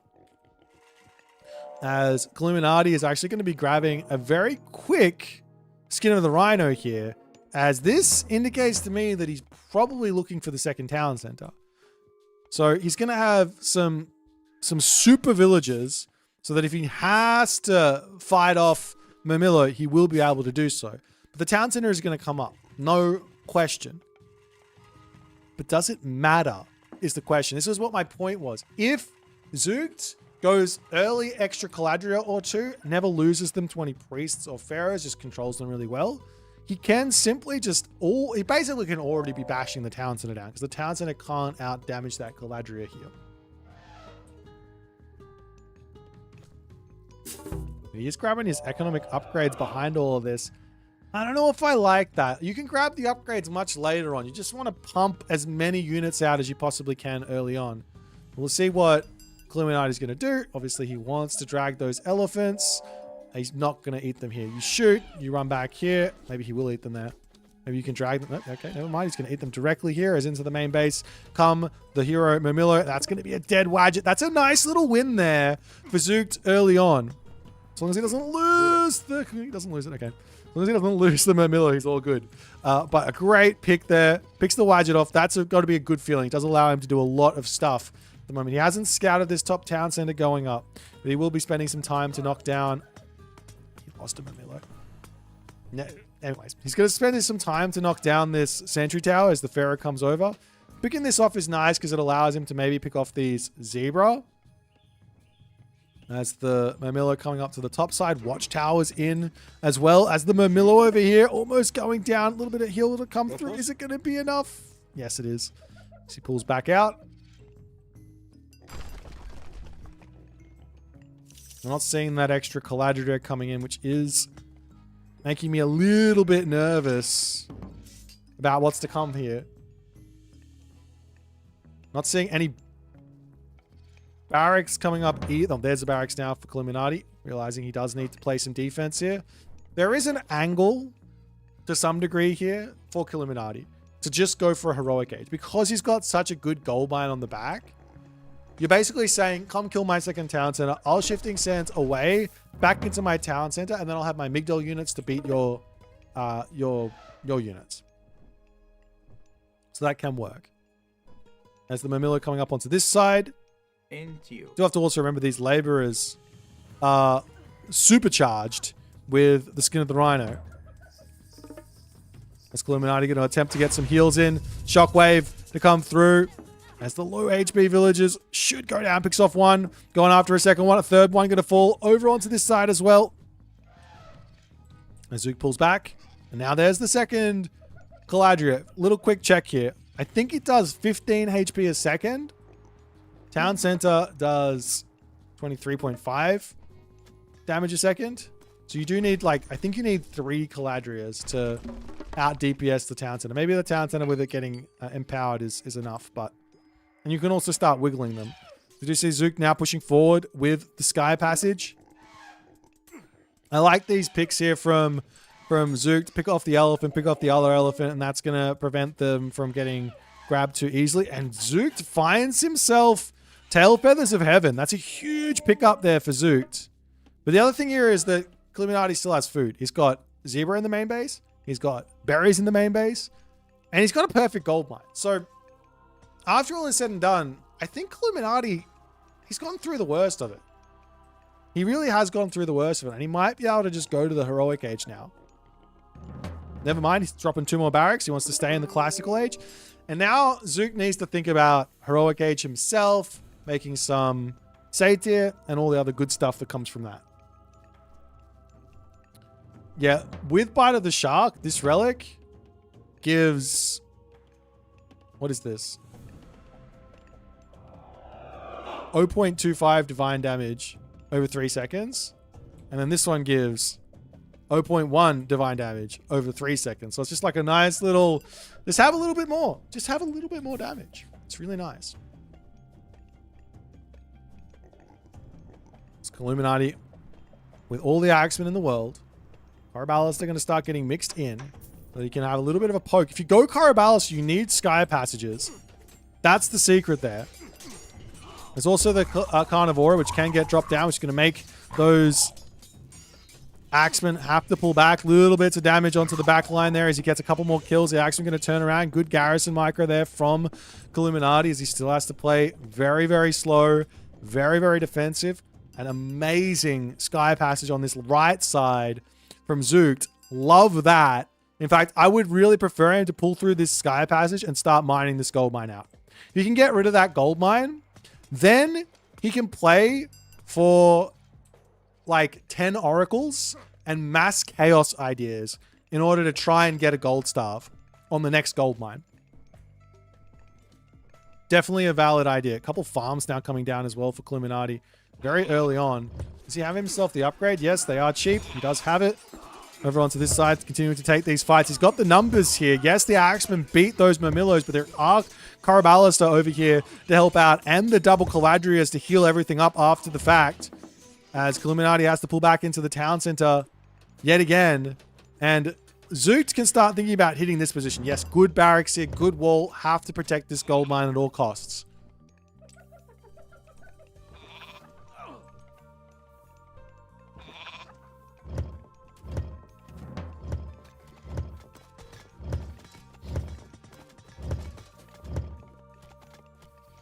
A couple of slingers are going to start getting mixed in to try and deal with those Caraballas. But it is somewhat difficult. Normally when I'm watching Illuminati play with Ra, he normally has 2 monuments or 3 monuments and he's building Wadgets here. So I think it's a really helpful unit to sort of break through those Caraballas. But there's a lot of these in at the moment. So you do have to be careful versus those slingers, but it does get those pot shots off nicely. More Caladria getting mixed in. There's 60 favor in the bank, and there is going to be a heroic age on the horizon as that armory 8 seconds from completion. Illuminati, on the other hand, he wants a heroic age as well. He's got Sobek queued up, but his food situation is hurting here.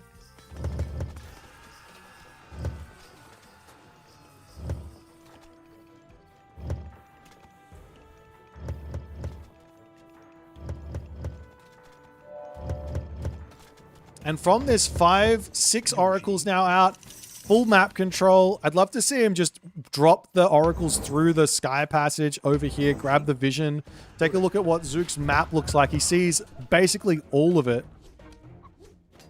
So why not? Why not take all of that map and just see it all? So whenever you've got map control, if you have a god, like Egyptian, like Uranus, like Loki, you want to just take full vision of it so your opponent is strangled from that standpoint. They can't get out of it. So even though Illuminati's got a nice villager lead here, and he is going to the next age, he's running out of this gold mine, 2,400 left. He's got 1,400 left here as well. He will be able to hit full population, but I don't think he can win a fight. That's the big thing. If Zookt hits his chaos, and he does, and he picks off all these units really quickly, shockwave onto the slingers is brutal. Kills all of the axemen there. A brutal fight. Wait, did he? Are there anything left? Yes, oh no, there's still a couple left. He's got 13 axemen remaining. But a brutal fight to get that off. The Terma will be able to take down those slingers somewhat quickly as Zookt is going incredibly hard on this one. He doesn't have his Satyr in here just yet, but I'm sure he's going to start mixing those in. As Illuminati going to continue his garrisoning ways, there is going to be a locust potentially here. Heavy Murmillo comes through as well from Zook as the Carnivora does get dropped down as well. One Rock going to join in and start distracting things away here as the Petsukos versus Satyr is a win for this Petsukos. But has this attack actually been enough here for Zook? Of course, he's going to have another Chaos in 2 minutes here as the Locust gets dropped down and away Zook has to go to not take too much damage. More units streaming in here for Zook. So much favor in the bank. I'd love to see Satyr coming in. I'd love to see another 5 Oracles out already for Satyr plus Hyperion shenanigans. And Illuminati very smartly during that fight goes, I can just drop a Migdol down. This Migdol means this gold mine secured to some degree. And he will be able to finish that off. One villager goes down. The rest of the army, though, will come in. Is there going to be enough here to actually win this fight? As Illuminati can't actually get in onto this one. Wayne going to come down for Illuminati. What has he got? 21 farms. That's nice. The army to charge through over here. Pontarius will start getting mixed in as well. That's where things get difficult for this classical age. Illuminati with a gigantic misclick running straight into the Murmillo and the Termo. He's trying to take out the Carabalister, but he's just lost nearly all of his slingers in that moment. As the Petsukos over here will end up going down eventually as well. More Satyr getting mixed in. There's going to be another Chaos available eventually. Migdol Stronghold's at half HP. This gold mine will be expiring. This gold mine, 500 remaining there as well. Villagers are actually mining this gold, so Zook has done it correctly.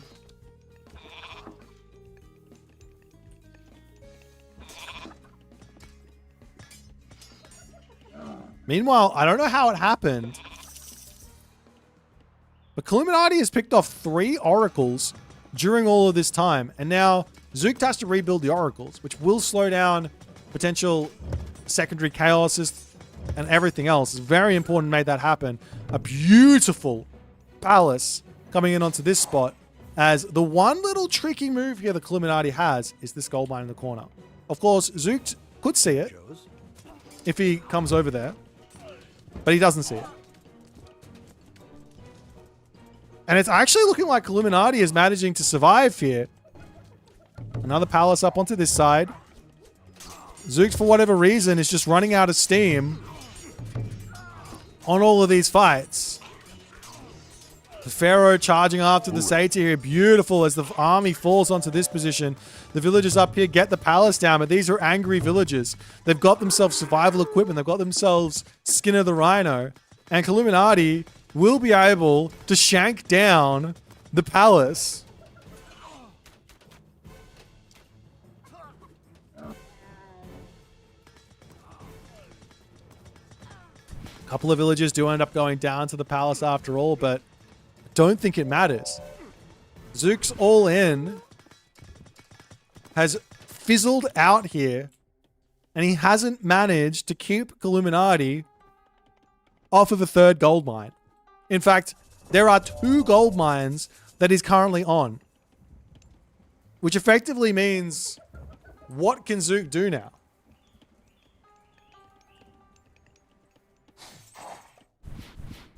Villagers going to pop through the sky passage and see what they can grab. Of course, there's just food all over the place. There's gold all over the place. This army is really, really scary. There's no favor for another Chaos or anything like that. Is Illuminati going to come through, take out this position? The citizens a little bit slow to react here from Zook as he loses 2.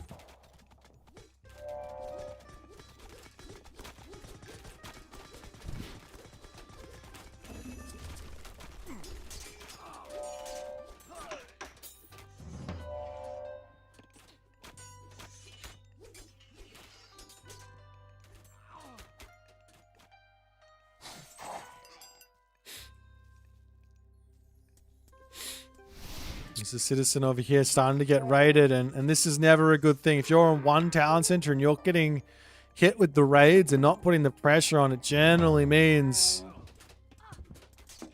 Things are going very, very poor.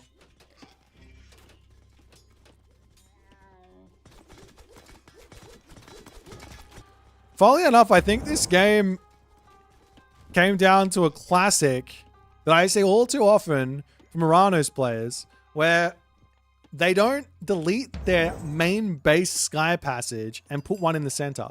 They normally get one on the top and one on the bottom, and they leave that center sky passage here. If you had a sky passage here, here, and here, you'll never get hit with these like cheeky Migdol grabs. Up onto the top, citizens getting sniped. And then when you hit the third age, you can put the sky passage back into your main base. So you can teleport to defend yourself as well. Moose, thank you for the raiding party. I hope your tournament run went swimmingly. As the chaos does go down, and Zooked will be able to get some revenge fire in, picking off a bunch of chariot archers and slingers. Does hurt the Illuminati Ra Empire, but he's up to a third town center now. He's moving up to grab this gold mine.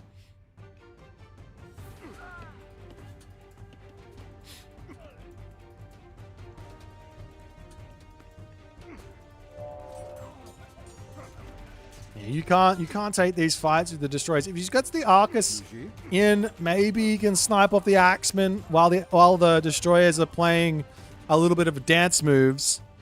But you have to have it all in there. Now fortified town centers in for Illuminati as well, as he's just locking up the map with the building spammage and the building strength. Does he also have himself Masons? Of course he does. Of course it does. Mason's a huge tech to grab when you are the defensive player, when you are the 2TC player. The destroyer's sneaking in up onto this side, but he can't make it in there. The Axemen are already in position. Not enough favor currently to get any more god powers in. The Satyr are going to be helping out in a big way, as there's no priests at the moment. There's no Petsukos either. And things can go south there for Illuminati after all is said and done. The army to come through. You do want to pull that front line back to allow the Arcus to... Holy damage from the Satyr there.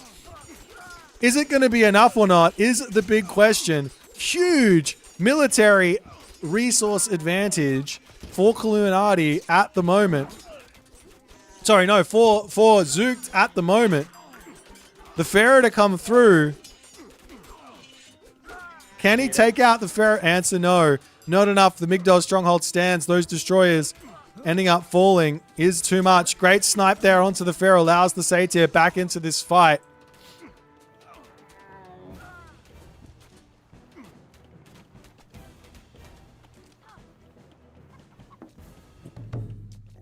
So villagers can get back onto the gold mine. You do also have to remember Illuminati's enjoying this position up here as well. You see a straggler Arcus come up here. It's going to be a little bit annoying. Not the best raider. Illuminati will just come over and say, what are you doing? Get shanked. As the destroyers returning back in onto this spot.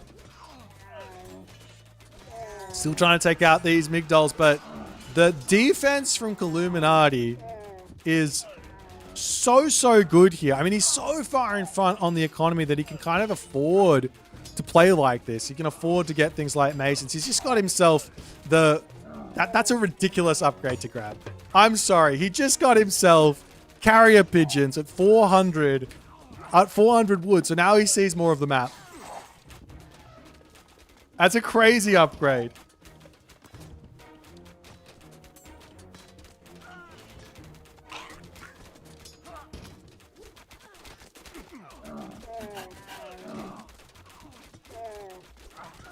Illuminati struggling to actually get out some units here, however. And I like this little mix-in from Zooked. He's now going to be giving himself catapulties in. And I love this because it means now he's got an answer for those camel riders, which have been soaking up tons and tons of damage at the moment from the pierce damage from Zook's army here. But even if Illuminati loses this position, he's still got the gold up the top. He's still got this gold mine here. He's still on 3 town centers. Zooked is slowly but surely pulling up to full villages here. He needs another town center at some point. Getting himself the weightless mace as well is huge. How many of these counter barracks? He's got 3 counter barracks, so he's going to get a couple of those bad boys out.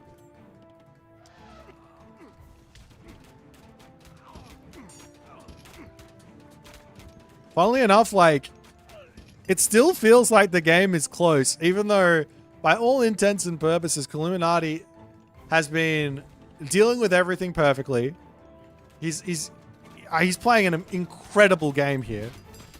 Not to take anything away from Zoot, who's also putting the pressure on. He's making Illuminati make some minor mistakes, but Illuminati needs to swing around this way. He goes up through onto this side. Got to hit the villagers here instead. He might lose his town center, but this also means that this Migdol is going to be next. As the Sata get a little bit of damage off onto those villagers, they have to pull off this gold mine. And Illuminati, while his army... Oh, I don't know about this fight, though, from Zoot. He doesn't have any of those catapulties in the army, and those camel riders are going to be absolutely huge here. Caladria gets dropped down. The Destroyer is going to attempt to get in here. Shockwave to come in onto this spot. At the very least, the Migdol stronghold might be falling. The Axemen here face tanking against the Arcus, and Satan not going after the Destroyers will potentially allow the Migdol to go down with all the villages in the world repairing it. Is it going to be enough? Illuminati's at full population, though. Zoot does not have enough stuff here. He will pick off the Migdol, but then what?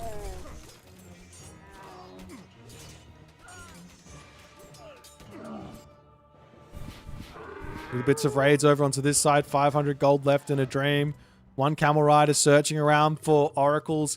Illuminati, while I haven't really been seeing it, you've been noticing the oracle numbers dropping non-stop in this game. He's been very active on killing oracles throughout this game.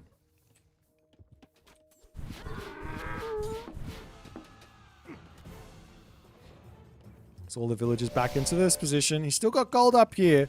I wouldn't mind seeing a trade route start. Oftentimes, the unlosable position for Egyptian versus Ranos is once the trade route is up with Migdols kind of everywhere.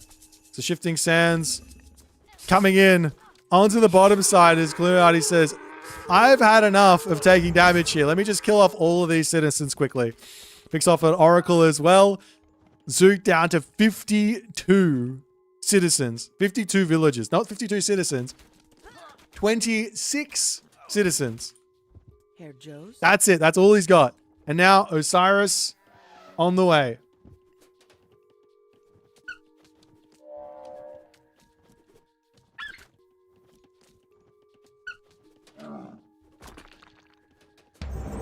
Move on to this side. Zook now going to take out the Sky Passage.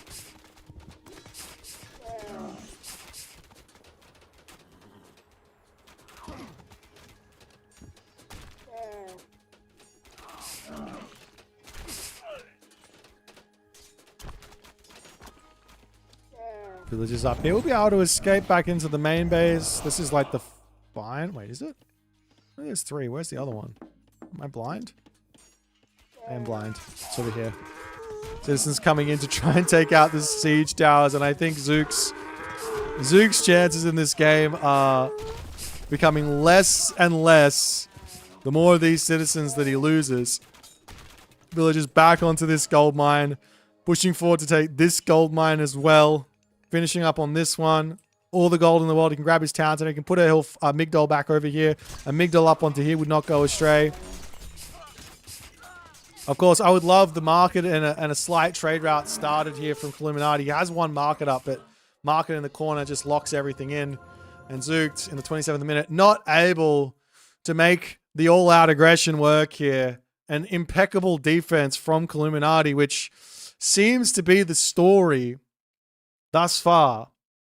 Seems to be the story thus far from this series is Illuminati on his defense. Actually, the first game, Zook just kind of didn't play too well. This game, I think Illuminati is just playing an incredible Age of Mythology here thus far.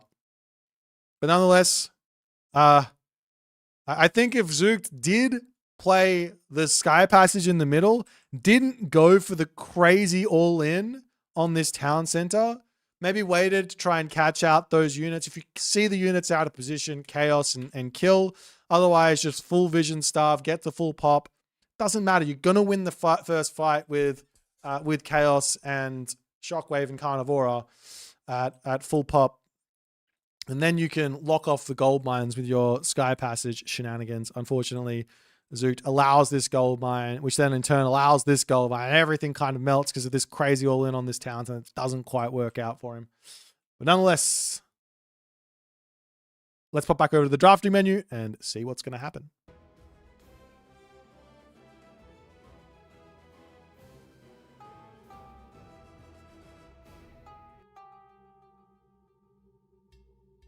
Alrighty, so we're going in onto the map Gorge. And we're going to see an Amaterasu versus Poseidon game on the map Gorge.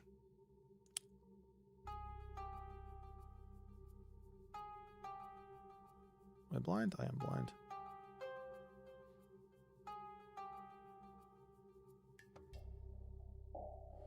Alrighty.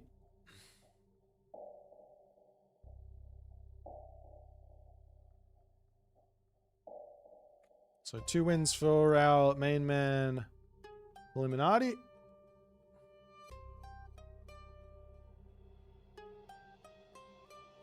And we'll see what they're going to be up to here. Yet to start this one just yet.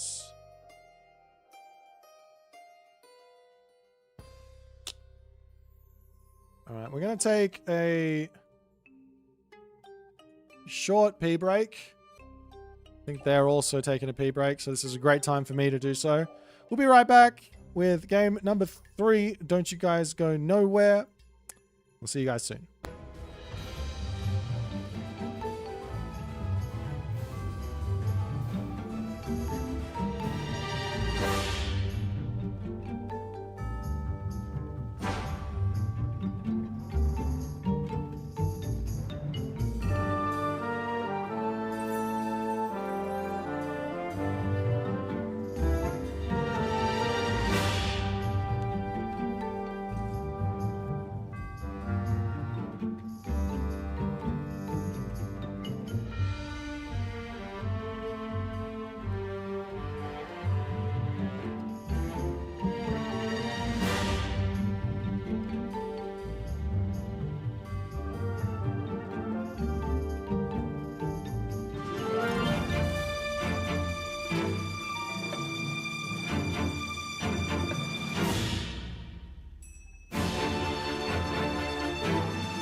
All right, ladies and gentlemen, we are 1 minute away from game number 3, Amaterasu versus Poseidon on the map Gorge. So Gorge is a map I haven't seen yet today.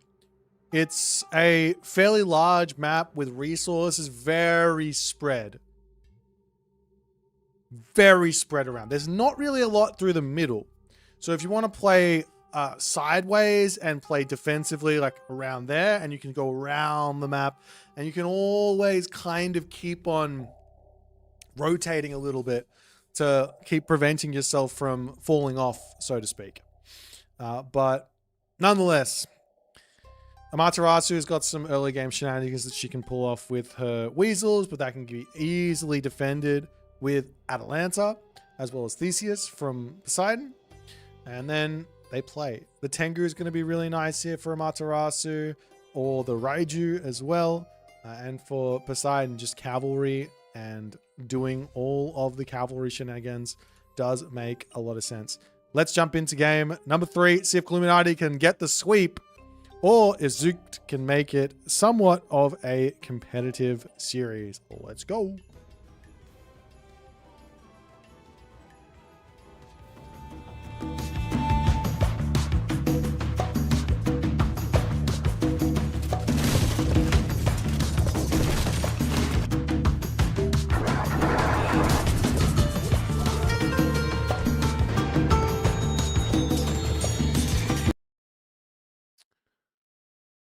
We had the wrong stinger again.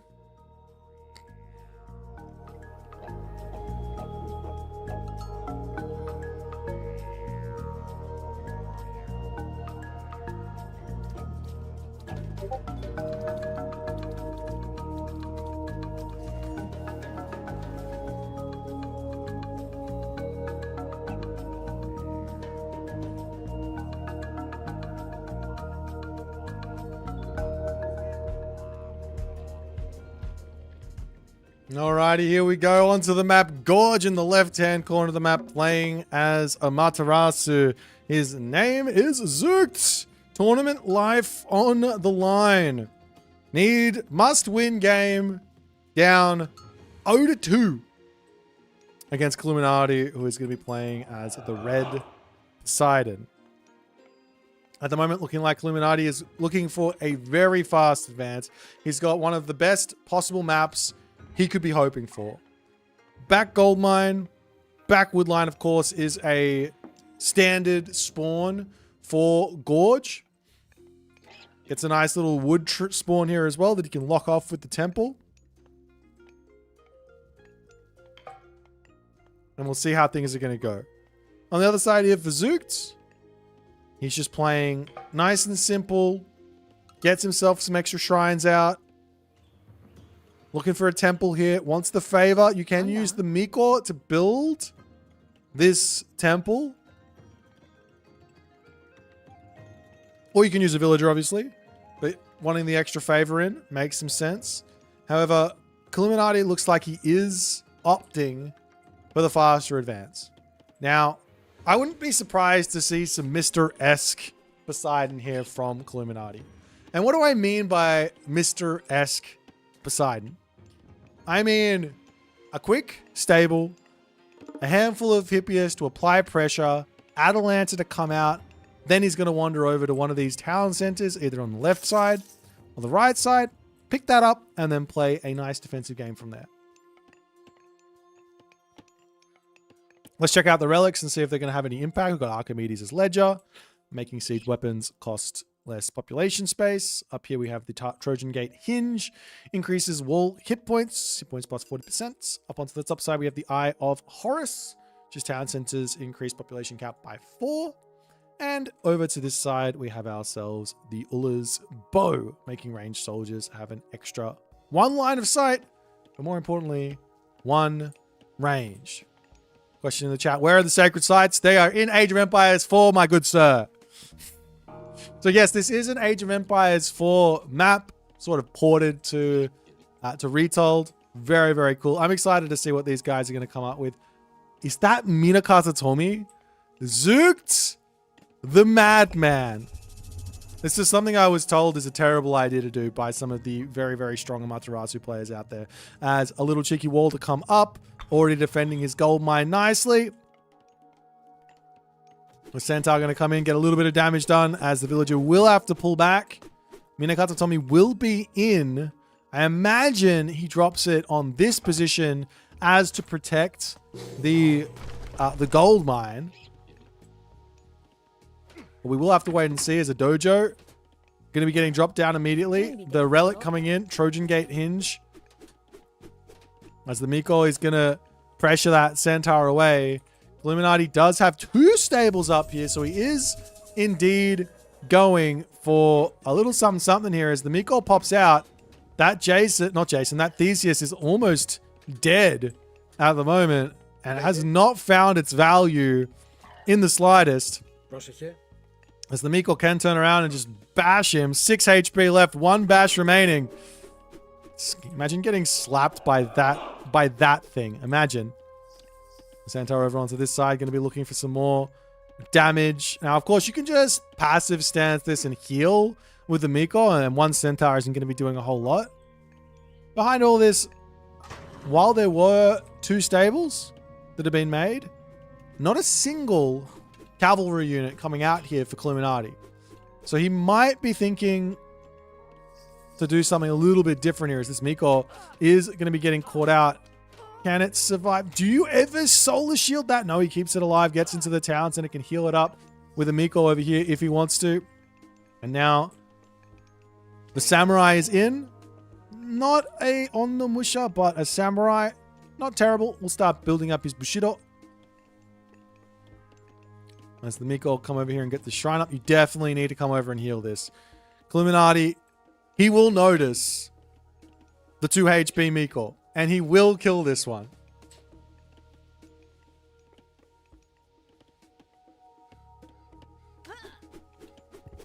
Well, I'm not a prophet, but I can tell the future sometimes. Alrighty, we've got the Adelancer to come through. One's going to get pushed back as there is enough stuff here. These Hippias are not going to be able to do a whole lot here. The Wolves, these things are powerful. You got to send the heroes over. They can take the Wolves out really quickly. But Hippias are not going to do a whole lot.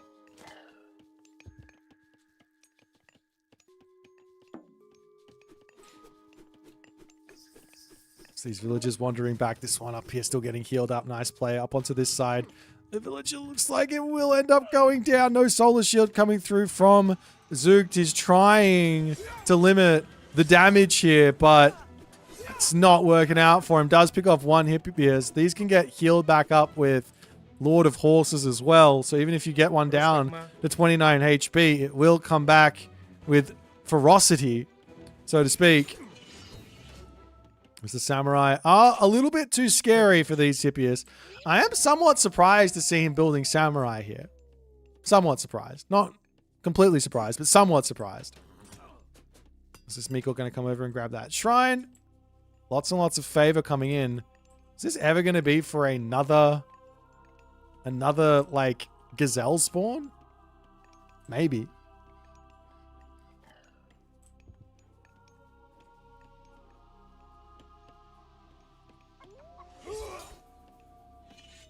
As the raids coming in up onto this side. Not quite blocking this off, as the house is going to go down. The villagers will pull away. These villagers are also very much out of position. Zook's getting hit on the Miko on this side. Will garrison there nicely. These villagers over here also very much out of position. These raids have been absolutely brutal from Zook. He's finally decided to drop his solar shield to save the villagers. The samurai gets some good damage, however, onto these Hippias. Picking off a couple of them. It's still, I mean, it's still going to be a close game, because the Hippias, all they're good for here is going to be killing villagers. They're not going to be good against the samurai. They're not going to be good against any, maybe they're fighting against the Bushi, but that's kind of it. As the 1 HP does end up getting picked off. Nice one there. Over onto this side, the villagers still getting hit, as Zook just can't get on wood in this game. I mean, he's got himself straggler trees. To some degree, it'd be better for him to just sort the straggler trees out There's this villager here as well, getting caught out. It does manage to get into the tower. The pressure from Illuminati is immense, but the defense from Zook is going okay. And while he's dropping villagers, he is getting trades in. He is picking off cavalry. So this isn't all bad, but Zook will have to push back, because the longer the game sits in this state of like a 6 villager lead, 8 villager lead, an 8 villager lead, the longer, the more economy Illuminati is going to get. He's going to rebuild his military, and he's going to be completely fine here. This house is coming up. These walls must complete. But the villager here, this one's going to get caught out again, and it's going to run, but not fast enough as the Hippias fend that one off, take that out. The samurai desperately trying to roam around here. Miko just hanging out, gets shanked a couple of times. Villagers on these chicken here, trying to do what they can. Everyone to this side. The Miko gets spotted and gets sniped as well. Another villager might end up going down as the samurai finally get a little bit of damage. You do have to remember, though, that all of this going on does give some Bushido over to Zook as well. So while he's losing villagers, he's gaining potential economy here. Well, he is raiding up onto this side as well. Now into the main base. This is a problem. There is a big problem here for Illuminati, which is one Yudo to take out the town center and things like that. Little bits of counter attacks is going to be huge as the villagers start rotating up to the top gold mine. Illuminati is out of gold here, so any sort of revenge attacks is going to be huge. Another villager going, nope. One villager going down there. The other villager gets into the tower.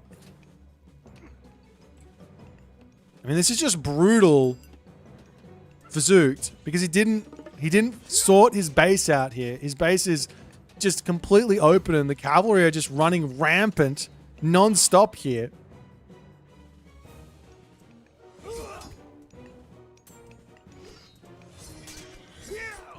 Another villager going down, but 2 Hippias for the villager kill is kind of fine. At this point, the military lead... Oh, he's going to lose these units on the run back, though. The military lead is so big for Zook. He can almost just right-click on this main base of Illuminati. Especially if he gets in some Yati Spearmen. And he's going to be getting up to heavy soon. He's got 2,000 XP that he needs. And then all of a sudden, Illuminati's stuck in the classical age versus heavy units. As these villagers making their way over here. What is he thinking with this move? He's got goats. You don't need to be on food. Keep the villagers safe. What is happening? These Hippias are just getting just insane value in this game. The split off up here still hitting villagers.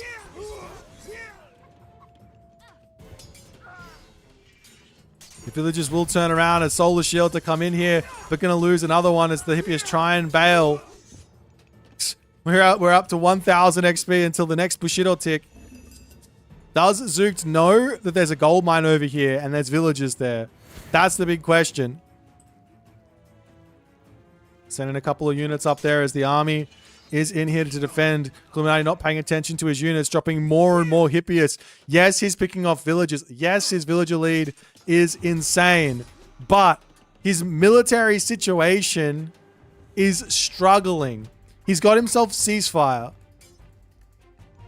And we're about to see heavy coming through for Zook. So heavy in. Zook has to know that he can hit a gold mine on the side. Yes, there's a gold mine on both sides. Either side he can go for. At this point, put all your villagers in your main base. Hide them underneath your town center. Maybe get watchtowers. Grab all your units, and we just go. Like, you have to go here. Half villagers means every minute that passes, your opponent is going to get an extra 1,200 resources on you. There's enough favor here to make a bunch of one Yudo as well, which basically means he's got the siege potential to absolutely dominate here. Toxotes are in for Illuminati, which normally I'd say is a bit of an issue, but the 1 Udo is an amazing counter to those Toxotes as well, as the villagers, he just keeps losing villagers. It's hurting.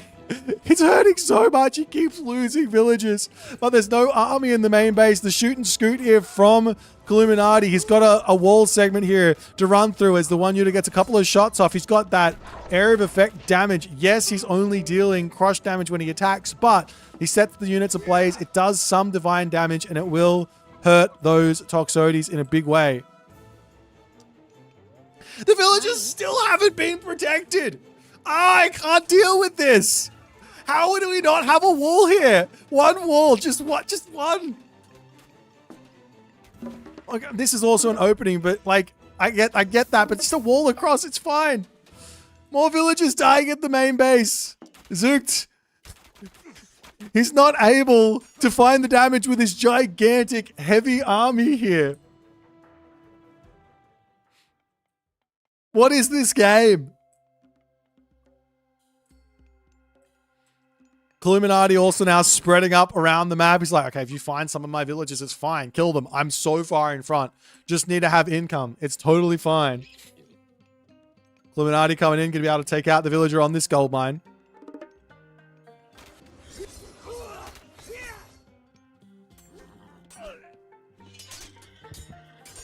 How many Hippias? Hippias? Hippii?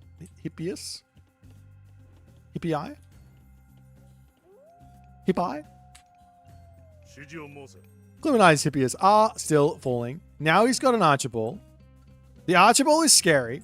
I will say that the Archibald is not scary if you have 6-1 Udor, in which case you force them into a difficult spot.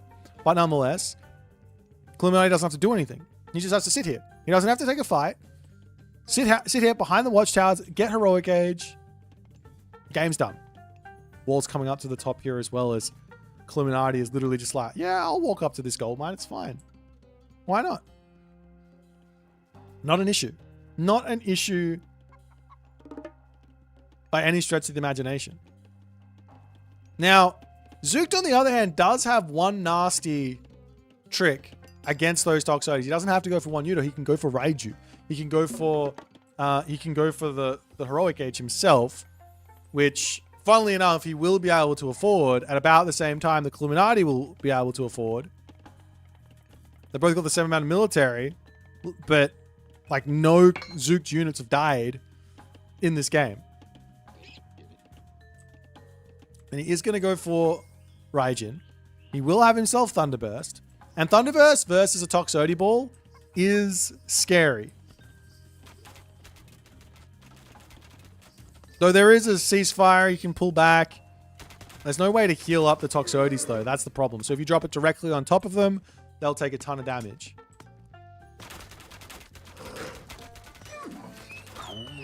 But the other point here is, even if you clean the Toxote Ball, the villager advantage is so ridiculously big. And look at this from Illuminati. That's kind of wild, no? That's kind of wild, no?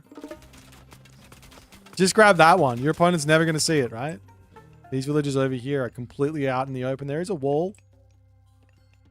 There's a world here where... No, there's not.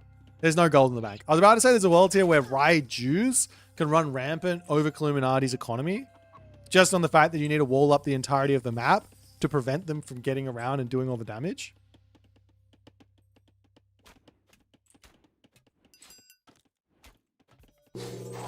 As there is the heroic age from Zooked. He does get some Naganatas in, but he's not going for the fight just yet. The Raiju coming up to the top side as the villagers have spotted what's going on here. The fight gonna happen. Thunderburst gets dropped. You have to ceasefire that. He will ceasefire it. He's gonna get hit multiple times. Toxotes from 72 HP down to 36 HP. He should be able to get out of it here. Not the end of the world here for Illuminati, but very, very damaged bodies as Illuminati trying to wall off this gold mine and cut those villagers off here. I think he will get the wall up. Maybe. Yes, you will. And the hippie has come out, and it's going to be more dead villagers. Yeah, you can knock the stable down, but your villagers are dead, my friend.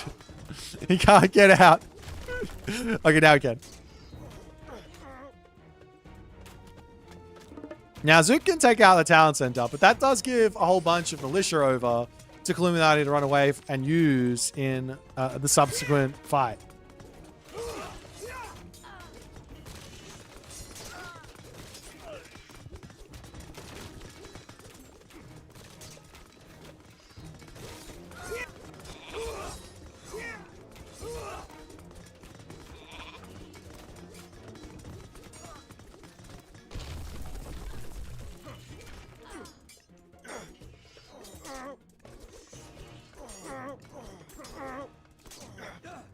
The militia are all getting picked off. These Toxotes just... They look so weak, though, with that much HP.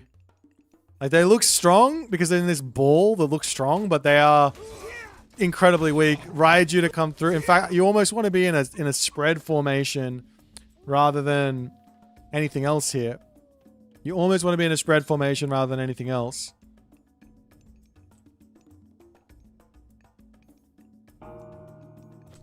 Dionysus comes in now for Illuminati.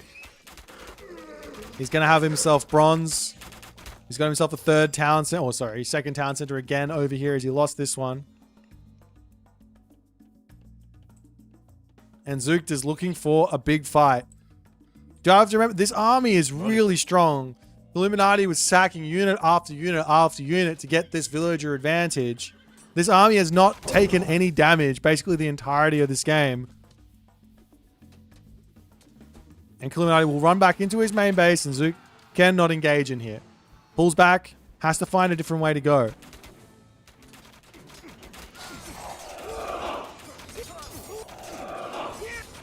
Some shinobi coming through, but they are getting picked off as they try to dash in and try to get some damage done.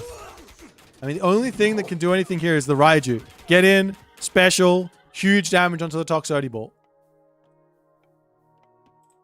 But like I said, even if this army dies, the fact of the matter is this map is so good for defensive play that having a 40 villager lead is really, really difficult to get out of. We've also got the stone walls through for Illuminati. He knows how far how far ahead he is in this game. That getting that stone wall is just a beautiful assistance for him. Another little angle here for Zook is to drop Solar Shield on the Raiju, charge in, and just get the damage done.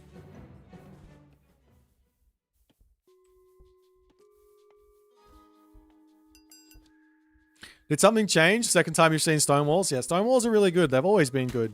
It takes a while for people to realize this stuff. I'm telling you what. Generally, you can only afford it if you're the person who's got the economic advantage. But it is worth it to shut everything else down. Town center over here for Zook finally going to come up as he's like, all right, I'll get some economy now. Don't you worry. Meanwhile, a raid up onto the top. The raids will never stop. The hippie is continuing.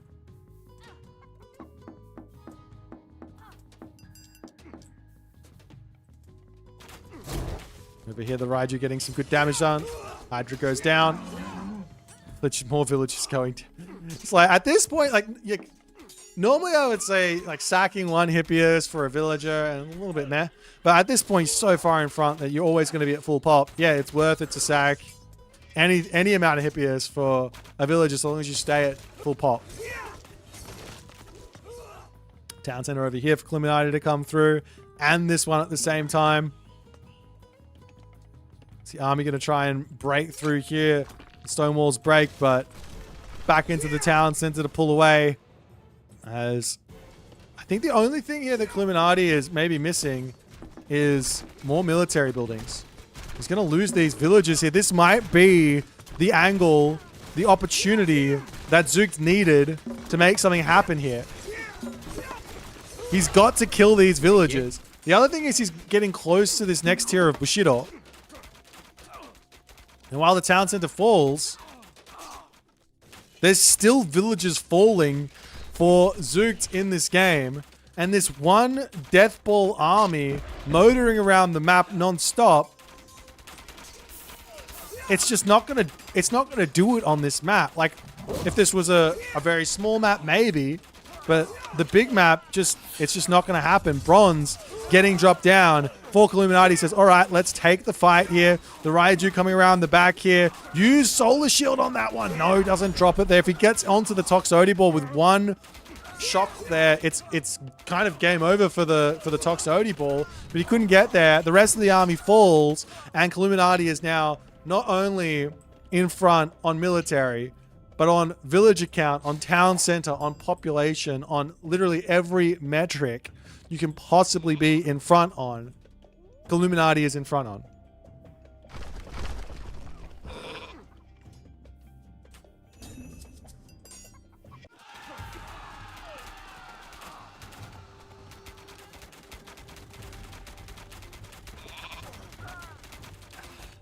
The Shinobi coming through. These guys going to be enough. I mean, they do a lot of damage to the Toxotes, but it's just not quite enough units. Maybe there is enough units here. The Samurai goes down. Yumi going down too. I don't know what else Zookt can do here.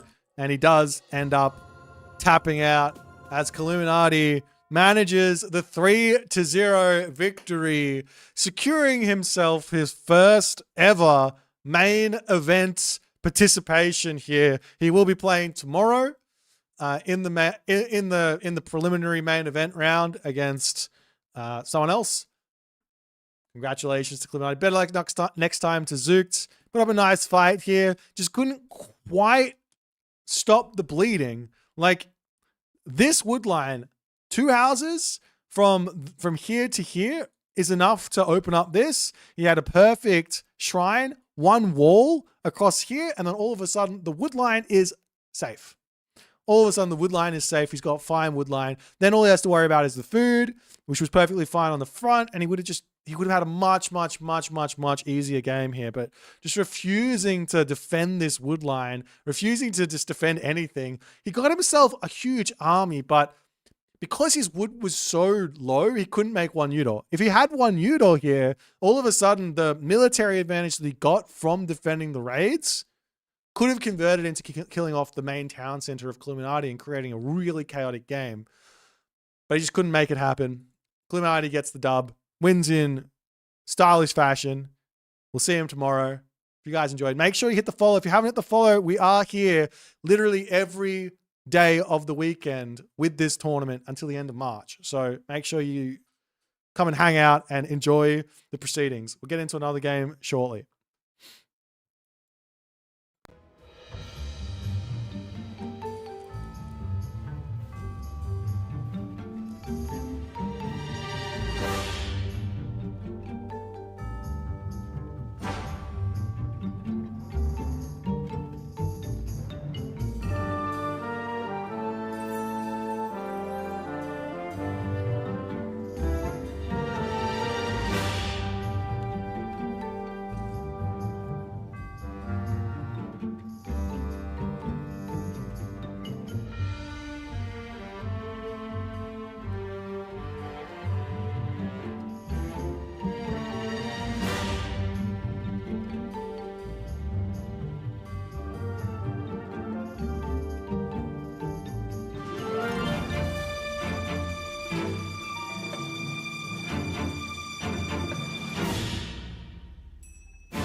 All right, guys, we are going to be moving in to our next game here. It is already 0-1. So I'm gonna jump into game 2 when they start. They've finished their first game. It's gonna be Eric BR versus Zapata. So we'll see how that goes. And then following this, we're going to be doing recorded games. So we've got maybe, we'll see how many we can do before I run out of fuel, but run out of energy. But yeah, that's what we're going to do. Our first game was already played, and it was on the map Gorge, and I believe it was a Set versus Susanoo game. Okay, so Set, Susan. Let's jump over to the drafting menu and check it out.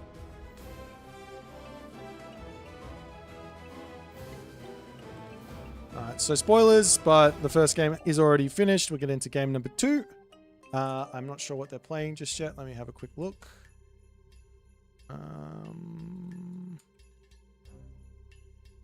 Looks like they're on Frozen Continent for the second game. And it's going to be a Thor versus Kronos matchup. Okay. Thor versus Kronos it is. Okay, let's have a quick little look-see.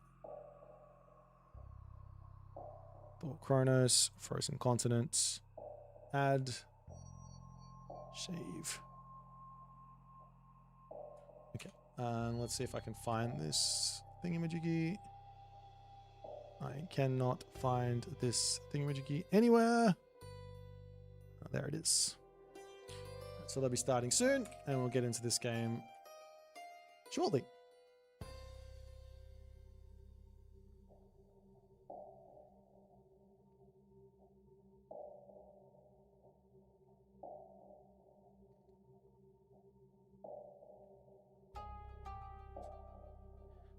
All right, guys. So, this will be the first time that we've seen Frozen Continent today.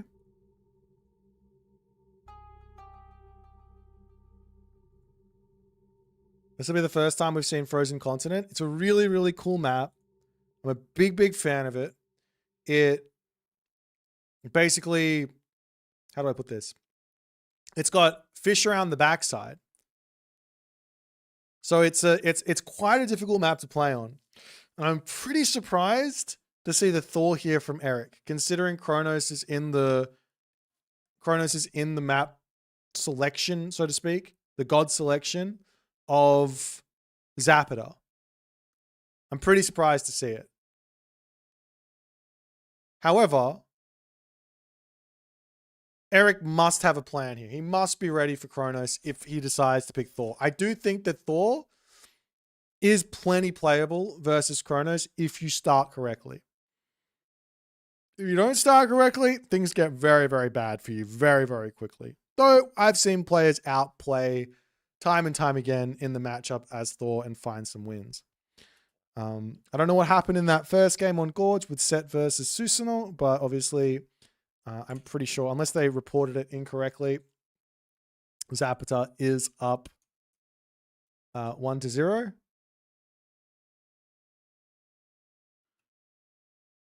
We'll see when they're ready to get going. If they're already started.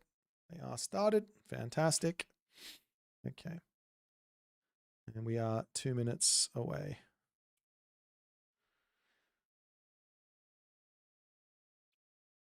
Yeah, so there's a lot of mind games and things that can go into this. For example, the one thing I think you have to do here as Thor is scout immediately what the Kronos is doing. Either that, or you have to have an angle for both Kronos Rush plus Kronos Boom, because Kronos could boom as well.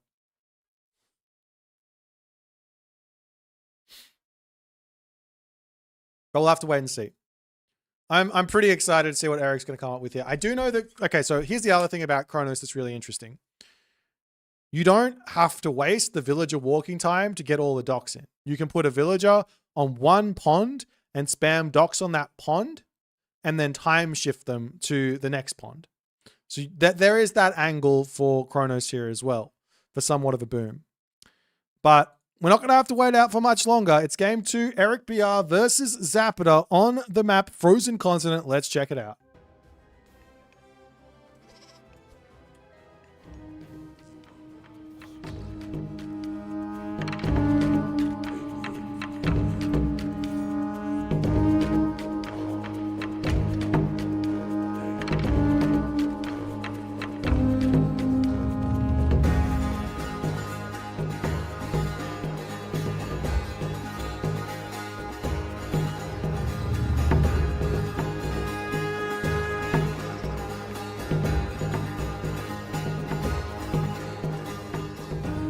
All right, ladies and gentlemen, as we get into game number 2, we did miss game number 1, unfortunately.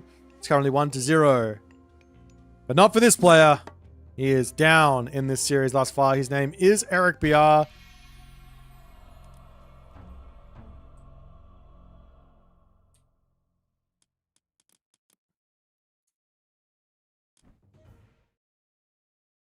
quick 0-2, it seems. I'm just going to go and check out what's happening.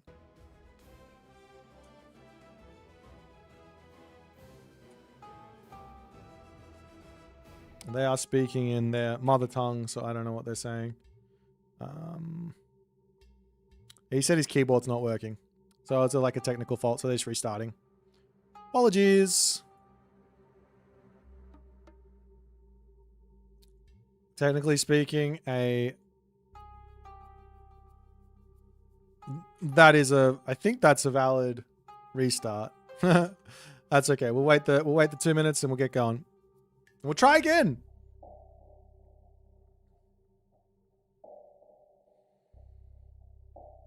Oh. Eric technical issues BR. That's the one.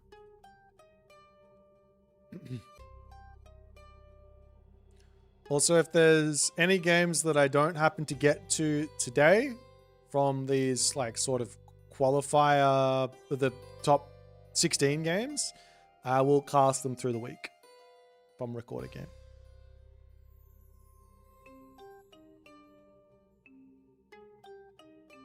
Yeah, if his keyboard wasn't working, he can't even hit pause. That's like the other thing, right?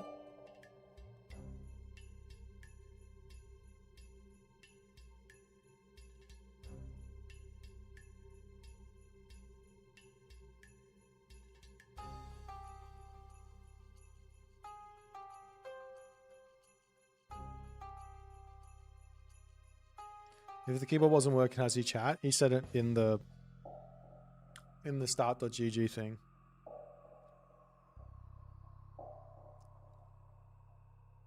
Don't worry about it, guys. It's all good. It's all good.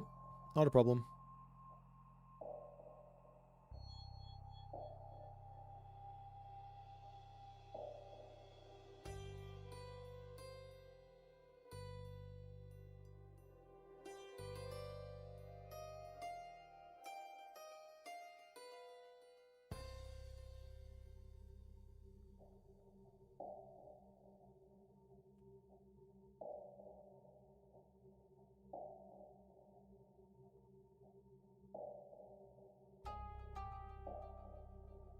Alrighty, we are 12 seconds from getting going here. Apologies, I'm just doing some behind the scenes shenanigans.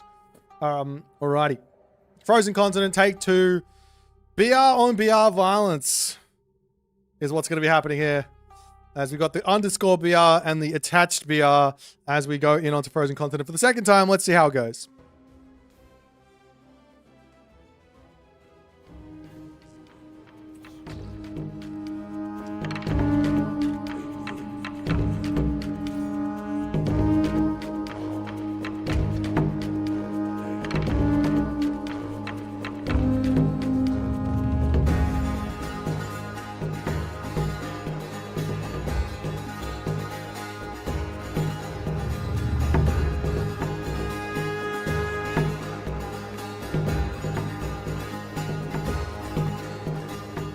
And here we go, ladies and gentlemen, in the left-hand corner of the map, playing as the Blue Thor.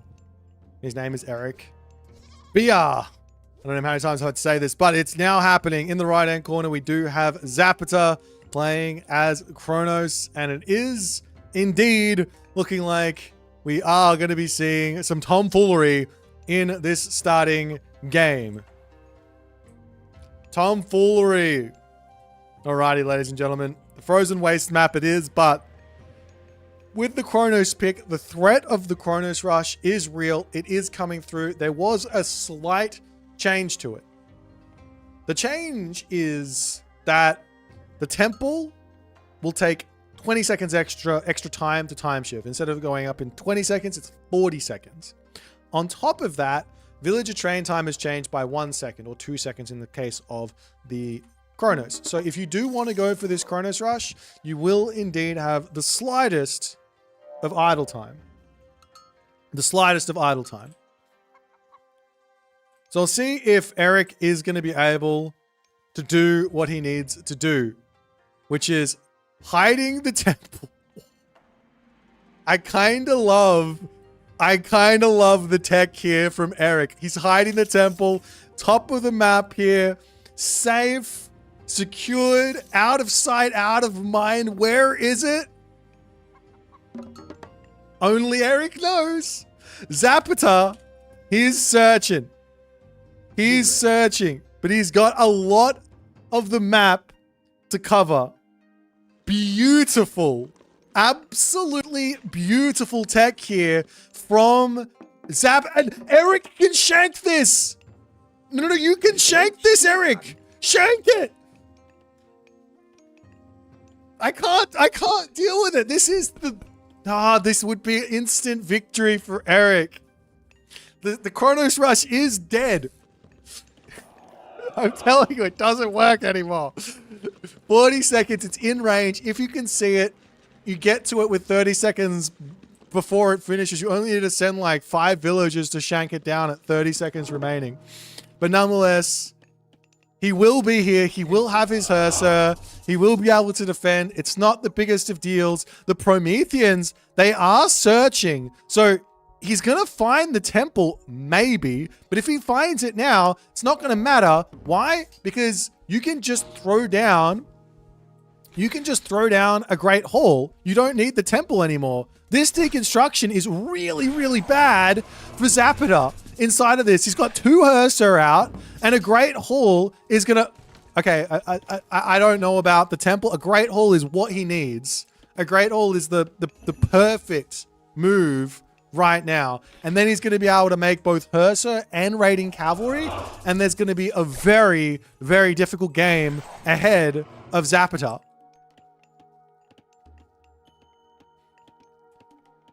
But nonetheless, he's going for the temple. His gold mine is out in the open, but I mean, it doesn't matter. He can pull into his main base and then drop the dwarven mine. Not a big deal. Of course, trying to poke down a catapulti, this will get heroized, potentially. But the temple is now up, so more Herser can be built. Do you want to rush in here is the question and take the fight. Maybe if you bring villagers, you can kill off the Cryoballister. But the Valor coming down does invite Eric to dive in. He dropped the Valor onto the catapulti. He can also heal up these villagers with his Valkyrie, no problems. So far, beautiful defense is a Great Hall to come down. But again, you can just pull into underneath your base and then drop a Dwarven Mine. No problems. Absolutely no problems here. Villagers over onto this tree. Love to see him a little bit more safe up to the top. You can also pop onto berries. You can also pop onto cows. Not a problem here. But Zapata in full swing at the moment as the Dwarven Mine will come down. A longhouse as well. You can get a handful of raiding cavalry in to attack these units. It's going to be completely fine for him. When do you take the fight is the big question here. Because you pushed off the gold mine. You can't do any more damage here. So waiting seems like a half decent option for Eric at the moment. And there's only 1 catapulti here.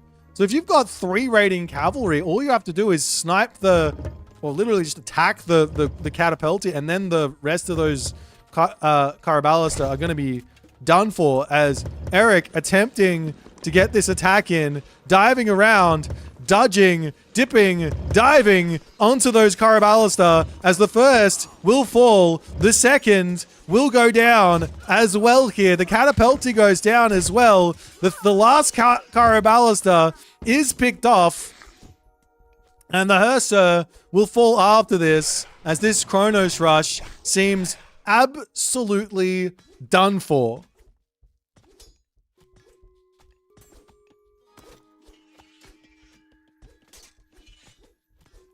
He'll pull back over to the counter barrack. Zapata is going to continue to attempt to make this work. Got to be so careful. That catapulti can turn around and take both of those units there with the right amount of micro. As the Promethean offspring goes down, Eric does pay attention to that one. Pulls back very quickly.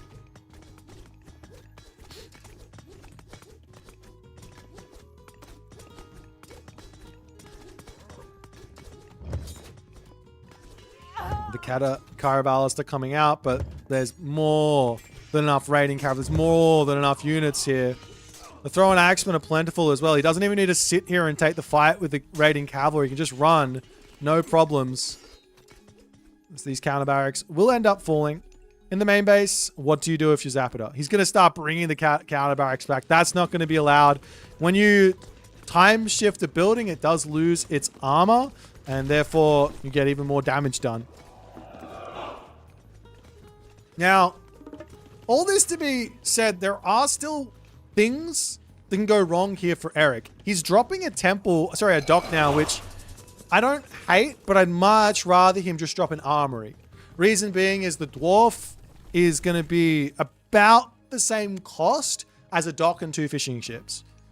Maybe even less. But going into the armory makes a little bit more sense here than all these docks. But then again, getting a gigantic boom off here is perfectly fine and reasonable as well.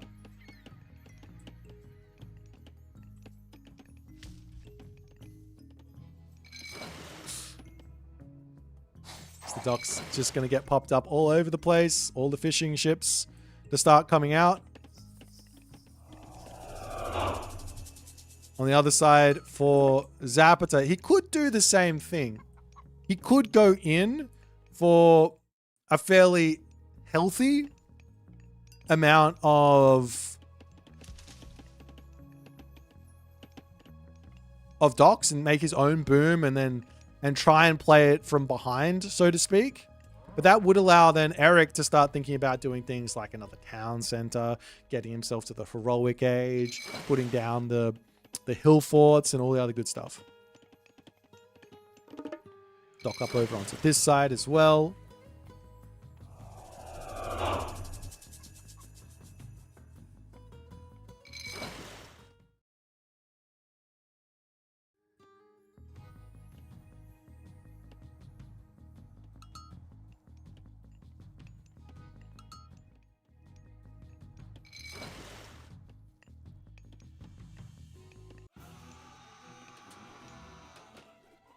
Now, Eric just looking for a little bit of harassment. Don't have to do all too much. Just distractions. Keep the Chronos in his base.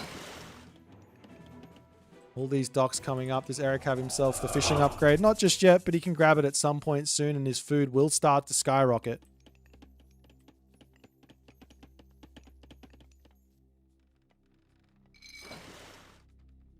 But I really like the way that Eric has sort of capitalized on how hard he dominated the early Chronos rush here. Like, you do have a lot of options on this map to get some economy, but he's just gone straight for the mass dock spammage, and the amount of fishing ships that he's got, he's up to 9 already, but he's got the option to go for how many? He's got the option to go for 16 fishing spots right now. And of course, he has to get the wood in, and then he has to get his upgrades in, but he's got such a amazing time in front of him. And then he can go for the Dwarven Armory and go to the Heroic Age. We are seeing Hyperion in. So there is one more scary part here for Eric to get over before the Chronos menace is dealt with. And that's going to be basically a chaos timing here. The problem is you're probably going to give the Thor like an extra 50 favor in that fight, and that's going to be another Dwarven mine. So he doesn't even need to really worry about it to some degree. As the raiding cavalry can start searching around for maybe picking off oracles and things like that. There's lots of different nooks and crannies to hide them in, from in this corners here over to here, etc., etc.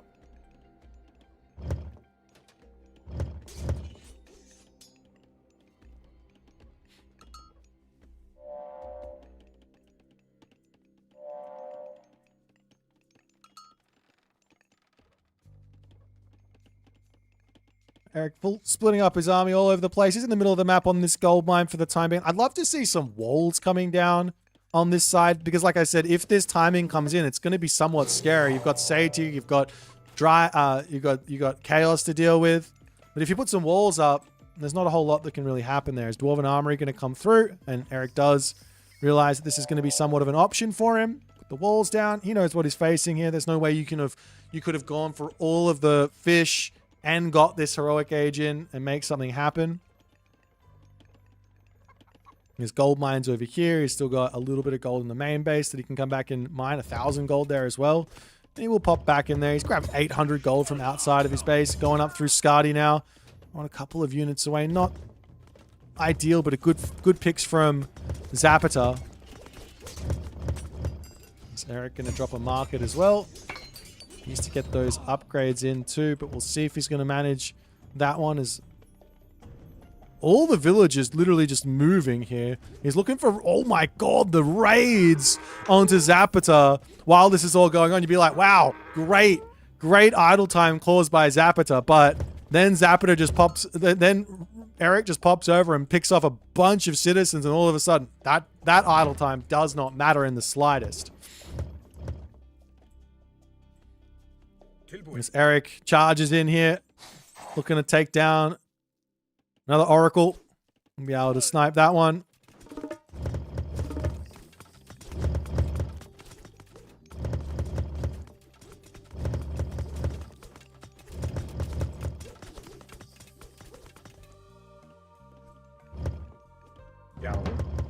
You know, Eric's still searching for anything to attack. Main base citizens here are an option. There's going to be a frost too. We see a palace up from Zapata right in the face of Eric. I mean, building destroyers against throwing axemen generally isn't something that's recommended, but if you've got this amount of counter throwing axemen, maybe you can make it work. Eric looking for more units to just pop in this base. Zapata has got himself only 5 oracles here after all of the raids. And Eric will be aware that there is a palace in his face now. And the question is going to be, can he get out enough stuff to beat this army or not? He pulls back. Effectively, I think he just wants to wait for Chaos to get dropped, and then he'll drop Frost. That's my guess. We'll see if that's going to be the plan. Because Zapata, I mean, Zapata's doing a fantastic job here of just sniping Eric's straggler units. Eric picking off more villagers, though. He's got to get back in and take a fight at some point. The units inside the main base now taking the town center down. And he drops the Frost. I mean, I guess you could ignore the army, try and take out the palace, and then go from there. Because there's going to be a Chaos that gets dropped on this. Does Eric have enough stuff is the big question to take all of this out. I have to imagine he does, even with a Chaos. And then if he splits up the throwing axemen all around this army nicely, then the Chaos can't hit just throwing axemen, and that's going to be another huge win for him. If you drop a Chaos into tons of units, it doesn't last for very long. 10 seconds remaining on the Frost. As, I mean, you kind of just have to, micro this really well. You don't want to be attacking any of the actual units there, but the army here starting the fight. Chaos does get dropped over onto the right side. There's 5.9k versus 4k military resources here as Eric's army diving in. The throwing axemen of Eric. How many? He's got 8 remaining, which does seem to be enough here. As the Herso can dive in and take down those Satyr on the back. The other Satyrs are going to fall too. And Eric seems to be in full command here as another Satyr going to fall over onto this side. More units getting taken down, and Zapata will tap out as Eric manages to survive the terrifying Kronos Rush. Really, that's got to feel like good win for Eric after losing the first one. Don't know what happened in the first one. That's got to be a good win. You come in with a plan. He had the plan. Put the temple on this back position. There's so many different like little locations around the map that you can just hide your temple. Gets away with it. He also got the temple deconstructed, which, if you ask me, that is, if you have 2 Herso out and you got your myth unit out and then your temple gets deconstructed, that's literally an auto win. You drop the Great Hall, you build yourself like a raiding cavalry out, and then no matter what unit the Kronos decides to go for with their counter barracks, you just charge in, you kill it, and you win. Because it can't deal with both the Hearser that you've got and the raiding cavalry out of that stuff, and it's just over. But Eric here, perfectly fine and reasonable. He manages to take the dub. We'll get into game number 3 shortly and see how it's going to go.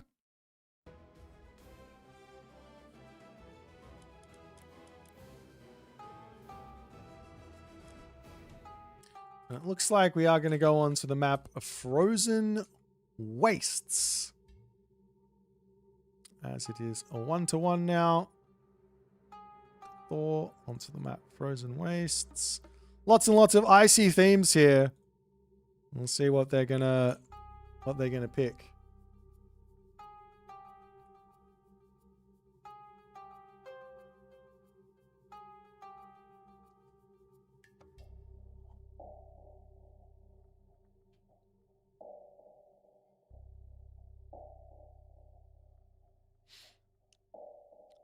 That was supposed to update. Update. Alrighty.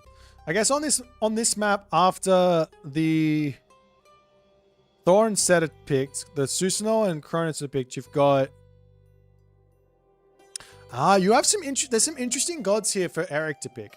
I like Gaia on this map. I think Gaia would be a really nice hidden pick here. Fushi as well makes some sense with the lightning weapons ideas, but then you run into this problem of potentially playing versus Hades, which you might not want with Fushi all too often. Maybe you do, maybe you don't. I don't know. There you go on Neymar. So it could go with Gaia.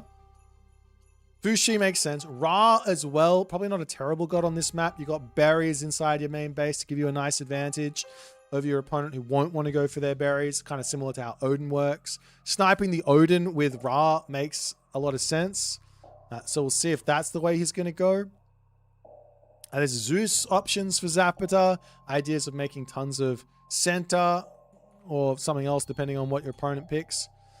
But what do you... I guess Odin makes sense here for Zapata. And if Odin makes sense, then Ra makes sense for Eric, because the Egyptian is always going to be quite good. But then again, if Odin makes sense, Fushi also makes sense for Eric, because you can go with the Chi Yao.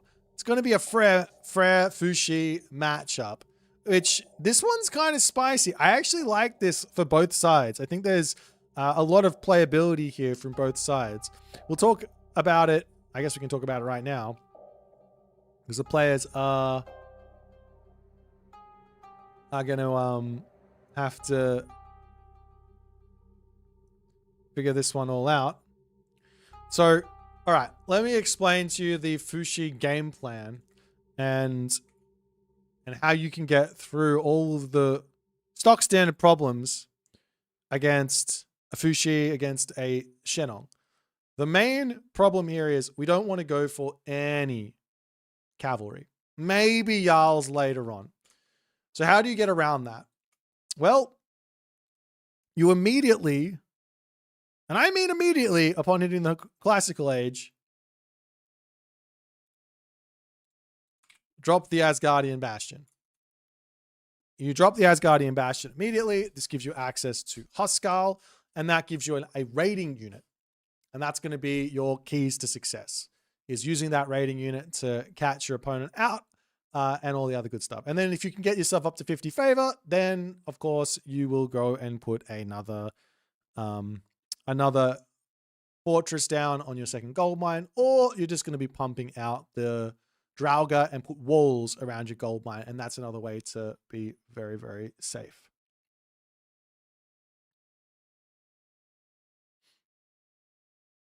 But nonetheless, we'll see what's going to happen here as the players have clicked in, and we will get a little cheeky view of how this game is going to go. The question is, I don't really know Zapata that well. I know Eric well. He plays all the gods, or he plays the gods that he wants to play, obviously. Zapata, what gods does he play?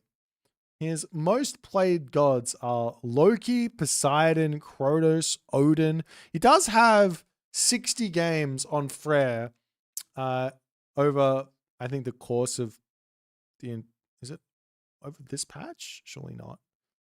Over the course of the Retold's history. So he has got some Frere games getting played. So there's going to be some stuff here. So we'll see how it's all going.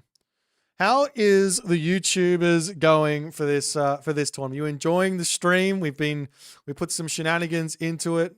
Should be a very, very nice experience over there.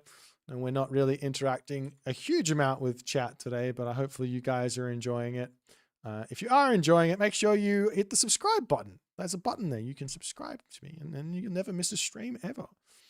Also, for everyone else who is just coming in and hanging out, am I interested in the tournament? What is the tournament? When is the tournament?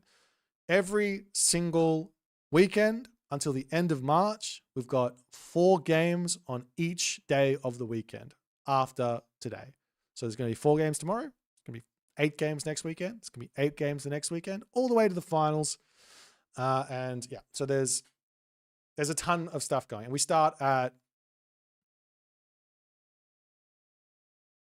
1400 UTC every single weekend.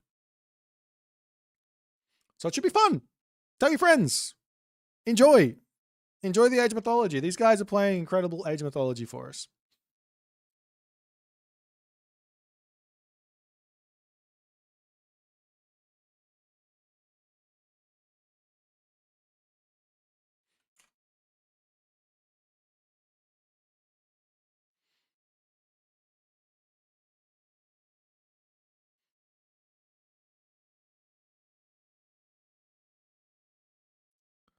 Thanks, Stardust. All right, we're just about to jump into this next game. Off we go. And it is on, wait, what map was it on? Frozen Wastes. Let's go.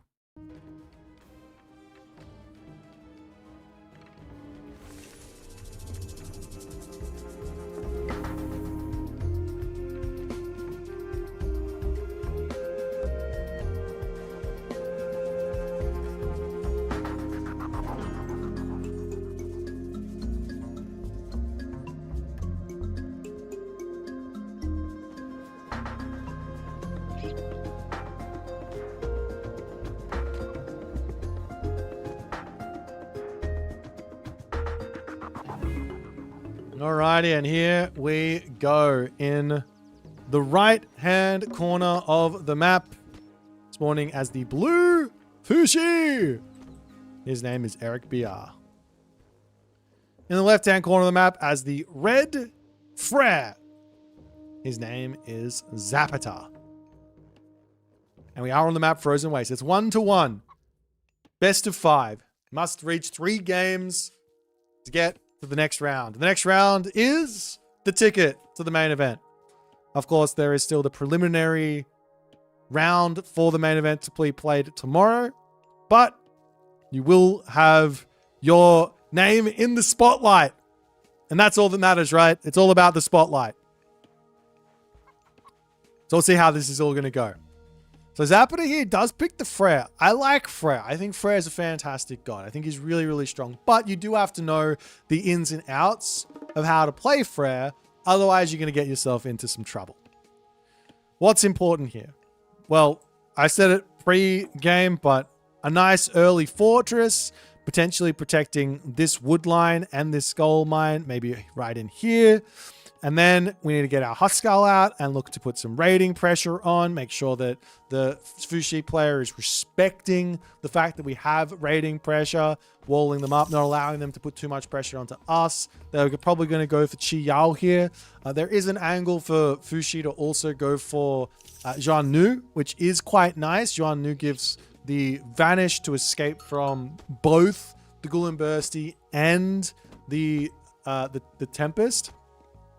So you have that angle, but lightning weapons is another angle to take out the Ghoul and Bursty as well. So yeah, you've got whatever sort of way you want to play here is sort of gonna work.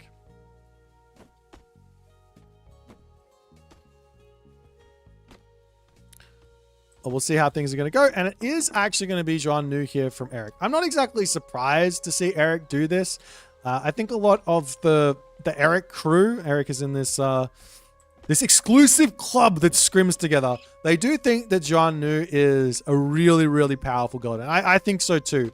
Part of what makes her so strong is this technology in the temple. I'm clicking on the space where it pops up. It's called reincarnation. And this technology gives you effectively 20% cheaper units. Effectively. Of course, you got to lose 5 units to get yourself one back, but over the course of the game, that does effectively mean you have 20% cheaper units. On top of that, you've also got divine books, which means now we've got not half price, but cheaper double buildings. Like our production, we don't need as much. You can get away with 1 military camp, 1 archery range. I can't remember what it's called. In the classical age, you get divine books. You would put the attachment onto it, and it's going to be really, really powerful. So we'll see how things are going to go here for Eric, and we'll see what Zapata's plan is going to be. He does get pushed off of the hunt already. This is not ideal. If you're ever playing as Frere, you want to make sure that the animals are dying close to the towns, and especially versus China. That one's brutal there. As this position gets walled off, Eric is going to be pulling back. You have to be careful with the pioneers. This is really, really clever stuff from Eric if he does pull back. Why? Because all the pioneers in the world here, 5 of them, they can just get chased down. If you have 3 or 4 Hersa out, which Zapata probably should have. He's going to be dropping a longhouse straight away. I want to see this god power getting dropped like very, very early on. Even if you put it here, it's fine. Like just somewhere. This is the ideal spot is here because it protects the wood villages a little bit as well. Maybe up onto the top here. I don't know. But you want to get that down quickly for Huskar. No sense in holding on to it. There really is no sense in holding on to it. I tell you that much. The Draugr getting sniped is gigantic. Big, big find for Eric. As he does get himself the machine workshop out. He spotted the longhouse. He knows the only thing that comes out of longhouse is infantry. So we're going to start making fire archers. Of course, you want the fire archers anyways to deal with the Hersa. Eric is kind of overstaying with these pioneers though. 4 speed. This is 4.8 speed. The Hersa will chase him down. Will take him out. Machine workshop. Yeah, that's right. Sorry. My bad.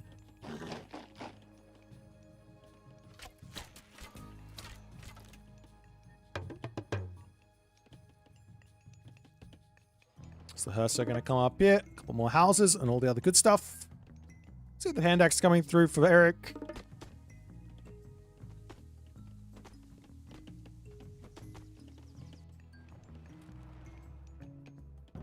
Another longhouse for Zapata. He's making raiding cavalry. This is something that I would personally advise against. I advise against making raiding cavalry versus Fushi. Doesn't matter if they go for... but you will pick off some fire archers here. This is a nice find. Yeah, that's a nice find. A couple of kills early on. Get a little bit of favor in and a couple of kills. You'll have to bail on this. The reason I advise against raiding cavalry is because halberdiers are just really, really strong. And it's super hard to actually get onto that back line. Whereas if you go for Huskar, yes, the fire archers have somewhat of a bonus versus the Huskar. But halberdier aren't going to be good. If the Huskar get on top of the fire archers, they're going to be able to actually kill them. And you do have an angle to play for there.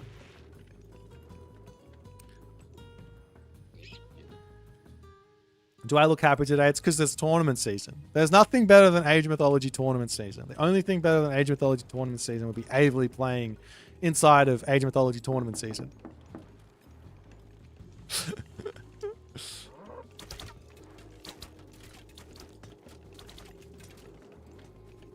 Couple of Sky Lanterns coming in as the Asgardian Bastion does get spotted there. There goes the Gullen Bursty. You can just drop this. Put the Vanish down. 0 losses on the run away. But Gullen Bursty out. That's big. That's big for Eric. He's going to lose a lot of units on the runaway. Did he get himself reincarnation? Not just yet. So he could have gotten a lot of this, but that's a nice little advantage there for Zapata. A nice little advantage. He's a nice advantage for Zapata. He gets some kills. He gets himself the Asgardian Bash and gets some value out of his stuff. He will have to be thinking about how he's going to secure this. But look at this. He's at 40 favor. The cost to get yourself up a second Asgardian Bastion is 60 favor. 50 on the recast and 10 on this technology that's a must grab. It says 100 here, but you would never pay 100 favor for this, the bash. You just get the upgrade. Just get the upgrade.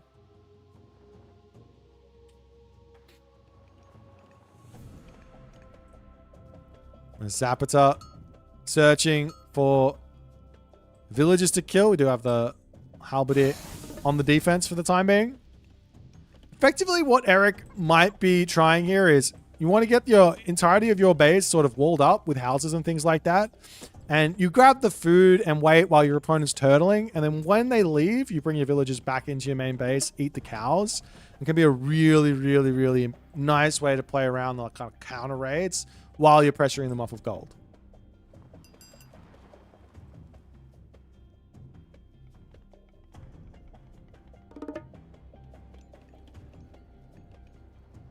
Skipan. Zapata out into the middle of the map here. He might not want to take this fight, but I actually think he might even win it. He's got 7 Huskal. Like, what's Eric gonna do versus those? Nice shoot and scoot micro here. The Huskal diving in. It might have to be a vanish angle here as the Huskal come through. Nice little front lining there. But the Huskal going to continue to come onto the back line as Eric is just going to shoot and scoot forever here, it seems. The Chillin does end up falling. Zapata is in full pursuit here. Full attack and send. Does he have enough is the big question. I mean, it's hard to tell what's going on because the Chillin are just healing everything up. And it does look like Eric manages to win this fight. Maybe not quite enough stuff there from Zapata, but also the micro from Eric, incredibly good. Great shoot and scoot keeps the Huskal off of the front, the fire archers as the dwarves have snuck up onto this gold mine. Now there's the favor to grab that next hill fort, but where do you go with it? And all these raiding cavalry not in the fight there as well. They would have been a nice help to come in onto the back line, but not doing it. As the dwarves all pushed off, and Eric now in complete control.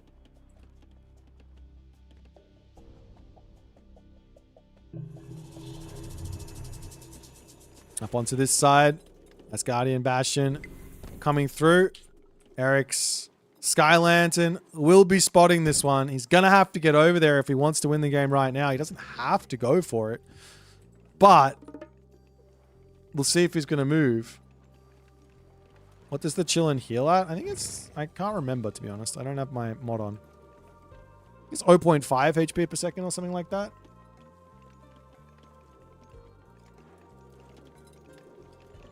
Zapata 10 seconds away from this Asgardian hill fort as Eric finally making his way in. 5 seconds remaining here. I don't think he's going to be able to win this fight. And Zapata does manage to get through this. However... Eric here decides Heroic Age and New Bar is going to be the god of choice. So this comes with it the Drought God Power, which in combination with the Great Flood or... But yeah, well, in combination with the Great Flood, which Fushi has, right? You can kill off pretty much anything, right? You can use it on the main base, kill off everything. Or you just drop the Drought here and you get a good fight to come through and you take out the Asgardian hill fort, live the dream.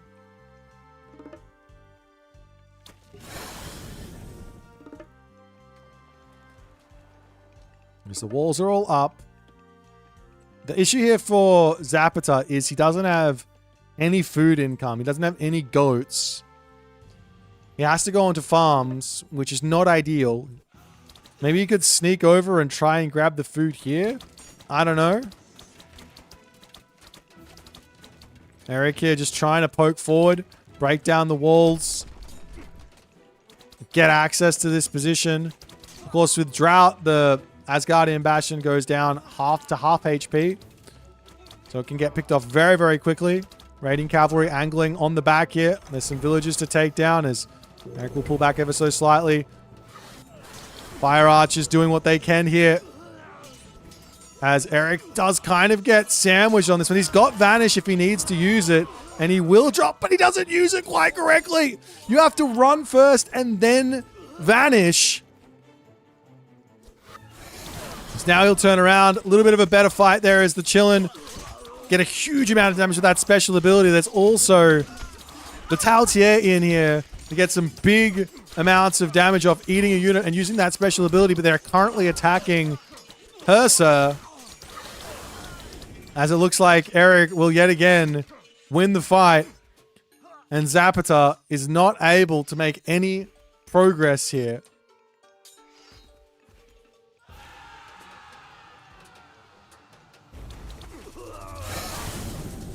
So there go the Asgardian Bastion with that Drought to take this position out, and Zapata does decide to tap out on that one as Eric claims game number 3. Unfortunately, I think Zapata, while going for that second fight, was probably the right idea to get the favor up, to get this Asgardian Bastion down, to secure this gold mine. I think he had idle military. Let's actually take a look at it. Look at the military differential. It's close here. When they took this, when Zapata took this fight, it was close. And I think Zapata's army comp was a little better, but there was just a lot of units that just weren't in the fight. If he takes the fight with everything, with the raiding cavalry to hit, all of a sudden, instead of Eric flatlining here and not really losing anything, he probably goes equal on the fight. And going equal on the fight as Norse is what you want. Of course, winning the fight is better, but you're not going to win a fight at this stage against these level of competition. You want to take the fight, equal fight, get yourself the favor spend on whatever you want, either Draugr or the Asgardian Bastion here, and then go from there. But unfortunately for Zapata, he's not able to make it work. Eric gets the dub. We're moving to game number 4 and see if Eric can take it in 4 games or if Zapata has some fight left in him.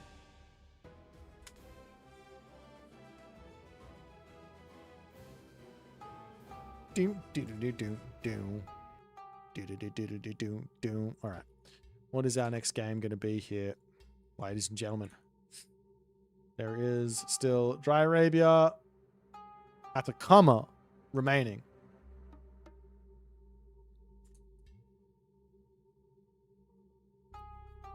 And it's going to be a Gaia versus Hades. On what map? On Atacama. Well, I like the Gaia pick on this one. This one makes a lot of sense from Eric. Okay. Atacama. Gaia versus Hades.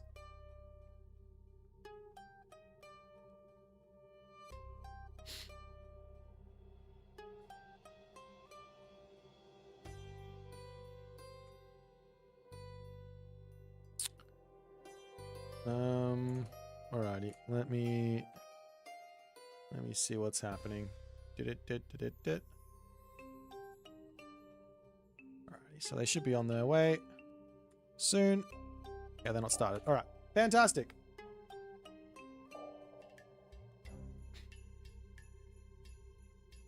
I need to give a win over to Eric, I think. Alright, so after all is said and done, Eric up 2-1. 1 win from getting to the secondary stage of the tournament.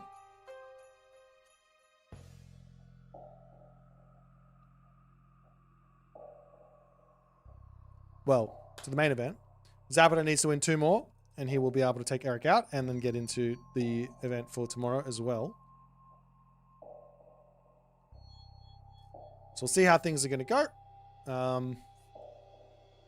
Gaia versus Hades is somewhat of a tricky matchup, but I do think that lots of stuff can go wrong for both sides. Lots and lots of stuff can go wrong for both sides. So you got to be very, very careful on the whole thing. But on Atacama, there's lots of pressure. So one of the things that Hades can often do is get a lot of value out of peltasts in this matchup. And on the map Atacama, the Hades player is going to run out of wood pretty quickly. And then you can put pressure onto the wood lines, and then you're going to be able to prevent the Hades player from winning the game like that.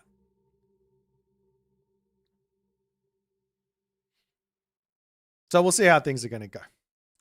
We'll see how it goes. It should be a fun game nonetheless. I do like this one. I think like there's a lot of like little nuances with army control that is super important on the Atlantean side and on the Greek side. If the Greek player can really micro, and I mean like really micro, life gets pretty challenging for the Atlantean player. I'm yet to see anyone really be able to do it.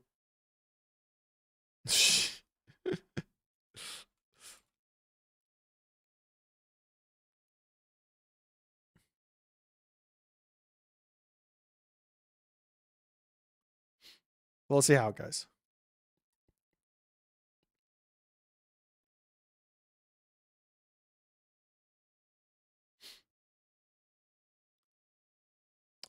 How many Demeter picks today? I haven't seen any yet, unfortunately. I was kind of hoping I would. I did see one player pick Demeter in the draft, but not in the actual game. So we'll see. There might be some. I imagine we'll see some Demeter at some point in the tournament, or it's just going to get banned out. I feel like it has to be seen at some point. Someone's going to work it out, or someone's going to want to try it. Maybe. I don't know. I could be wrong on that. Anyways, we got ourselves our next game here. It is going to be on Atacama. I'm just reminding myself that I had some issues on this one before. It should be fine. Okay, this should be fine. Let's go into game number 4. Atacama is the one. Guy versus Hades.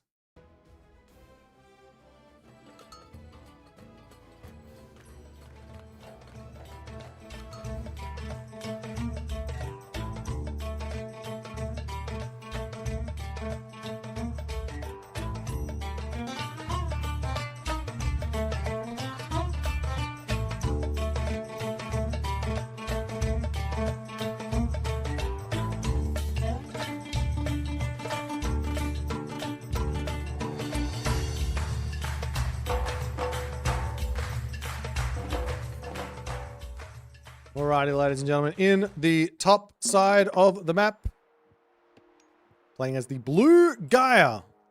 His name is Eric BR. 1 win from his first ever main event shenanigans.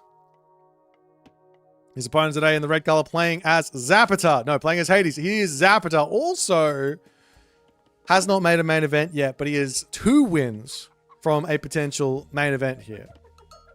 Temple coming up quickly for Zapata. He wants to go in for the early Vaults of Erebus build. This has been a stock standard for a long time. We have seen some players fiddling with playing some other types of strategies within Hades, going for later Vaults of Erebus, going for more early aggression.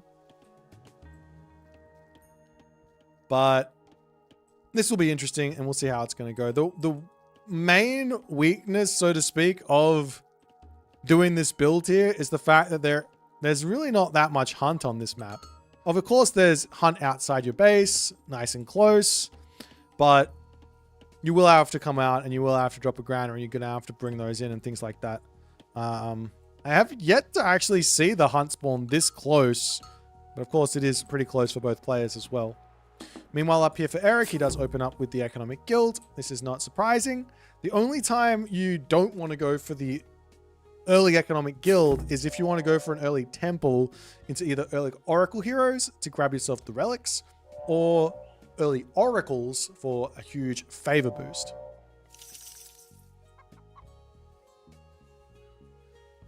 Got some relics on the map. We've got the Feather of Bafang, Human soldiers do a little bit more damage to buildings. We've got the Chariot of Sibel. A couple of early lions can be a really, really big help for whoever grabs them. It's one of the best relics in the game. Kobash of Horus as well. Bonus damage versus myth units is going to be interesting. And finally, the Jade Hair improves myth unit speed. Funnily enough, I kind of think the way to play this from Eric is going for Oceanus, which is like standard. It looks like he's going for a fast second town. Maybe he's not. Maybe he's going for a second town set. I don't know. But what would be going through my brain here is my opponent's playing Hades. Let's go Leto here. This is a really, really cool kind of like pseudo one town center map. It might not seem like it. You've got a town center here with some back hunt, but the gold is all forward. You're not going to be able to secure that second gold mine. So a mass automaton strategy would be really, really scary for a turtling Hades player. Of course, we're not seeing that. We're going to be seeing the Oceanus, and we are going to be seeing the Athena here from Zapata. And we'll see which way Eric wants to go, but he's hit the second age. And to me, yeah, this is just looking like a town center grab. He's got hunt here. He's got food over here. Plenty of food on the back town center. There's no problems to go for something like that. As his oracles are going to get slowly sniped up.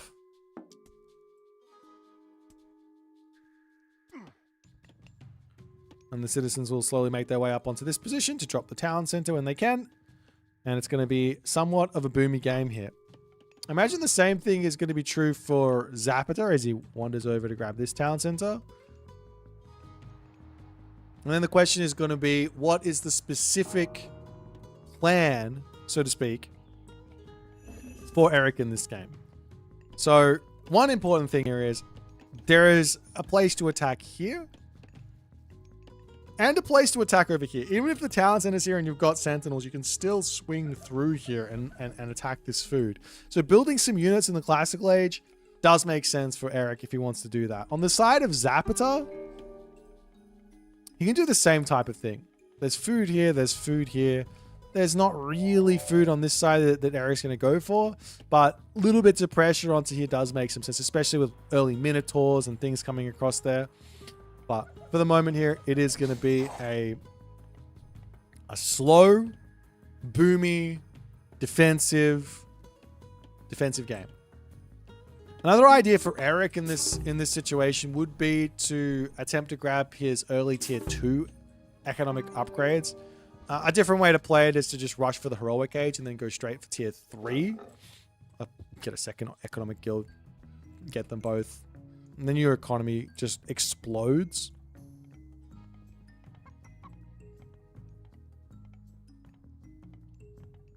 And now we've also got the Caladria to come through. This is going to be a little bit of nice early game scouting. So the heroes are going to desperately attempt to hit the Caladria, but she is perfectly content with flapping around and just seeing what's going on. These are really, really important. As a military barracks comes out, these are really, really important little things that these players do. You try and get as much information from your opponent as you possibly can. You could probably predict here that Zapata wants to go for a fast heroic. You could probably predict that. No military, 2 TC fast heroic here. Your opponent goes 2 TC, you go 2 TC fast heroic.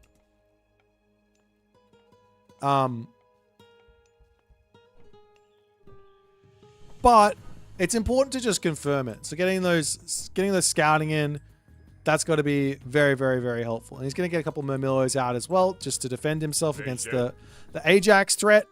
Here are Murmillos to come through as well. Random citizen hero coming in. Can turn around and actually shank the Minotaur as well. As this mana attempting to get it up, is not quite able to do so. Get the burst heal off. As a Caladria does end up going down. Nice snipe there.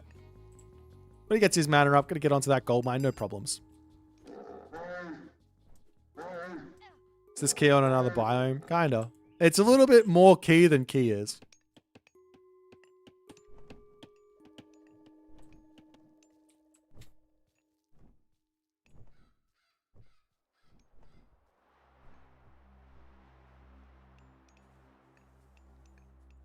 But for yeah, like this is just gonna be a map where we sit back and we just enjoy the scenery. I'm not gonna lie, there's gonna be little skirmishes here and there, but when both players opt into playing a 2TC boom game, guess what? We 2TC boom. They both want to play this way. Here's the other thought. Eric could go for Thea, Hecate here, and just like mass out a ton of oracles in order to go for like 3 Hesperids trees. That's another real cool way to play. The like other alternatives for Hades don't really exist. You can't go, oh, I'll just put some villagers on favor here and then we're going to get our economy going a bit better, or we're going to get more population in. It doesn't really... Maybe you could throw the villagers on early and start working towards a second plenty vault already. Maybe. But realistically, you don't have a huge amount of options. You just sort of play defensive, get your fortresses up, make sure you don't lose on any gold mines. In fact, I'd love to see Zapata already on this gold mine. This is something that every second town center player needs to get in their bag of tricks. Your opponent goes 2TC, go and grab the aggressive hunt. It's fine. They can't come and attack you. Or maybe they can a little bit later. But right now, Zapata could have eaten all of this hippo and then he could have come back onto this food. Right now, Eric's got an army out. He can go and attack. Both players going heroic age, but Zapata doesn't have any real military to defend himself. But Eric has not spotted that this is going on just yet. He's getting harassed by the Golden Lions again, which is just going to be a bit of a shank and then no more problems.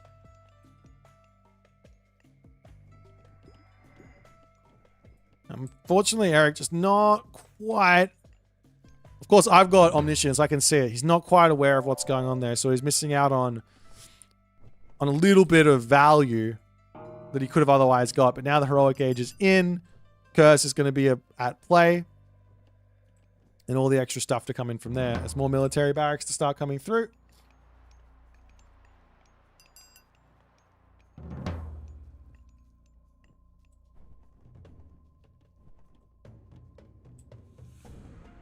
Zapata going to be looking for a little bit of aggression here as he moves forward. Does Eric have his upgrades? Yes, he does. He's already up to tier 2. I wonder if we'll go straight for tier 3 or not. It's a little bit greedy considering where he's sitting on the map. He does need to get some units in. The army of Zapata has not shown itself just yet. Staying just outside of this position. Now coming in. Eric not paying attention just yet. Gets hit. Trying to dive for the mana here. And he does drop one citizen. Not the end of the world. But he's going to have to escape with this. Does he have himself the channels upgrade? No channels upgrade just yet. Citizen on the back going to be getting sniped. Palace coming through for Eric here as well. This is a really nice little timing from Zapata. He's also got Curse, so that's going to hurt even more as Eric trying to get himself up the palace. But all of the Qualifiers to come through is somewhat scary for Eric. Another citizen getting sniped up the top. As Eric says, okay, time to take the fight. He does have an equal military situation. Curse to come down. Can pull away, rebuild some units, and sort this out. Stymphalian Bird getting picked by the heroes of Zapata here. Zapata's also got Restoration at the moment as well. But his army not looking the best versus these Qualifiers as the Carnivora gets dropped down in here. The Caladria also getting the heals off as the heroes quickly making short work of those. With Hero Qualifiers on the back, or a Hero Qualifiers on the back, trying to get in here as it looks like Eric... he should be able to come away with a win on this fight. Nemean Lion goes down.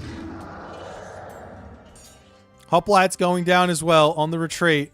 And these units are going to take so much damage as Eric can just literally chase them down. Does not need to care all too much about trapping them. He just does so much damage. And Zapata, while he picked off a couple of citizens, has lost a lot with that attack. No restoration in on that one either, though.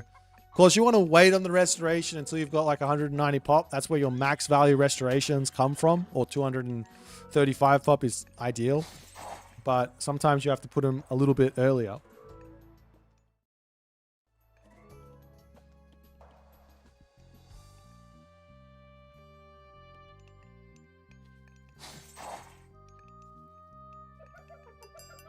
Qualifiers running straight into Eric not paying attention. He gets stunned in onto that side, dropping a handful of units, riding straight over onto the gold mine for a little bit of economic damage. He needs to get some revenge attacks in to keep his economic lead intact. Picks one Vil, gonna have to leave and go elsewhere as the rest of these units can start moving in and attacking this position as well, while Zapata's army tries to deal with the constant raids that these Qualifiers are going to be throwing in onto him.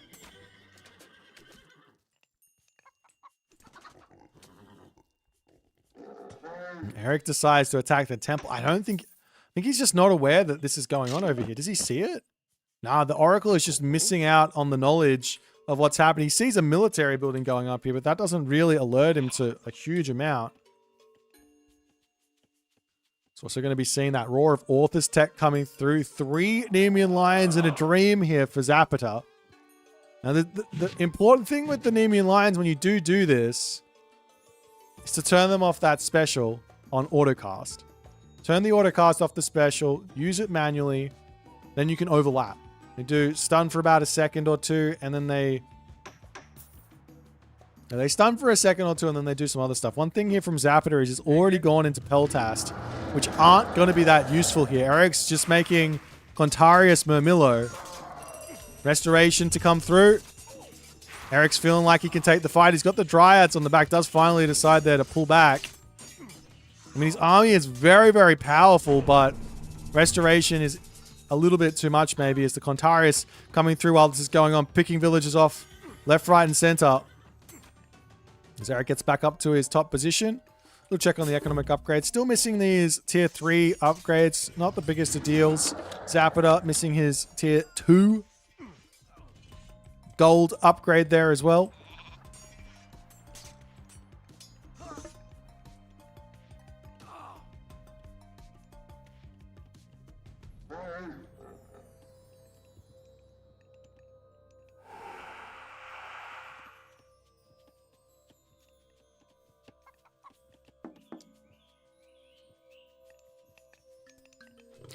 Onto this side, a couple of lions getting picked off.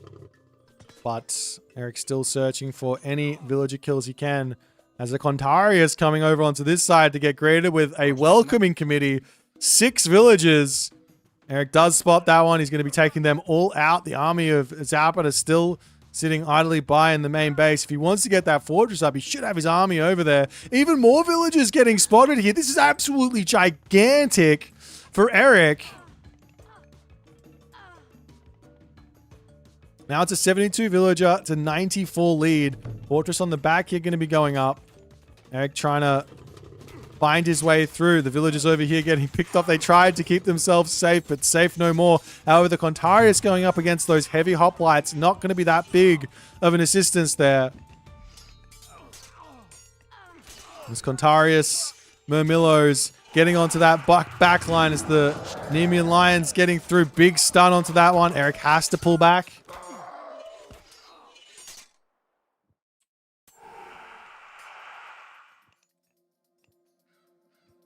Now Hephaestus come through for Zapata. So he is getting what he wants here. While he's lost a lot of villages, he's fallen behind. Eric's on 3 town centers. Zapata has gotten what he wants. 2 gold mines, a mythic age, and a dream. Now, Eric, on the other hand, one of the most important things with Gaia and Atlantean in general is getting up your palaces. You want to just basically every single gold mine on the map that you have access to, you want to put a palace on. It's a very stock standard secret to Atlantean success. If you can do that, that's going to be good. It allows you to make yourself fanatics in the late game. Destroyers as well are really, really good versus Greek.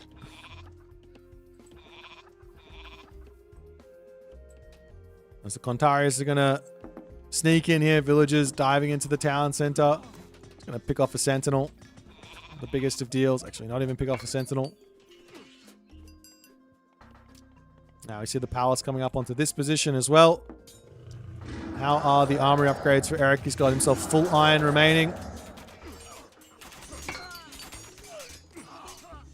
There's Eric's mass Murmillo army. Really, really nice switching here from Eric between overly making Contarius and then overly making Murmillos. Catching out this army nicely. It's Hoplite, Toxote, with a handful of Toxote and Peltast. Of course, you need the Hoplites to deal with those Contarius, but the Murmillos take everything else out here nicely.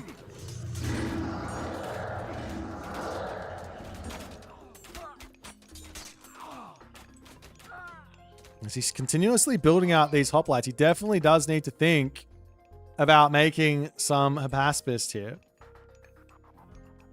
But Hephaestus is about to hit. Zapata did get himself bronze weapons, so it's not a huge value boost for him. Eric, on the other hand, has already got himself full bronze, so not the biggest of deals. He's going to continue to try and push through here. Another restoration in. Eric says, get me onto the backside. I can't believe he's actually trying to take this fight during the restoration, but he's feeling like there is a bit of a go button to hit here. 7.1k military value for Eric to 4k for Zapata, as the Atlantean army looking very, very powerful here.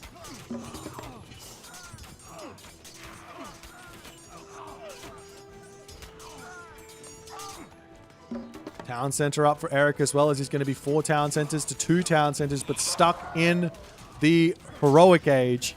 You do have to come over. You've got to be pushing off the gold mines. Beautiful palace on this left side to control this gold mine.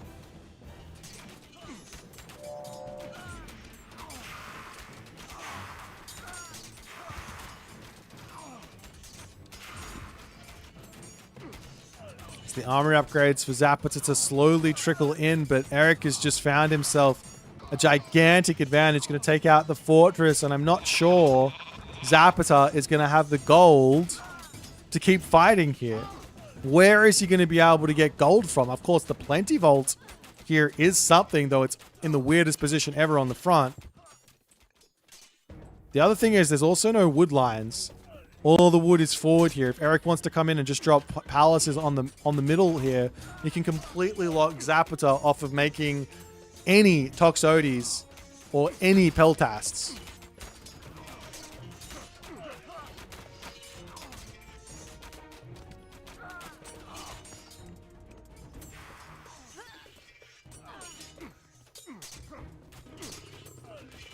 The destroyers doing what they can over here. We've got ourselves another Carnivora up onto the top.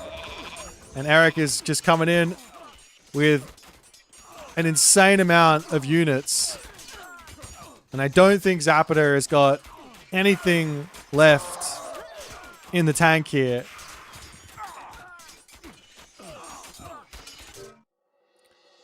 And Zapata will tap out. And Eric, for his first time ever, managing to make it into the main event here. Gets the dub 3-1. Congratulations to one Mr. Eric BR. Unfortunately for Zapata, that is the end of his tournament run. We will be seeing Eric tomorrow. I believe he is facing up against Illuminati, who I believe has knocked Eric out of some of his qualifying runs before. So it's going to be a very, very interesting matchup there for them. See how they're going to go.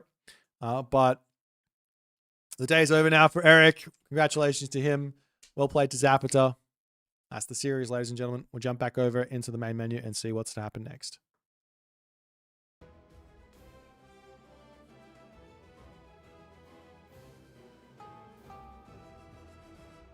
Alrighty. We might be finished today. Let me just have a quick look and see if there's any other games going. Looks like Pool 2 is finished. Pool 1 is finished. Pool 3 is finished. And Pool 4... Oh, Pool 4 is still going. There's Izumato and Asems. We might jump into Game 5 between those two.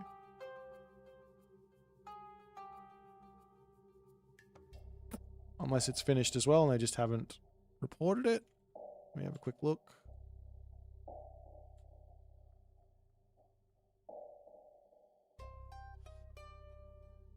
Nope. Looks like they're done as well. All right, if that's the case, unfortunately, that's us done for today. I'm casting game 5, but pause for 5 minutes. Oh, is it there? I don't have the link, so I can't get in there.